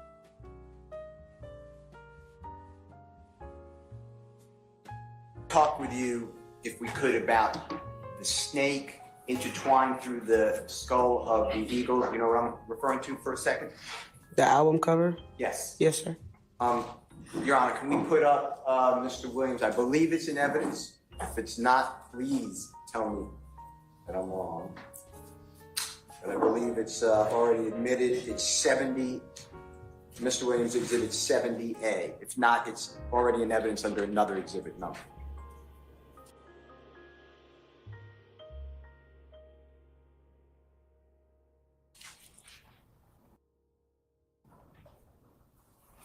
Who's going to put it up? Mr. Kokomo, if that's okay. Yes.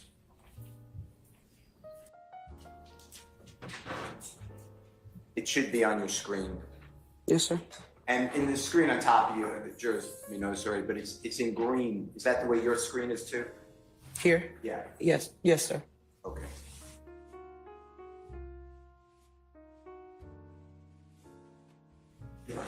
Oh, no, it's not that way. I thought you meant the green on the snake. My apologies. No, that's fine. Okay. And the album cover, though, if you remember, is not green, right? It's just No. a display on top of your behind. Yeah, this background color's white. All right. Now, I want to talk with you about this, if that's okay with you. Sure. This is approximately, do you remember the year by any chance? I don't recall the exact year, top of my head. That's fine. 2017 sound approximately right? You say so, I believe you. Okay. And when is the first time that you noticed this image or album cover? And I'm referring all the time to Jeffrey Williams, Exhibit 78. When the album was released, again, I'm not sure of the exact year of it, but I believe it was 17, like you stated. Okay. And you knew that this album was released by Mr. Williams, fair to say? Sure, yes. A performer known as Young Thug. Yes, sir. And Future. Do you know who Future is by any chance? Well, he's another Atlanta rapper, correct? Yeah. Or entertainer. Yeah. And they're both collaborating on this album, fair to say? That's fair.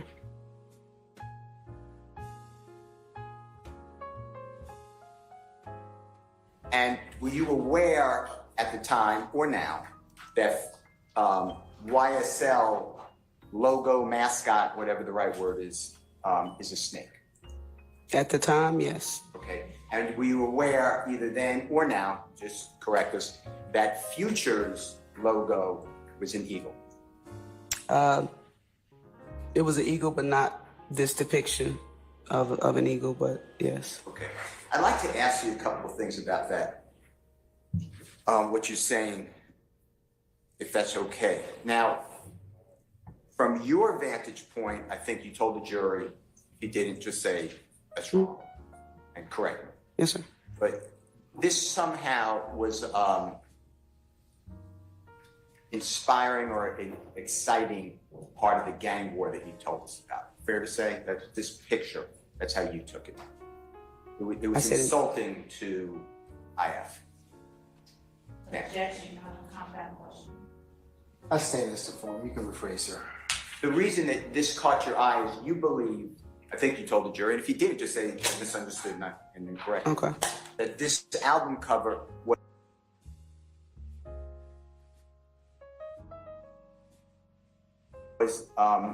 somehow throwing gasoline on a gang war. Is that something Yes, like that? yes. And that's because it's your understanding that the snake really is kind of inside, the way I look at it, the skull of the rival gang. That's how you looked at it. Fair to say? That was the depiction that the gang unit had based on our previous dealings with both individual gangs. Now, and I'm sorry. No, I'm sorry. I cut you off. I thought you were done. And their emblems that they use to represent themselves. Now, I want to ask you some few questions. Mm-hmm. Just tell me, best your memory, who you spoke with and what you did about it, okay? The performer known as Future that I've been asking about. Were you aware that he was signed at the time of this record album cover by Sony Records? No, I was not. Were you aware that Sony Records also has a subsidiary, meaning a subpart, Epic Records? I object to facts not in evidence, assuming facts not in evidence were you aware? I'll sustain the objection. Did you know that Epic Records was a subpart of Sony Records? Objection still, Your Honor, for assuming facts not in I sustain the objection. Just asking the question. I sustain the objection. Did you ever look at the back of the album cover to see who produced that album with that artwork on? No, I wasn't. If this was, I trust what you say. It was released in 2017, is what you said? Is that what you said, 2017? Yeah. I wasn't in the gang unit in 2017.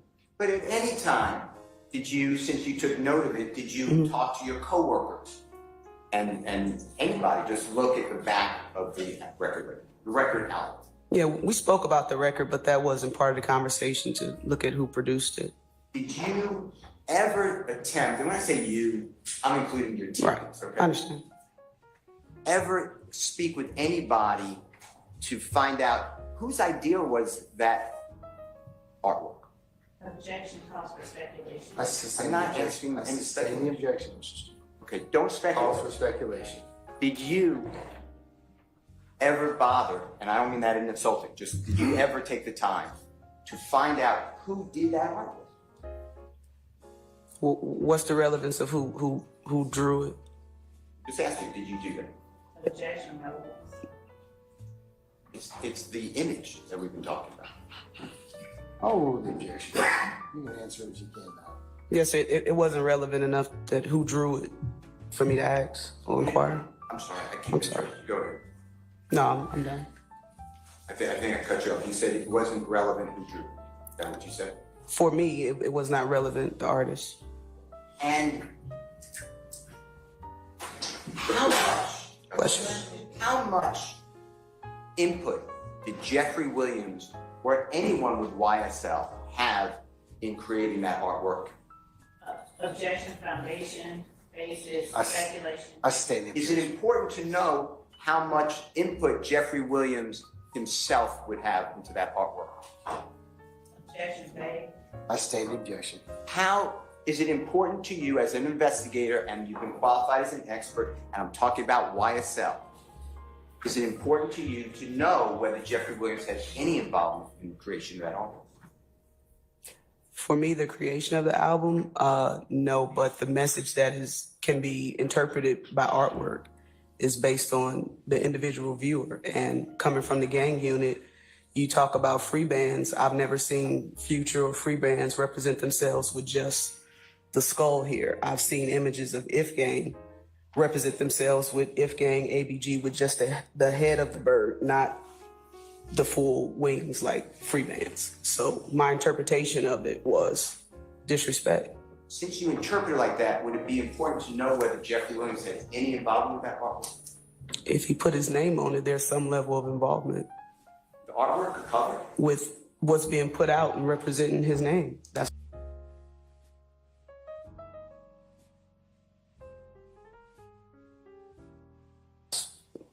what I would conclude. How about YSL? Any members of the record label or whoever you want to call it YSL? How much input did anyone with YSL have into creating that?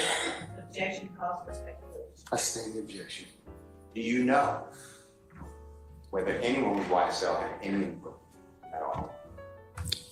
Again, I conclude that if someone put their name on something to be presented to the world and represent themselves, you would have some level of input on what's being put out to the world.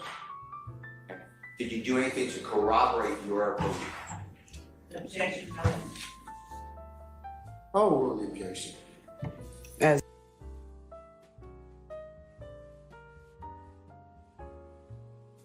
in, Anything?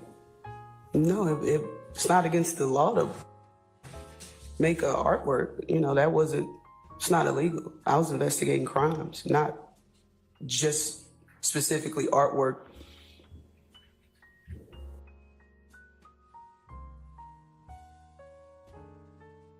Are you familiar with YSL putting out an album cover with an eagle holding a snake in his hand? Are you familiar with that? Not off the top of my head. I mean, if you can show me something, I can tell you if I've seen it or not.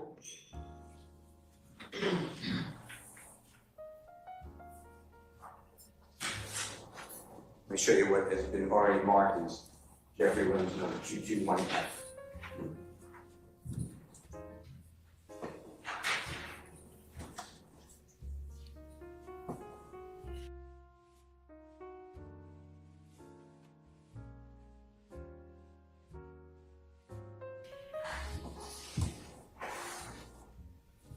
May I approach? You may, sir. Just show it to the stage. Thank you. I've already sent it to him previously, and I gave him a copy. Take a peek at that, if you don't mind. Sure. Tell me if you recognize that. I think I may have seen this. Yes.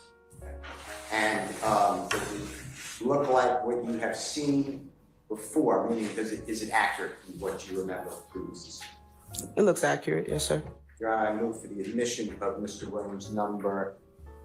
That would be 221F. Your Honor, I would object unless additional foundation is laid.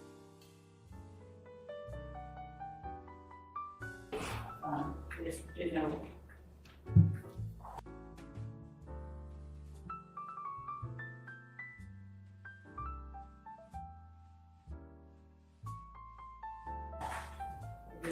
Can I see it, please?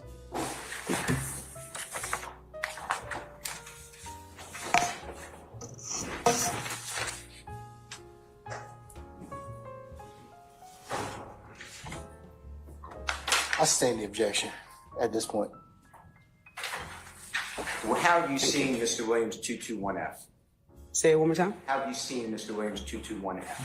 I may have seen it online. Okay. And what did you recognize it to be? An album cover. And I've already asked this, I want to ask you again. Does it look similar to what you've seen online or identical to what you remember seeing online? In reference to the same picture? Yeah, it looks pretty similar. Your Honor, I believe a foundation has been laid. Okay, you have any further objection? no, Your Honor. All right. What's the number of these exhibits, sir? 221F. So 221 alpha, is that what you said? F. Oh, 221 Proctor, okay.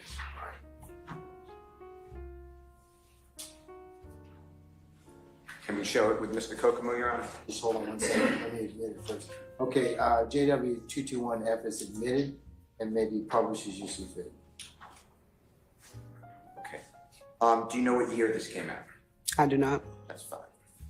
And here, there is an eagle. You recognize at least a depiction of an eagle? Yeah, it's like a large bird. And then a snake being held?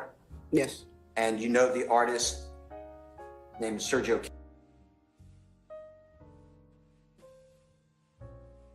Kitchens, he performs under the name Gunna? I don't know him personally, but I've heard of his name. Okay, part of YSL? Sir? Part of YSL? Yes. And then Roddy Ricch, R-O-D-D-Y-R-I-C-C-H? Mm-hmm. That's a performer, right? Yeah, I've heard of him, yes, sir. And they did this album that the judge admitted 221F. It's not the album, it's the cover, the artwork of the album, right? Correct. And in this one, you notice that there's a snake. That's a symbol of YSL, right? Yes. And then the eagle carrying the snake. Fair to say? The eagle's holding the snake. Yes. And did you know that Roddy Ricch's album or motto or logo or symbol is the eagle? Did you know that? I'm asking you whether the witness. I sustain the objection. Did you know whether Roddy Ricch's symbol was an eagle? Objection. I sustain the objection. Based upon your knowledge, do you know whether Roddy Ricch's symbol is an eagle? I do not. Did you ever look into this? An album cover? I'm sorry. No, that's fine. As part of this case, you ever look into this album cover? You ever find this fascinating or interesting? It's not fascinating to me, no. I didn't look into it. Now, you're aware of Mr. Williams is not the only artist who, if you are familiar, who uses a animal or a symbol as a motto or logo. Is that true? Objection, compound, and base. I sustain the question. Are you familiar with that, you know, the artist Lil Wayne? Yes. Wayne Carter?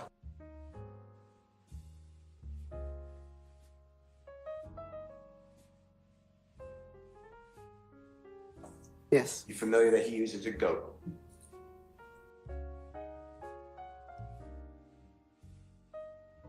A goat to do what? As his symbol. Are you familiar with that? No, I'm not. Okay. Are you familiar with the album where Jeffrey Williams and Lil Wayne have a goat and a snake on the cover? A goat and a snake? Artwork. Not off the top of my head, no, sir. Okay. Are you familiar with the performer known as Lil Baby? Yes. Are you familiar? That Lil Baby uses a sculpture of a little child. I stand the question. Based upon your personal knowledge, do you know whether Lil Baby has a sculpture of a child as his motto or logo? No. You don't know that? Okay. You don't know I that? answered no.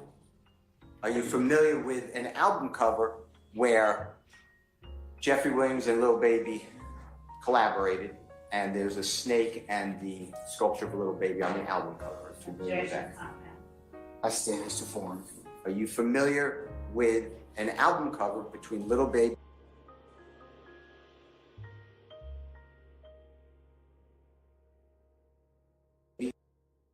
and Jeffrey Williams or YSL member Gunna, where there is a snake and a statue of a little baby?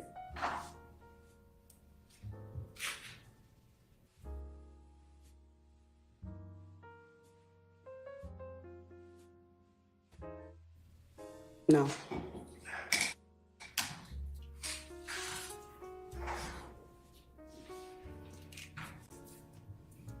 Are you familiar with Jeffrey Williams and Future doing another album cover where there are two eagles and a snake? Are you familiar with that? As far as album covers, no, I'm not familiar with the artwork. Let me just show you this refreshes.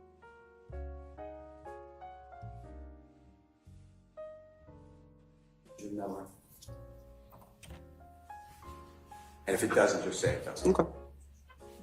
May I approach, Your Honor? You may, sir. Showing you Mr. Williams, 2212.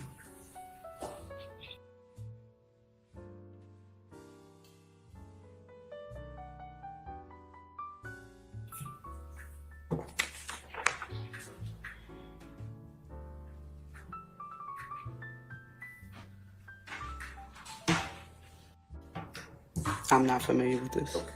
All right. Now, are you familiar with the performer known as Drake? Drake? Yeah. Yes. And do you know whether he has an owl as his symbol or logo? Yes. So, it seems to me that you didn't speak with anyone in YSL about the artwork on State's Exhibit number 70A, right? I stand the objection.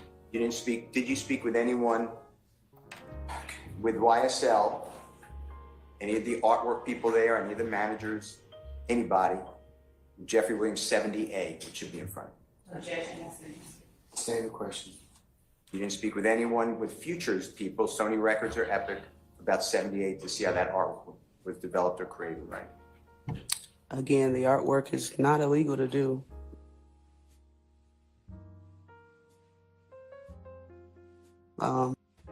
And as well as I wasn't in the gang unit in 2017 and thereafter.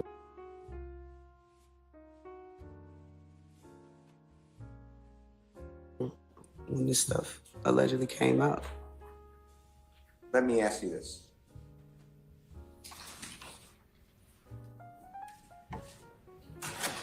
Is it possible, from your expertise, that 70A, Jeffrey Williams 70A, has nothing to do with This is 78? I'm sorry. No. It's the one with the skull of the eagle and the snake going through it? Okay. Your Honor, I object to that question based on speculation. That is not. I sustain the objection. Detective Gaither said, I sustain the objection. So you can rephrase it more.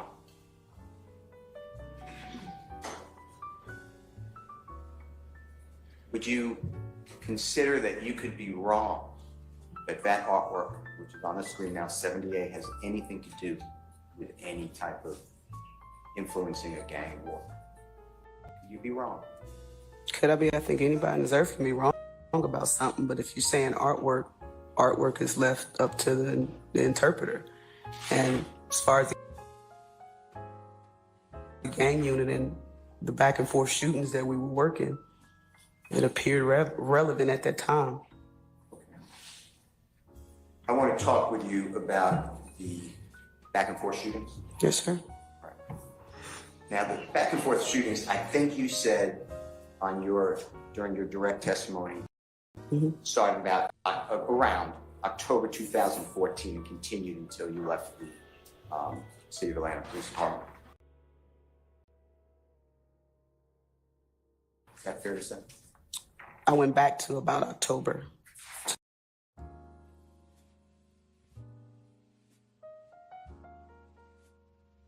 To start looking, that was my starting point.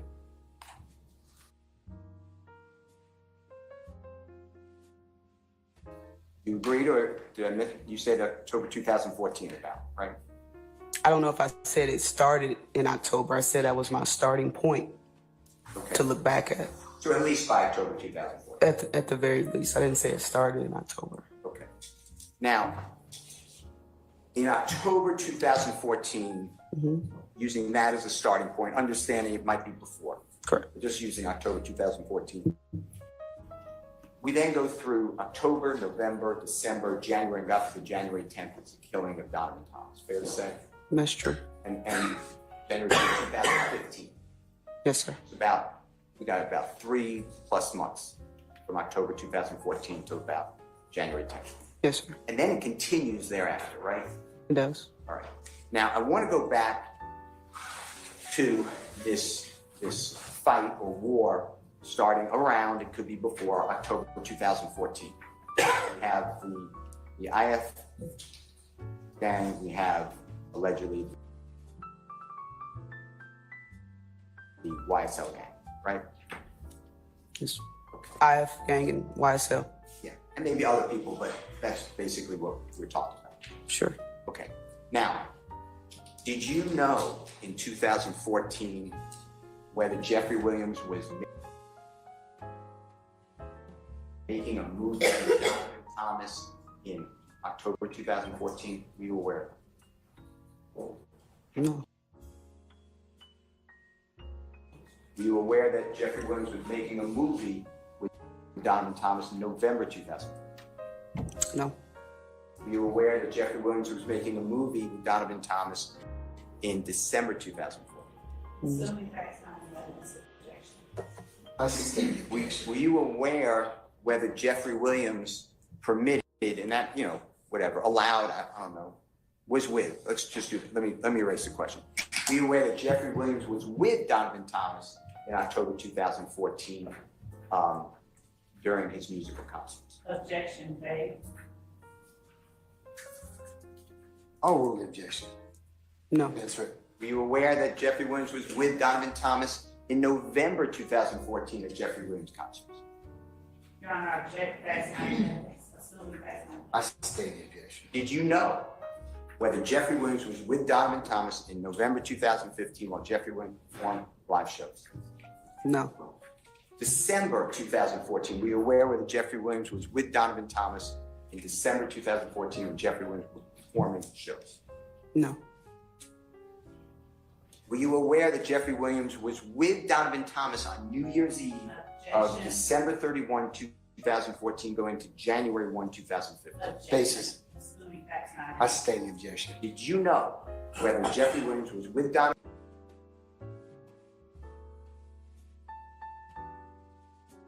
Thomas or Donovan Thomas with Jeffrey Williams on New Year's Eve on December 31, 2014?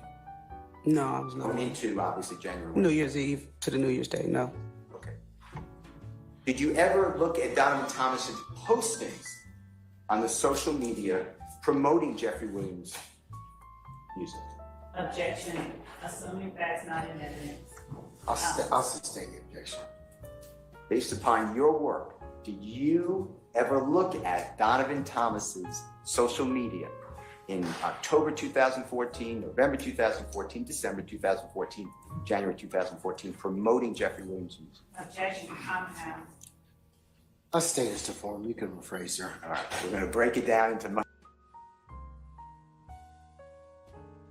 by month. Did you ever look, and then tell the juries if you did, what you found, October 2014? No.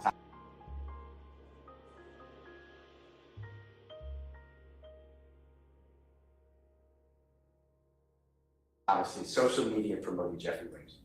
No. The same question, November 2014. No, sir. Same question, December 2014. No, sir. Same question, beginning, obviously, God forbid, there was a killing, but beginning of 2015, January. I believe I saw, well, after his murder is when I first saw Mr. Thomas's social media page. I hadn't seen it before. And I was inarticulate in my question.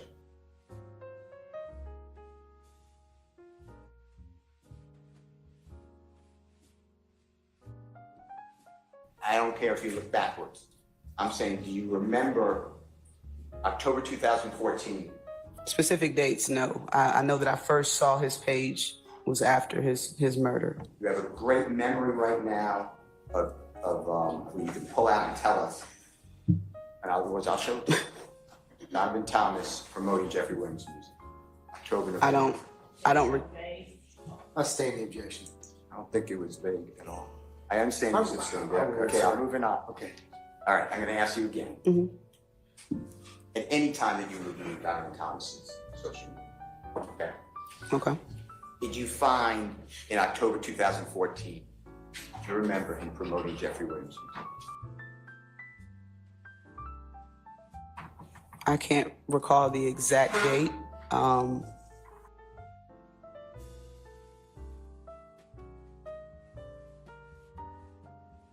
I do believe he may have posted a picture or something of Mr. Williams, but to give you an exact date of what the context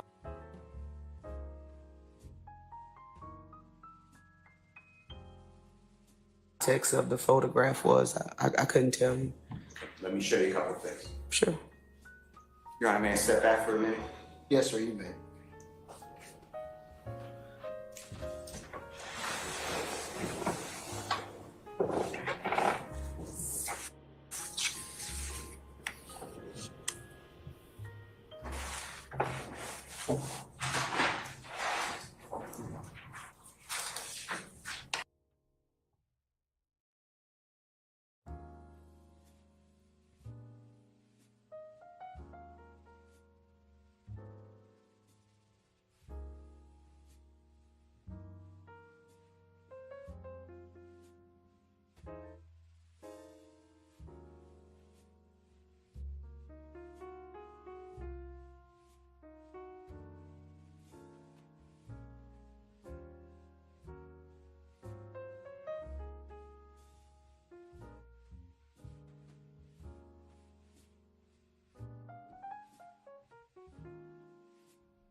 they're going to look for it, I'm going to continue. Just need Yes, sir. time. Okay. I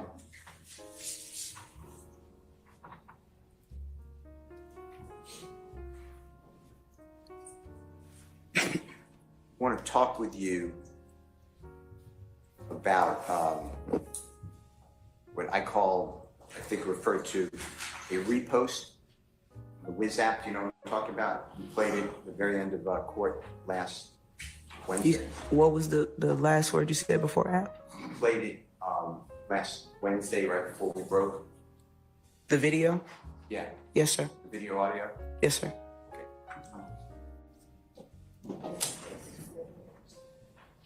Number 112, blah, blah, blah.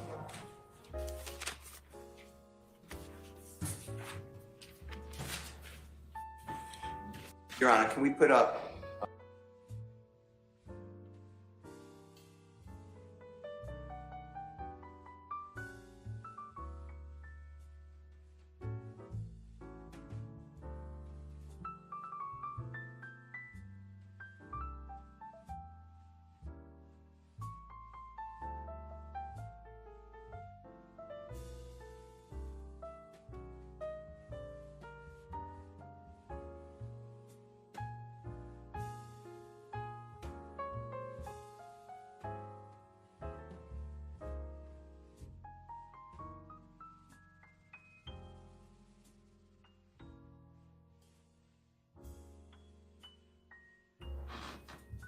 You ain't got to ask the nigga for nothing.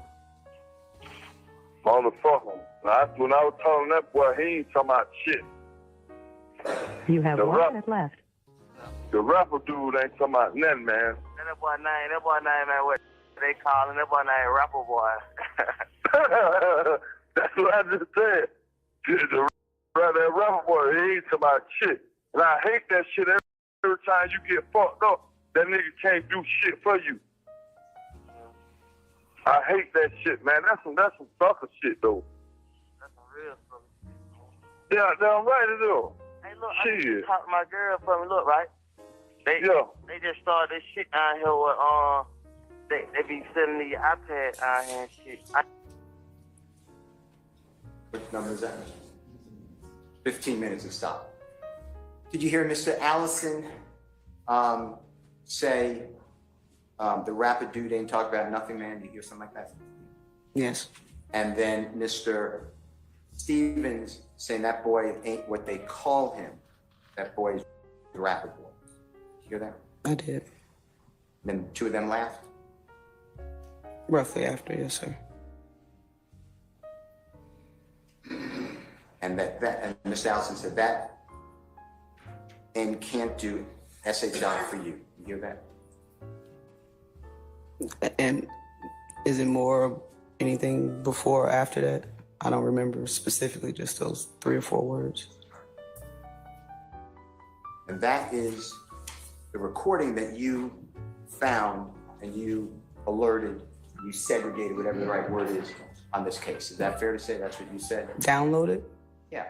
Yes. Okay. Do you have any jail recordings where Trontavious Stevens says that Jeffrey Williams is the leader of this game? No. Jeffrey Williams pays for my lawyer? No.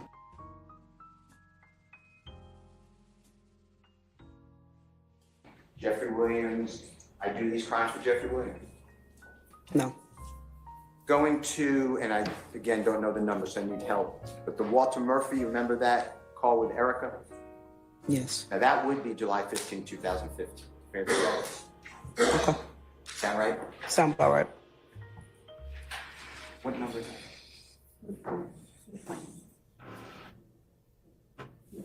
What number?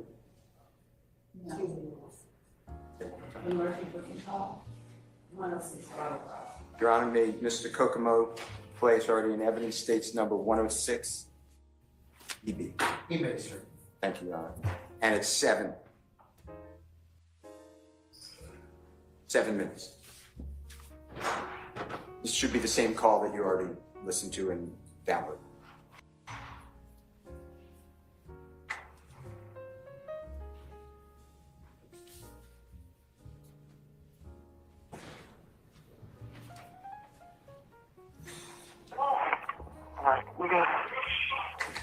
start a fundraiser or something.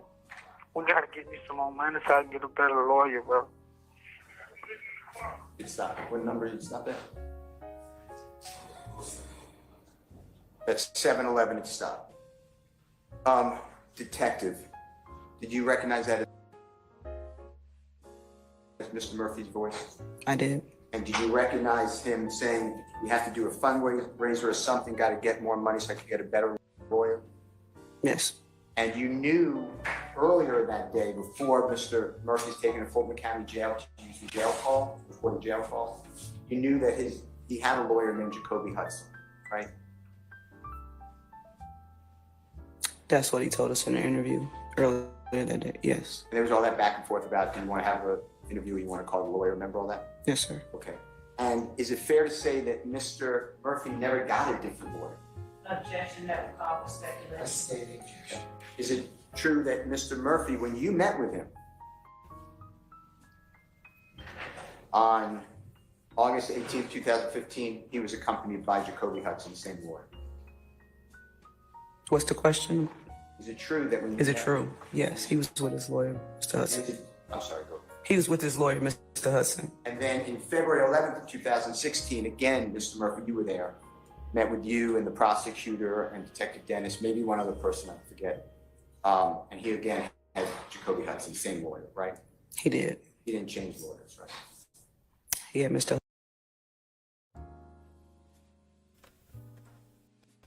Mr. Murphy, who is DK, the guy who they really want to send back to prison because he didn't say what they wanted him to.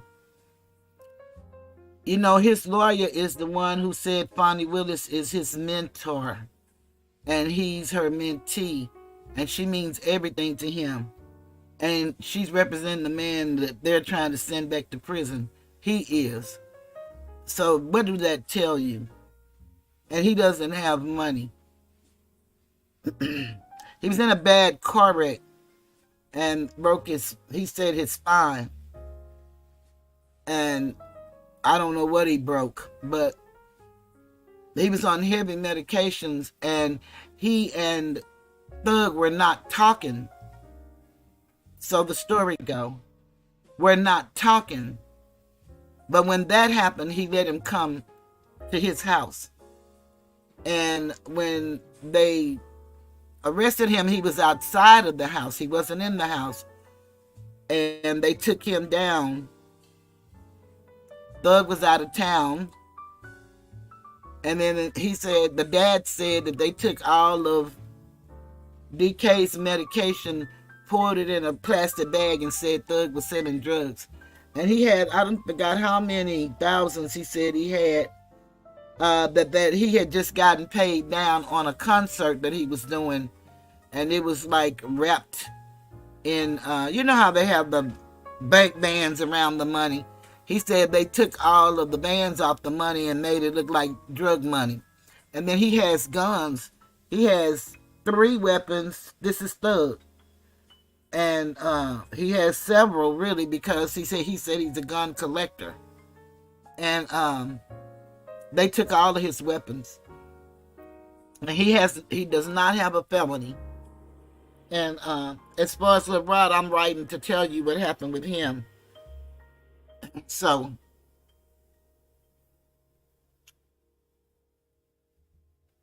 I have the indictment. I don't know how to make it. Maybe I can try to find a link to see if I can send it to you, but I have it. Hold on a minute.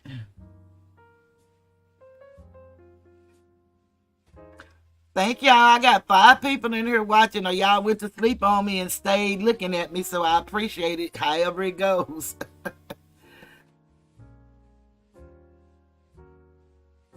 Hustle with him. And then he said you have to start a fundraiser or something. Did you hear that? The little snippet you just heard? Yes.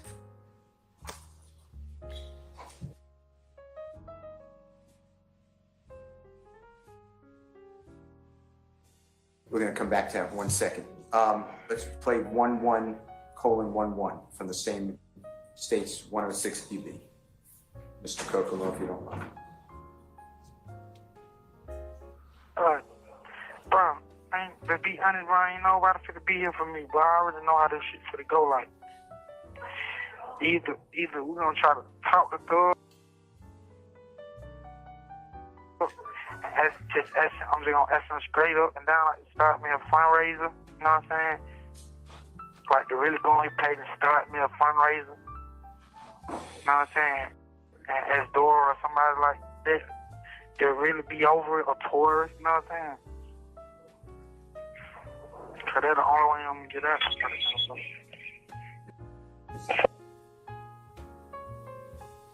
11:41 and stopped at 9.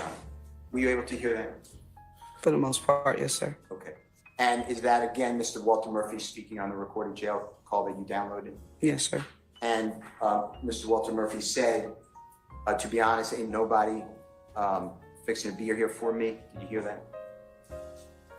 Objection, Your Honor. I'll ask the recording speak for itself. Just play. You hear that? I don't remember hearing that part. And either we're going to try to talk to Thug, ask him, just going to ask him straight up and down, start me a fundraiser. Did you hear that? Yes. Okay. And I'd really like to go on his page and start me a fundraiser. Did you hear that? I don't recall hearing go on his page. I don't recall hearing the page part.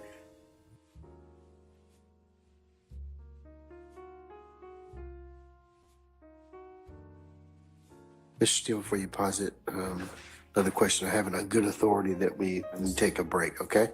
All right, ladies and gentlemen, how about we take 10 minutes and we'll come back at, no, actually, we'll take 15 minutes. We'll come back at 3:05, okay? All right, all rise.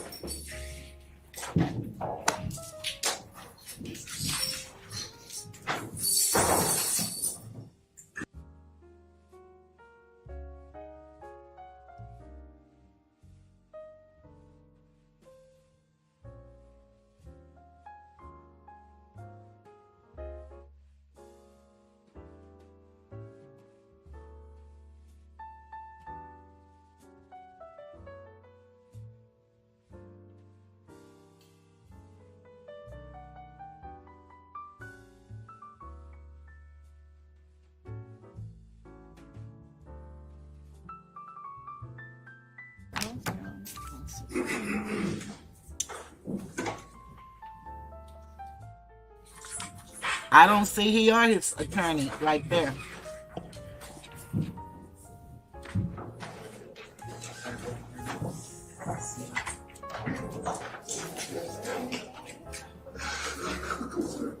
All right, ladies and gentlemen, please be seated. All right, thank you, Sergeant Ingram. Mr. Steele.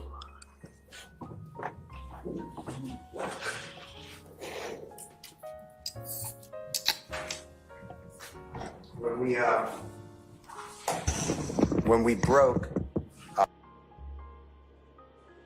I was asking you about whether you heard Mr.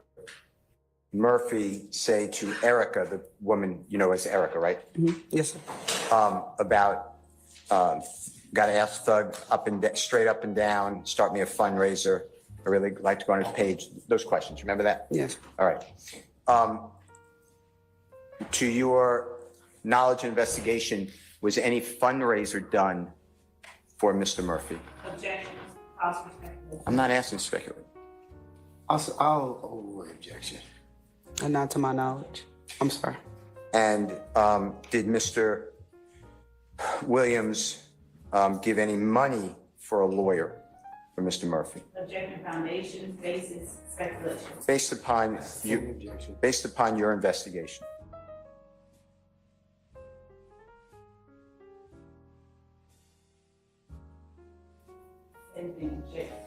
A standing objection. Don't speculate. Do you personally have any information that Mr. Williams gave any money to Mr. Murphy for a lawyer? No, sir. Bond money? Not that I'm aware of. Family money? Objection, Your Honor. She said none to money. I stand objections. Now, do you have any recorded calls that you went through to share with the jury, Mr. Murphy speaking with anybody, where he states something effect of, Thug owes me, I do protection for or security for his family.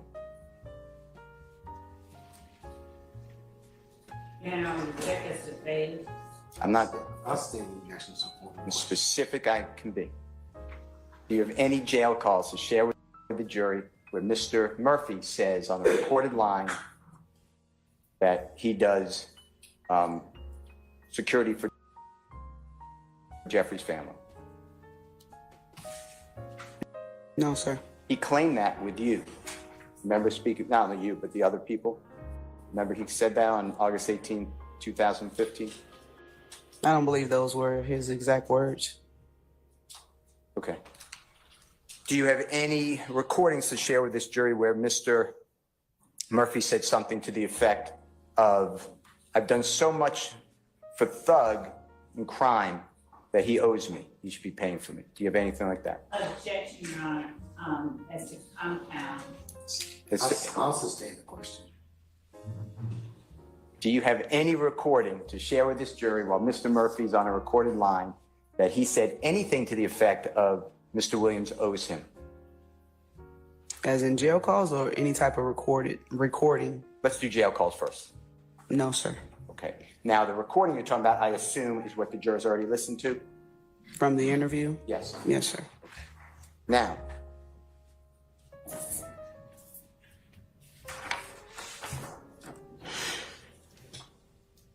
does it refresh your memory that I asked you if you said on direct examination that the jail call recorded between Mr. Stevens and Mr. Allison was a certain date? Remember you said, I don't remember the date? I said, I don't recall at this time the date. Does August 1, 2015 sound familiar? I don't recall it. At this date, it may have been, I think, the second, maybe. I'm not 100% sure. That's my answer.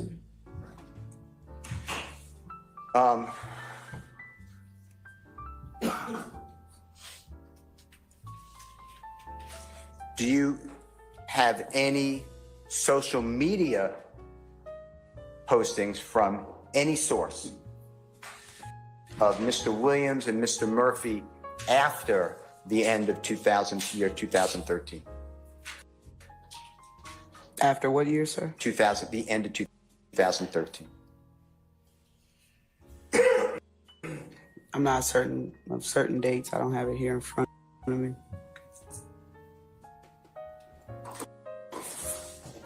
Do you have any evidence that Jeffrey Williams ever spoke with Mr. Murphy after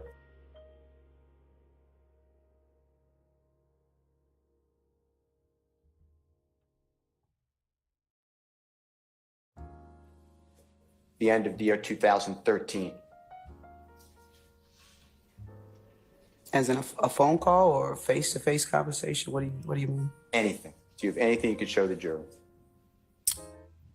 To show the jury at this moment, no. Now, I want to ask you something, and I think it was just your words were being used, and I'm not saying this with the intent. Do you have any evidence that Mr. Murphy was inside of Jeffrey Williams' home on the date of Mr. Murphy's arrest? Remember July 15, 2015? I remember the day. What's your question, sir? Do you have any evidence that Mr. Murphy was inside of Jeffrey Williams' home? You know what we're talking about in Sandy Springs, Georgia? Mm-hmm. All right, on that date. I never stated he was inside the home. And I wasn't trying to say you did. In fact, Mr. Murphy was arrested outside the home. Is that fair to say? That's what I stated, yes. Outside the crime scene tape. Fair to say? Yes. And do you have any evidence to share with the jury that Mr. Murphy was ever inside of Jeffrey Williams' Sandy Springs home? Why would there be evidence to say he was in the house? I never stated that, implied that. Fine. That he was inside his home. All right. Now, Jeffrey Williams did host or a fundraiser, had a fundraiser for Jimmy Winfrey. Is that fair to say? Remember that Free Roscoe campaign you talked about with the hat? Yes. That Mr. Murphy was wearing? Yes. And that was on Mr. Williams' social media posts? It was on a lot of YSL members' posts. And it had a lot of, I'm not limiting to this, but shirts were made? There's a lot of merchandise made. Yes, sir. All right. Nothing like that for Mr. Stevens, right? Mr. Stevens? Yeah. Not that I recall. Nothing like that for Mr. Murphy? No, sir. All right. Now, I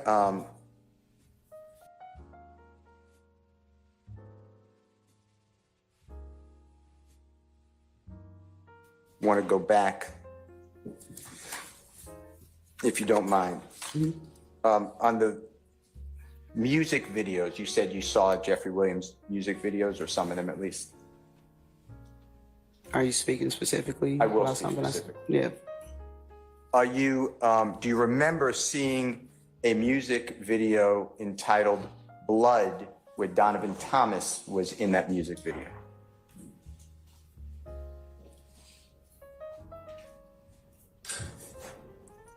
I don't recall the title, Blood. You showed me the video, but I don't recall the actual title being Blood. Okay, we'll do that in 1 minute if that's okay. Okay. Let me just ask you a couple of questions, okay? Are you aware that Mr. Thomas was in a music video with Jeffrey Williams dated December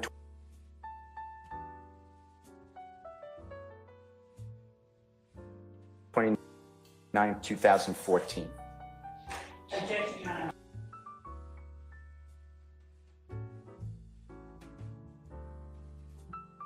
Date as to the date, whether it was posted or made in the I'll stay as the form, Mr. Steele. You can rephrase, sir. Okay.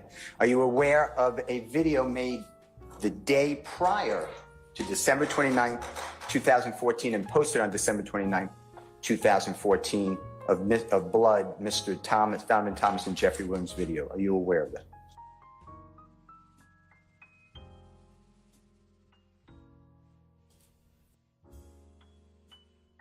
I think you just asked me if I saw the video Blood. Are we talking about the same video? Yes, and I'm going to show it to you. I can't comment on that because I'm not sure of the video that you're speaking of. All right, I'm going to show you two videos just to save time. Yes, sir. But I'm going to ask you the same question first, and then if you need to see it, we're going to show it to you, okay? Okay.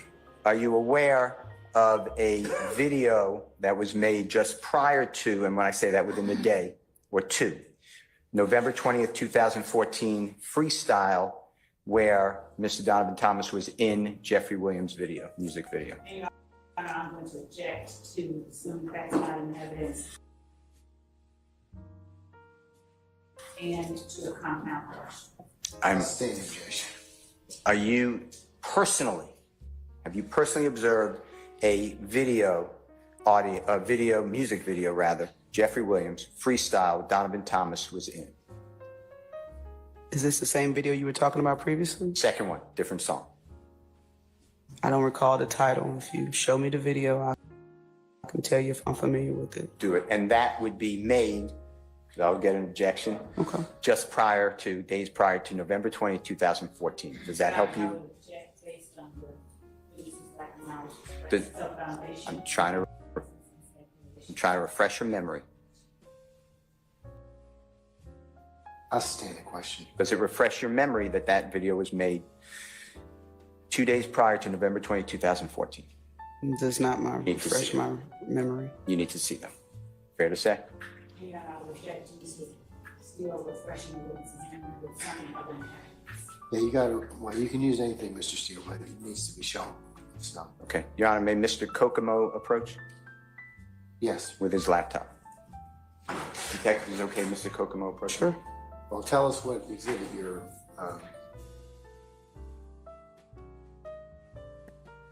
I'm gonna let the video play without the sound.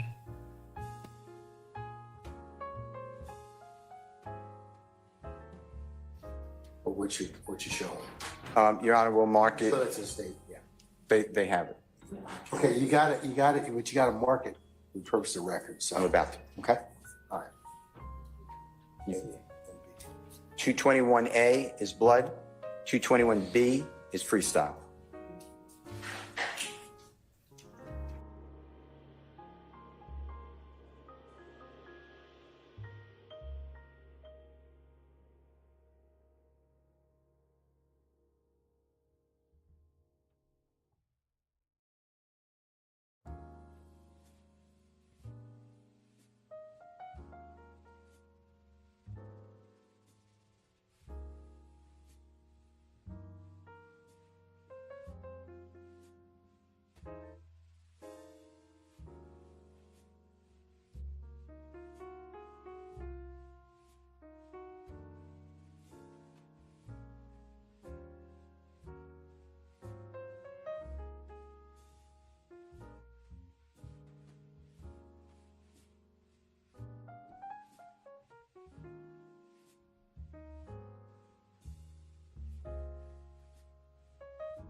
recognize that as being made and displayed on YouTube November 20th, 2014?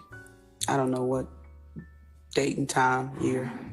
Would it refresh your memory to see the date and time? You can show me, but I don't recall it being around that time. I'm not sure of when it was. That's fine. Okay, do you know Donovan Thomas to be in that video, music video? Did you see him in there? The clip that this gentleman just showed me? Or from your memory, or we'll show you the clip? I don't remember him being in the video. When he showed me, I remember seeing the actual video before, but to say Mr. Thomas was in it, I'm not certain. Okay. Your Honor, can we play two?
2014, as you describe it, and Mr. Williams' music video, November 20th, 2014, which is now in 222B with Mr. Thomason. Can you explain that to the jury? I believe I stated my starting point, and looking back for retaliatory shootings was October. I believe you said this started in October. The gang war started in October. As I already clarified, that was my starting point, which was October. Did you not tell this jury that at least by October 2024, there was this back and forth gang war going on? I don't believe I said that. I stated that was my starting point to look back at cases, calls for service, shooting calls. October was my start date. All right. Now, I just want to make sure that I understand something. Yes, sir. I heard it with, when you were speaking with Mr. Shardt. I'll sustain the objection. When you were speaking with Mr. Shardt about DS-13, do you remember that? About what? DS-13, he asked you about an email exchange. You and I emailed. The email, I don't know what DS-13 was.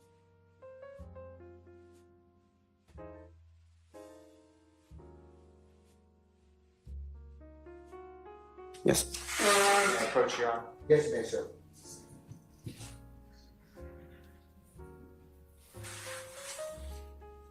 Approach you? Sure.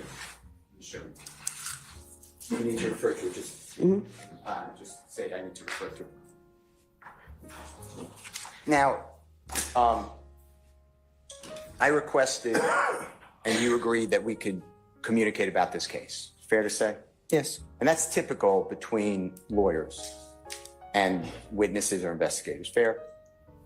I'm not a lawyer, and I've never communicated or had a Zoom call with any defense lawyer about a case that I was working. Okay, nothing wrong with that, right? Nothing wrong with what? Me speaking with you about your involvement in the case. No, there's nothing wrong with that.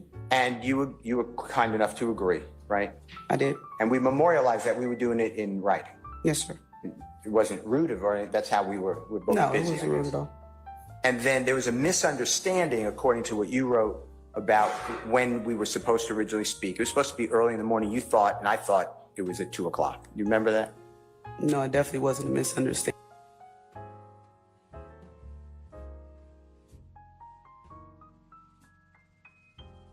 And I stated clear in this email the time that I was available. So it wasn't a misunderstanding on my behalf. And read what you wrote to me, if you don't mind. Is there a certain portion? Wherever you said, hey, I was available in the morning, I spoke with Seth Brown, something like that. Your Honor, I was checked, this has been admitted to settlement. I'll move for the admission of I can make it Mr. Williams, but otherwise it's DS-13. Any objection to DS-13? No. All right, DS-13 is admitted. Your Honor, maybe we show DS-13 then on a screen, it'll be easier. You can use it on the screen or right in front of you. Okay. Which portion do you want me to look at? And Your Honor, may we approach this for 1 second? Yes, you may. We'll just go from the bottom. Okay.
I don't know if any of us could imagine what it would feel like to be there under these crazy charges.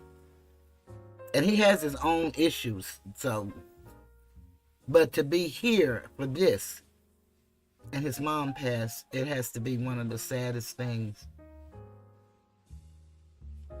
amongst many, because all of those guys' lives have been turned upside down based on this craziness.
Yes, 13.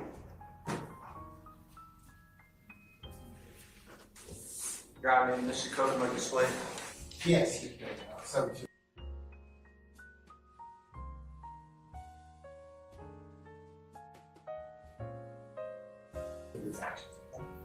You can use the one in front of you, it's easier, it's gonna be on your screen as well, okay? Yes, sir. And the one on your screen, I just took out for privacy, your email address and other personal information, telephone numbers, but it should be the exact identical content, okay? So this one, this should be the bottom of DS13, so it should go back to front is my belief, and you tell me if I'm wrong. And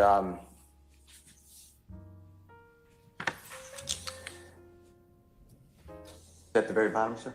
Okay, so this is December 13th of 2000, if you could scroll up, Mr. Kokomo.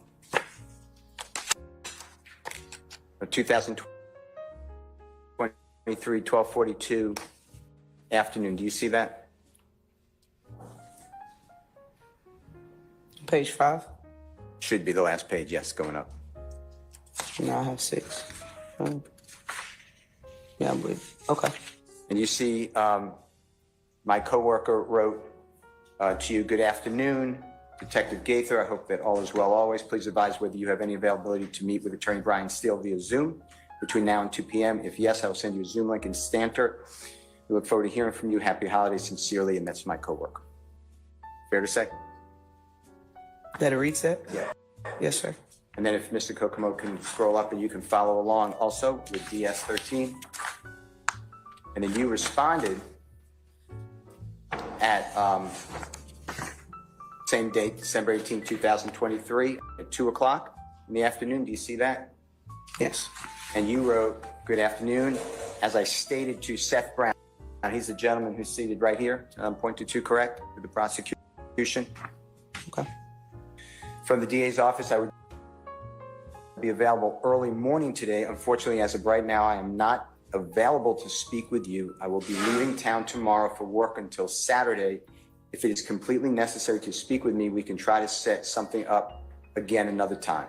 Fair to say? That's what it reads, yes, sir. Okay, and then if you go up to the response. And I wrote to you about 8 minutes later on December 18, 2023. Detective, how are you? Family? With question marks. We were instructed that you would be available today from 9 to 5. Please designate the date and time best for you to schedule to, best for your schedule to speak. Thank you so much. Happy holidays. And that's me. Fair to say? That's what it reads, yes, sir. And then going up.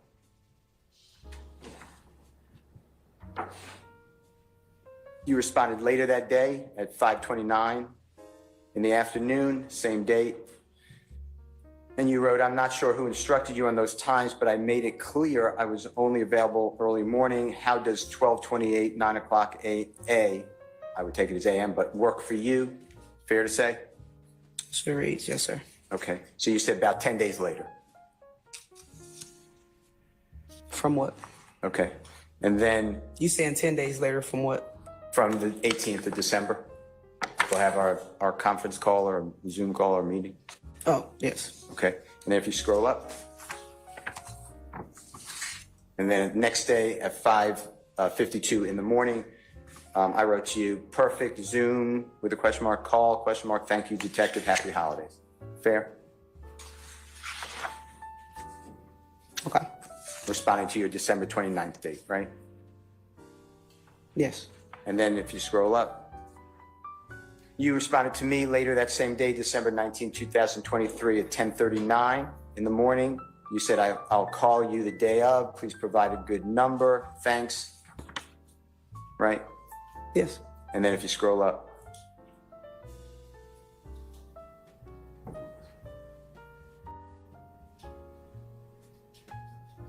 I responded on December 19th, 2023, 1:43 p.m.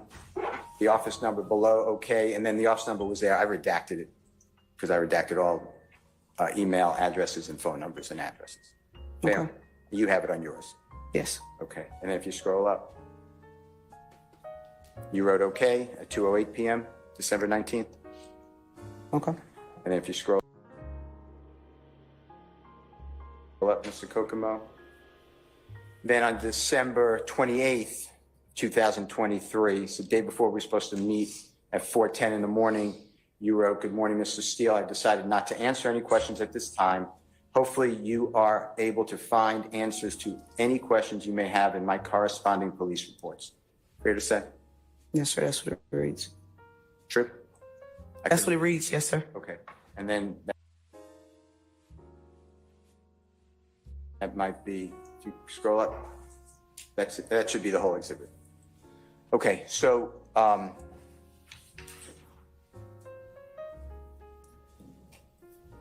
and that's your right. You don't have to speak with me or anybody else, right?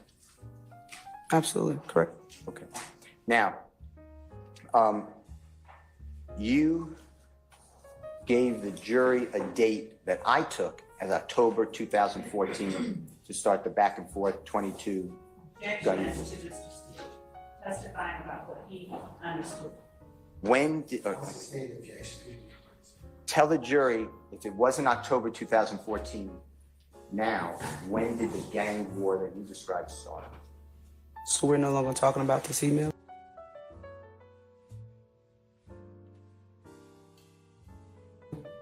That was it. That's it? Oh, okay. Could you read your question, please? I got a little confused. I'm sorry.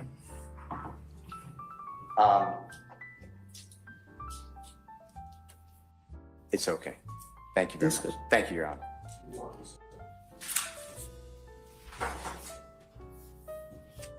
Any other examiners have anything?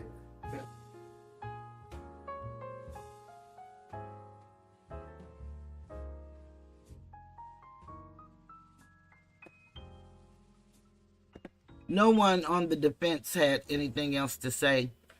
And trust me, I do not want to hear this prosecutor again.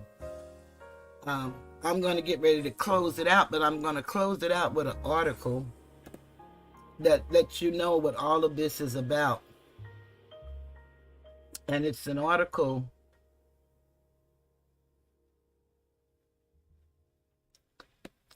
that was written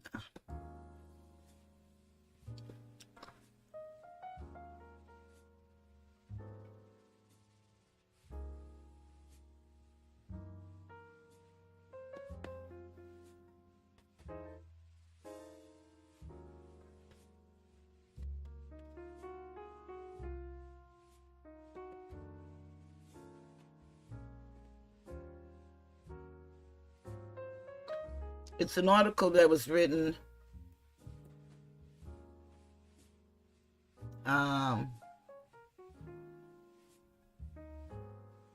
let me just pull this back out now that we are done with those videos.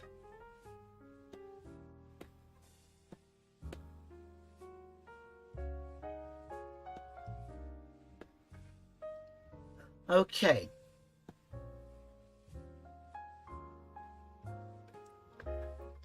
The name of the paper is heavy, and I don't look like I put it on here.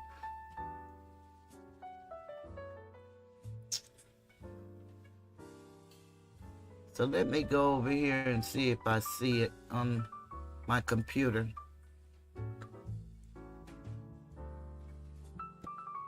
Because it's called Heavy, I believe is what it's called. Yeah, it is. Heavy.com is the article.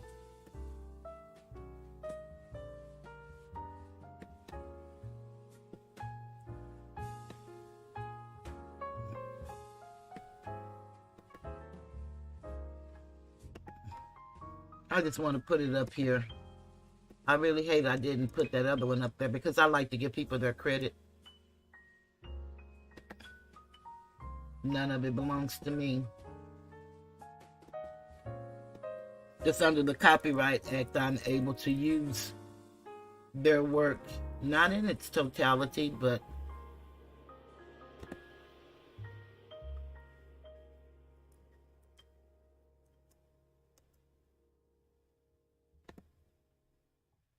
they allow us to use it for education, commentary, criticism, scholarship, teaching, and that's what I do. I like to teach. Although I wouldn't be a teacher in school or nothing, I just like to teach. Especially since I started learning so much.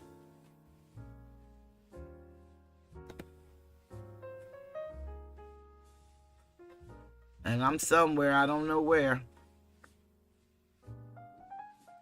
Oh, that place was called Culture Alley. I don't know if you guys can hear me or not. Because I don't even know where it is. I can hear it.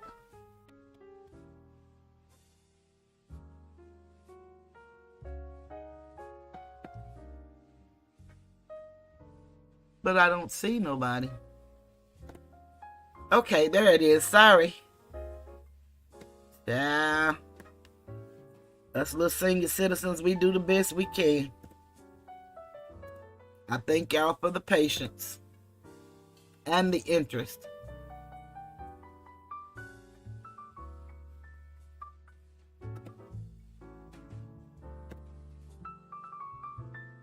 So I'm going to share this article, and we can call it a night. I certainly appreciate you guys.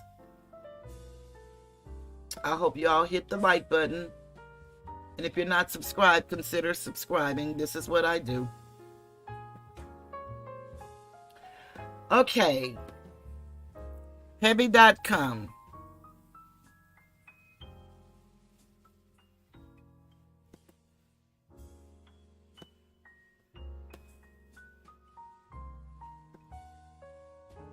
Bonnie Willis, YSL Mundo, and Donovan Thomas.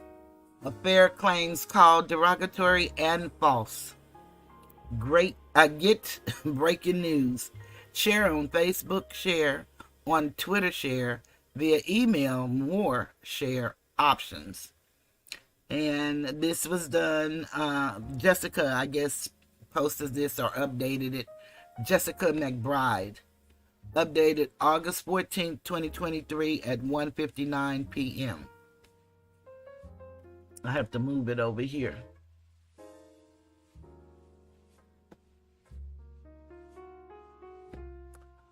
Fulton County District Attorney Bonnie Willis says accusations she had an affair with a gang member are derogatory and false, according to the Atlanta Journal-Constitution.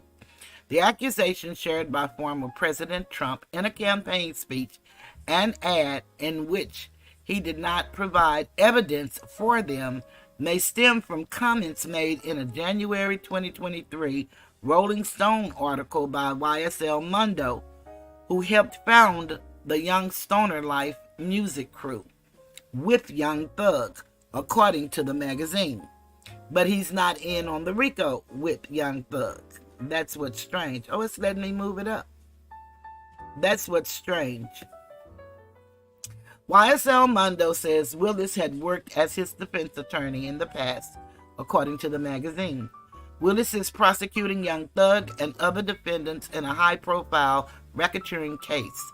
Willis is widely expected to indict Trump and other Republicans. The separate Young Thug case involves the murder of Donovan Big Nut Thomas, a senior-ranking Inglewood Blood gang member, according to Atlanta Magazine. The name Donovan Thomas has also been tied to Willis in unproven accusations on Reddit and TikTok and by podcaster DJ Academics in a Twitch stream. Academics, who has expressed support for Trump, did not provide evidence for the accusations. They say she was after a certain gang and she ended up having an affair with the head of the gang or a gang member. And this is the person who wants to indict me. She's got a lot of problems. And that was an article by Donald Trump on Twitter. And I can maybe pull that up because that was like a little video that he did on the campaign trail. That was 3:36 p.m. August 8, 2023. According to MSNBC, podcaster DJ Academics has spent months baselessly alleging that Willis had a romantic relationship with the central figure in Young Thug's trial. Thomas was shot and unalived outside a barbershop in 2015. According to WSB-TV, the indictment accuses Young Thug of renting a car using the unaliving of Thomas, a rival gang member. You know, I think they should allow us to say the things that the articles say when we're doing a news story, because it's really hard sometimes to forget. And they say these words may not be good for all advertisers, but, you know, I know these big companies and these news channels and stuff have sponsors and advertisement, I would imagine. I don't know that. I just imagine that. I don't know what they have. I know what I don't have, so I can't say what they have. Some sites believe that Trump was referring to Thomas, not YSL Mundo, but he did not provide a name in comments he made on the campaign trail. However, In a campaign ad that makes the accusations, the Rolling Stone article with YSL Mundo is cited. According to PolitiFact, the Trump television ad criticizing Willis distorts comments in a Rolling Stone article that did not show an affair. In an interview with Rolling Stone in 2023, YSL Mundo said the Fonnie Willis he sees on TV isn't the same woman who served as his defense attorney in 2019 during an aggravated assault case, the magazine reported. However, nowhere in the story does it allege that Willis and YSL Mundo had an affair. FactCheck.org reports that there is no evidence that Willis has had an affair with the gang member. Here's what you need to know. YSL Mundo told Rolling Stone he had auntie to nephew and mother to son talks with Fonnie Willis. And that's by Brand New Hip Hop. And they had a little video of him that you can go see on X. Okay, it says, in the Rolling Stone article, YSL Mundo said, "This is not her character. This is not who she is. I done had auntie to nephew, mother to son type talks with her. I know this not her character. This is what made me start looking at the YSL case. Like, I know it's bigger than just her." And remember, the police officer told the young man, "It's bigger than you. It's politics behind this shit. It's other people that's behind her pulling strings." And would we want a DA that can be pulled by strings by others when so many of our young people and elderly, whoever is in those jail cells, the percentage is the highest is Asiatic Americans, but they have all ethnicities. But they've been in there for over 90 days, some over a year, some over 2 years, one man 5 years, and has never seen a judge. And they're going after people that have already been through their system. And then if their crimes are so bad, why did they give all of those people that really have unalived people, really have robbed people, really have done some real serious things to people, why did they give them all plea deals where they can walk? Makes no sense. But it's one person that they want, and they're going after him. And it's unfortunate that it's costing everybody else. In the Rolling Stone article, YSL Mundo said, oh, I just read that. According to Rolling Stone, YSL Mundo posted and deleted an Instagram video showing a clip from court in which Willis pats him on the shoulder while he hugs his child. As they stood before the judge, she was working as his defense attorney. So this should all be a conflict of interest, according to the code of conducts and all that good stuff, but I don't know. It really wasn't nothing that I was trying to keep a secret, because the video is on my page, he told Rolling Stone. That video right there went viral. I was shooting that out there because I know it's going to end up coming up. Say Cheese, and Say Cheese DGTL, Young Thug is accused of renting 2014 Infiniti Q50 sedan from Hertz, which was used in the commission of the unaliving of Donovan Thomas Jr., a rival gang member, on 1/10/15, according to indictments. And that's via at WSB TV. So everybody is just reporting what they hear and what they see. And of course, that's Young Thug. 10:05 p.m., May 2022. He told Rolling Stone he posted the video so people would not think weird shit. about his interactions with Willis. He said they had a cool relationship. She was like, don't mess my name up now. You know I'm about to get ready to run for this head DA. You fuck around and do something else, I'm going to sock it to your A, he told Rolling Stone, adding that he was surprised when she indicted the rappers. Willis told Rolling Stone all conversations with him are attorney-client protected, and past confirming I represented him would be inappropriate, Willis wrote. Oh, I think I can say I liked him. I hope he is well. And according to WSB TV, YSL Mundo is accused of, I guess you could say that, strangling a woman, and authorities recovered drugs, cash, and uns in an investigation of him. He is not charged in the Willis racketeering case. Wonder why?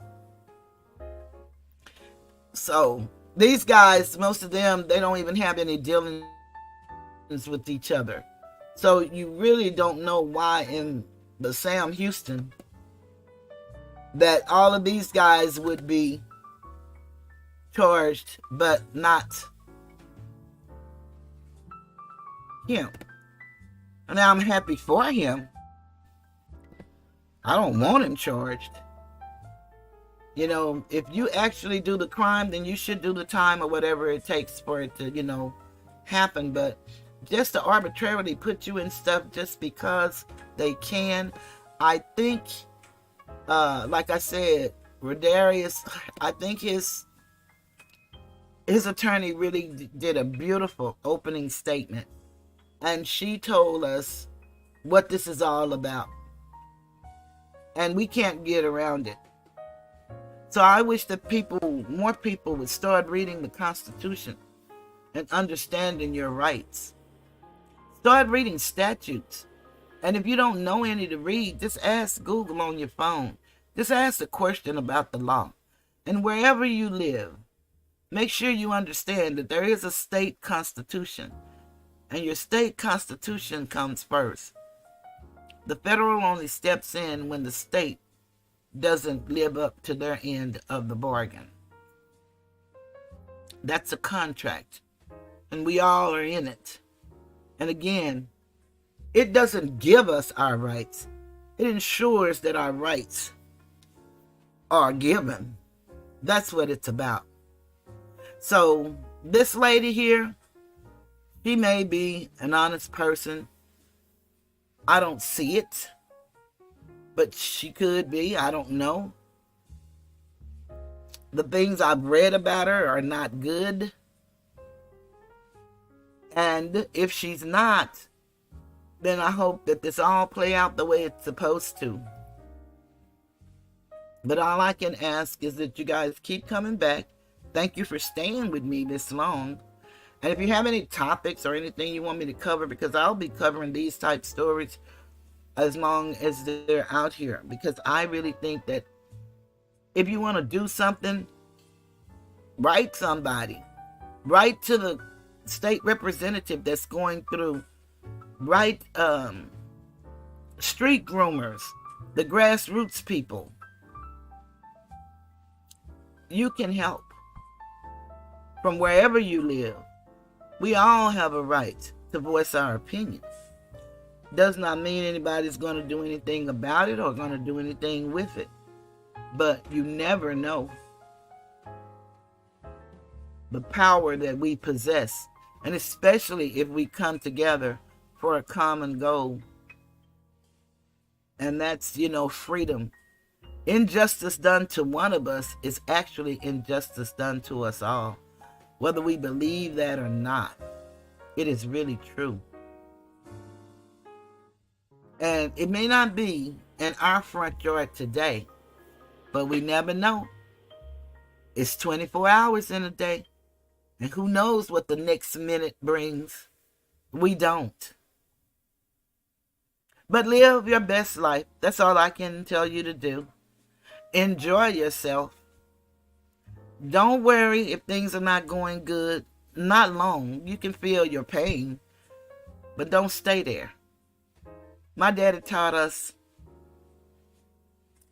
good is good and be happy when it's good. But don't get too happy because bad is sure to follow. And then don't get so low in your bad because this too shall pass. Life is just a cycle. It's a circle. That's what it is. And so we have good times. We have bad times. We have good days. We have bad days. We could be the nicest people in the world and get hurt the most. Or we could hurt people. Hurting people hurt people. And so if you're hurting, I suggest that you take out a pen and paper. And again, I sell journals and they come with an ink pen. But you could buy a tablet for $1.25 or cheaper. And just start writing. And don't write for other people, write for yourself. Whatever you're going through, whatever you're feeling, you will be amazed when you start writing how things just flow out of you. And that's what you want to do, is get it out of you. It's called emptying your own trash can. Dump it. And you can either do several things with it. You can keep it and measure how far you grow from this place to that place. You could tear it up, throw it away. You could be in a safe place and burn it up and spread the ashes. The choice is yours. I try to tell people, geographical areas do not make you a different person. Because no matter where you go, you take you with you. The change comes from the inside. And a lot of us are hurting financially, spiritually, relationally. A lot of us. Familially. It's a whole lot of different things. People that you trusted may betray your trust. You may betray somebody else's trust.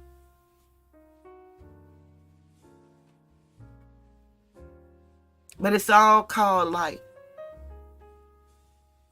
And it's a word you can use if you choose. If you don't, it's your choice. It's called forgiveness. And the first person you should forgive is yourself. That's normally the person we forget about. We'll forgive other people. And then we have this thing inside of us. Sometimes it grows to be what we call resentment. And you just can't shake a certain feeling. But it can be done. These people talking about words don't hurt. It is written in the Songbook, that Holy Bible that everybody pretend they read all the time and love the Lord with their whole heart. The power of life and death is in the tongue. So words definitely hit. They really hurt, and you can't take them back. You can ask for forgiveness. But it's something about these minds. And that's why we have to cast down vain imaginations. Because there's something about these minds that will replay something negative. And you have to remind yourself. Please remind yourself to speak life to yourself and your children.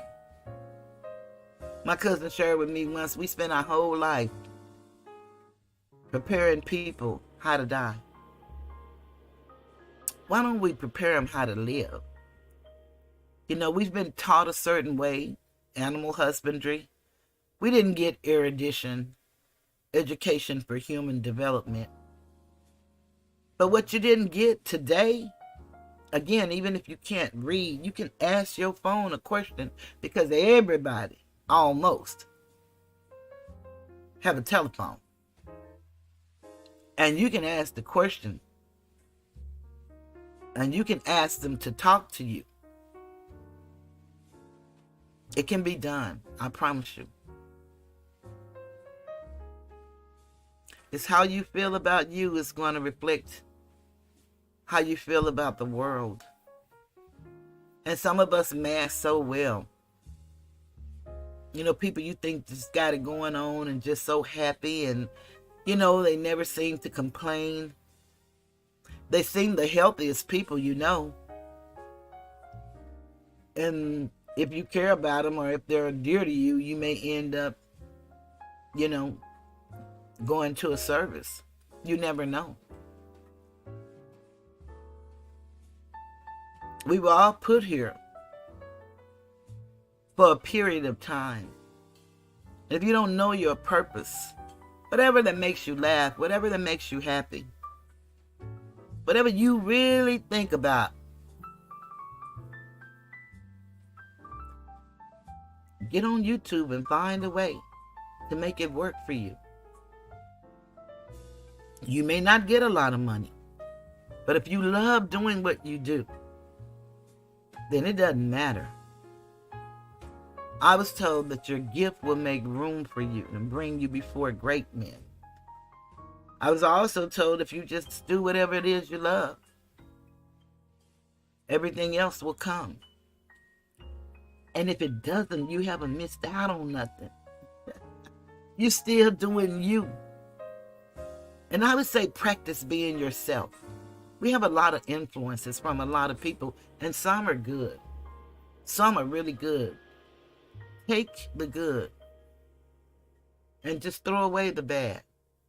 Something that doesn't resonate with you. Let it go. It's okay. But I thank y'all for being with me and hope y'all learned something. I know you probably not, well, you've been here all night, so you might not look at it again, but maybe you can go back and dissect some sections or something. And if you feel like it, leave a comment. Again, subscribe if you haven't. Consider joining my membership. And hit the like button.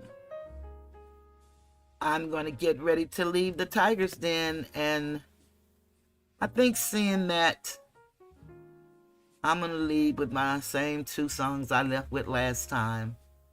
And that's A Mother's Love and Our Children. Because you guys are our future. I'm 65. A lot of you guys are just getting where you need to be. In your late 30s, early 40s. And it can be rough out here. So it's good to build relationships. You know, friendships. And in order to have real friends, you got to be a real friend. And that don't mean you have to be used or abused. It should be reciprocal. Give and take. Anytime you're in a one-sided relationship, then I can guarantee you in a sinking ship. And you better jump. So on that note, I'm going to get ready to leave the Tiger's Den. Hope to see you guys, Wednesday? Or is today Sunday? I think it is. Wednesday. 8:30. I'm leaving the Tiger's Den. Goodbye. I believe the children are our future. Teach them well and let them lead the way. Show them all the beauty they possess inside. Give them a sense of pride to make it easier. Let the children's laughter remind us who we used to be. Everybody's searching for a hero. People need someone to look up to. I never found anyone to fulfill my needs. A lonely place to be. So I learned to depend on me. I decided long ago never to walk in anyone's shadow.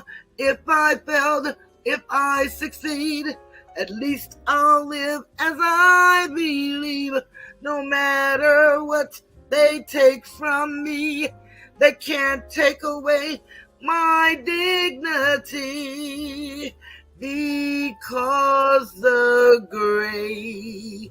greatest love of all is happening to me.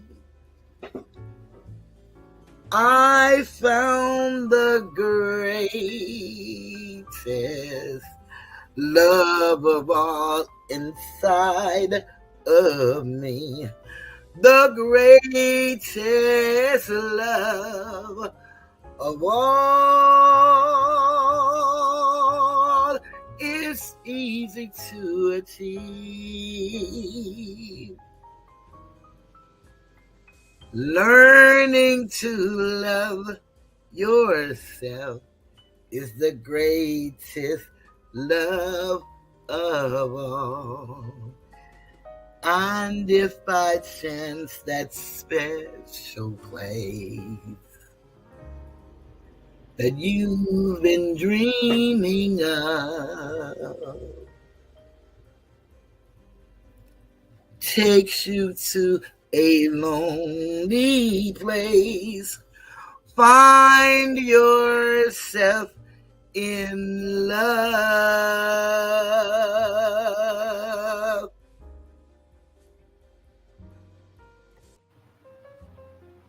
In a mother's love, you will find everything. Everything's alright. To a mother's love, you are bound. You can rest on sacred ground. In a mother's love,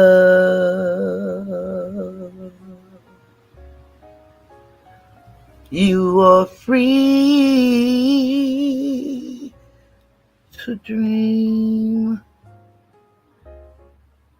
because she sees what you can be.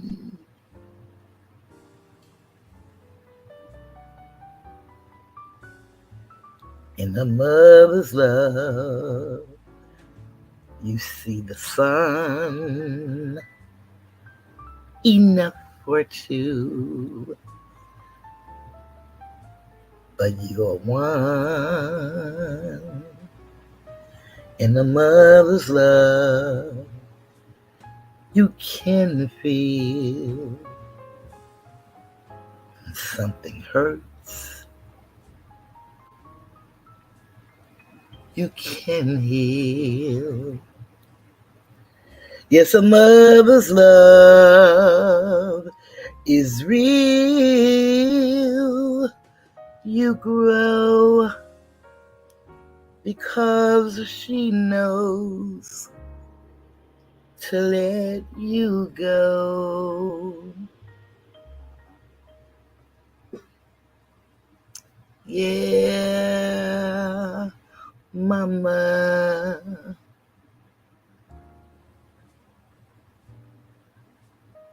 Mama, mama, mama. Mother's love. Mother's love. Yeah. All right. A mother's love.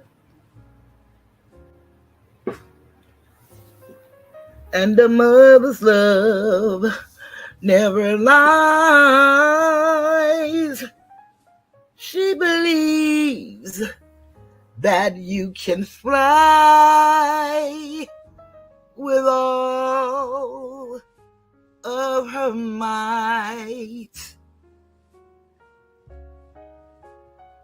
A mother's love.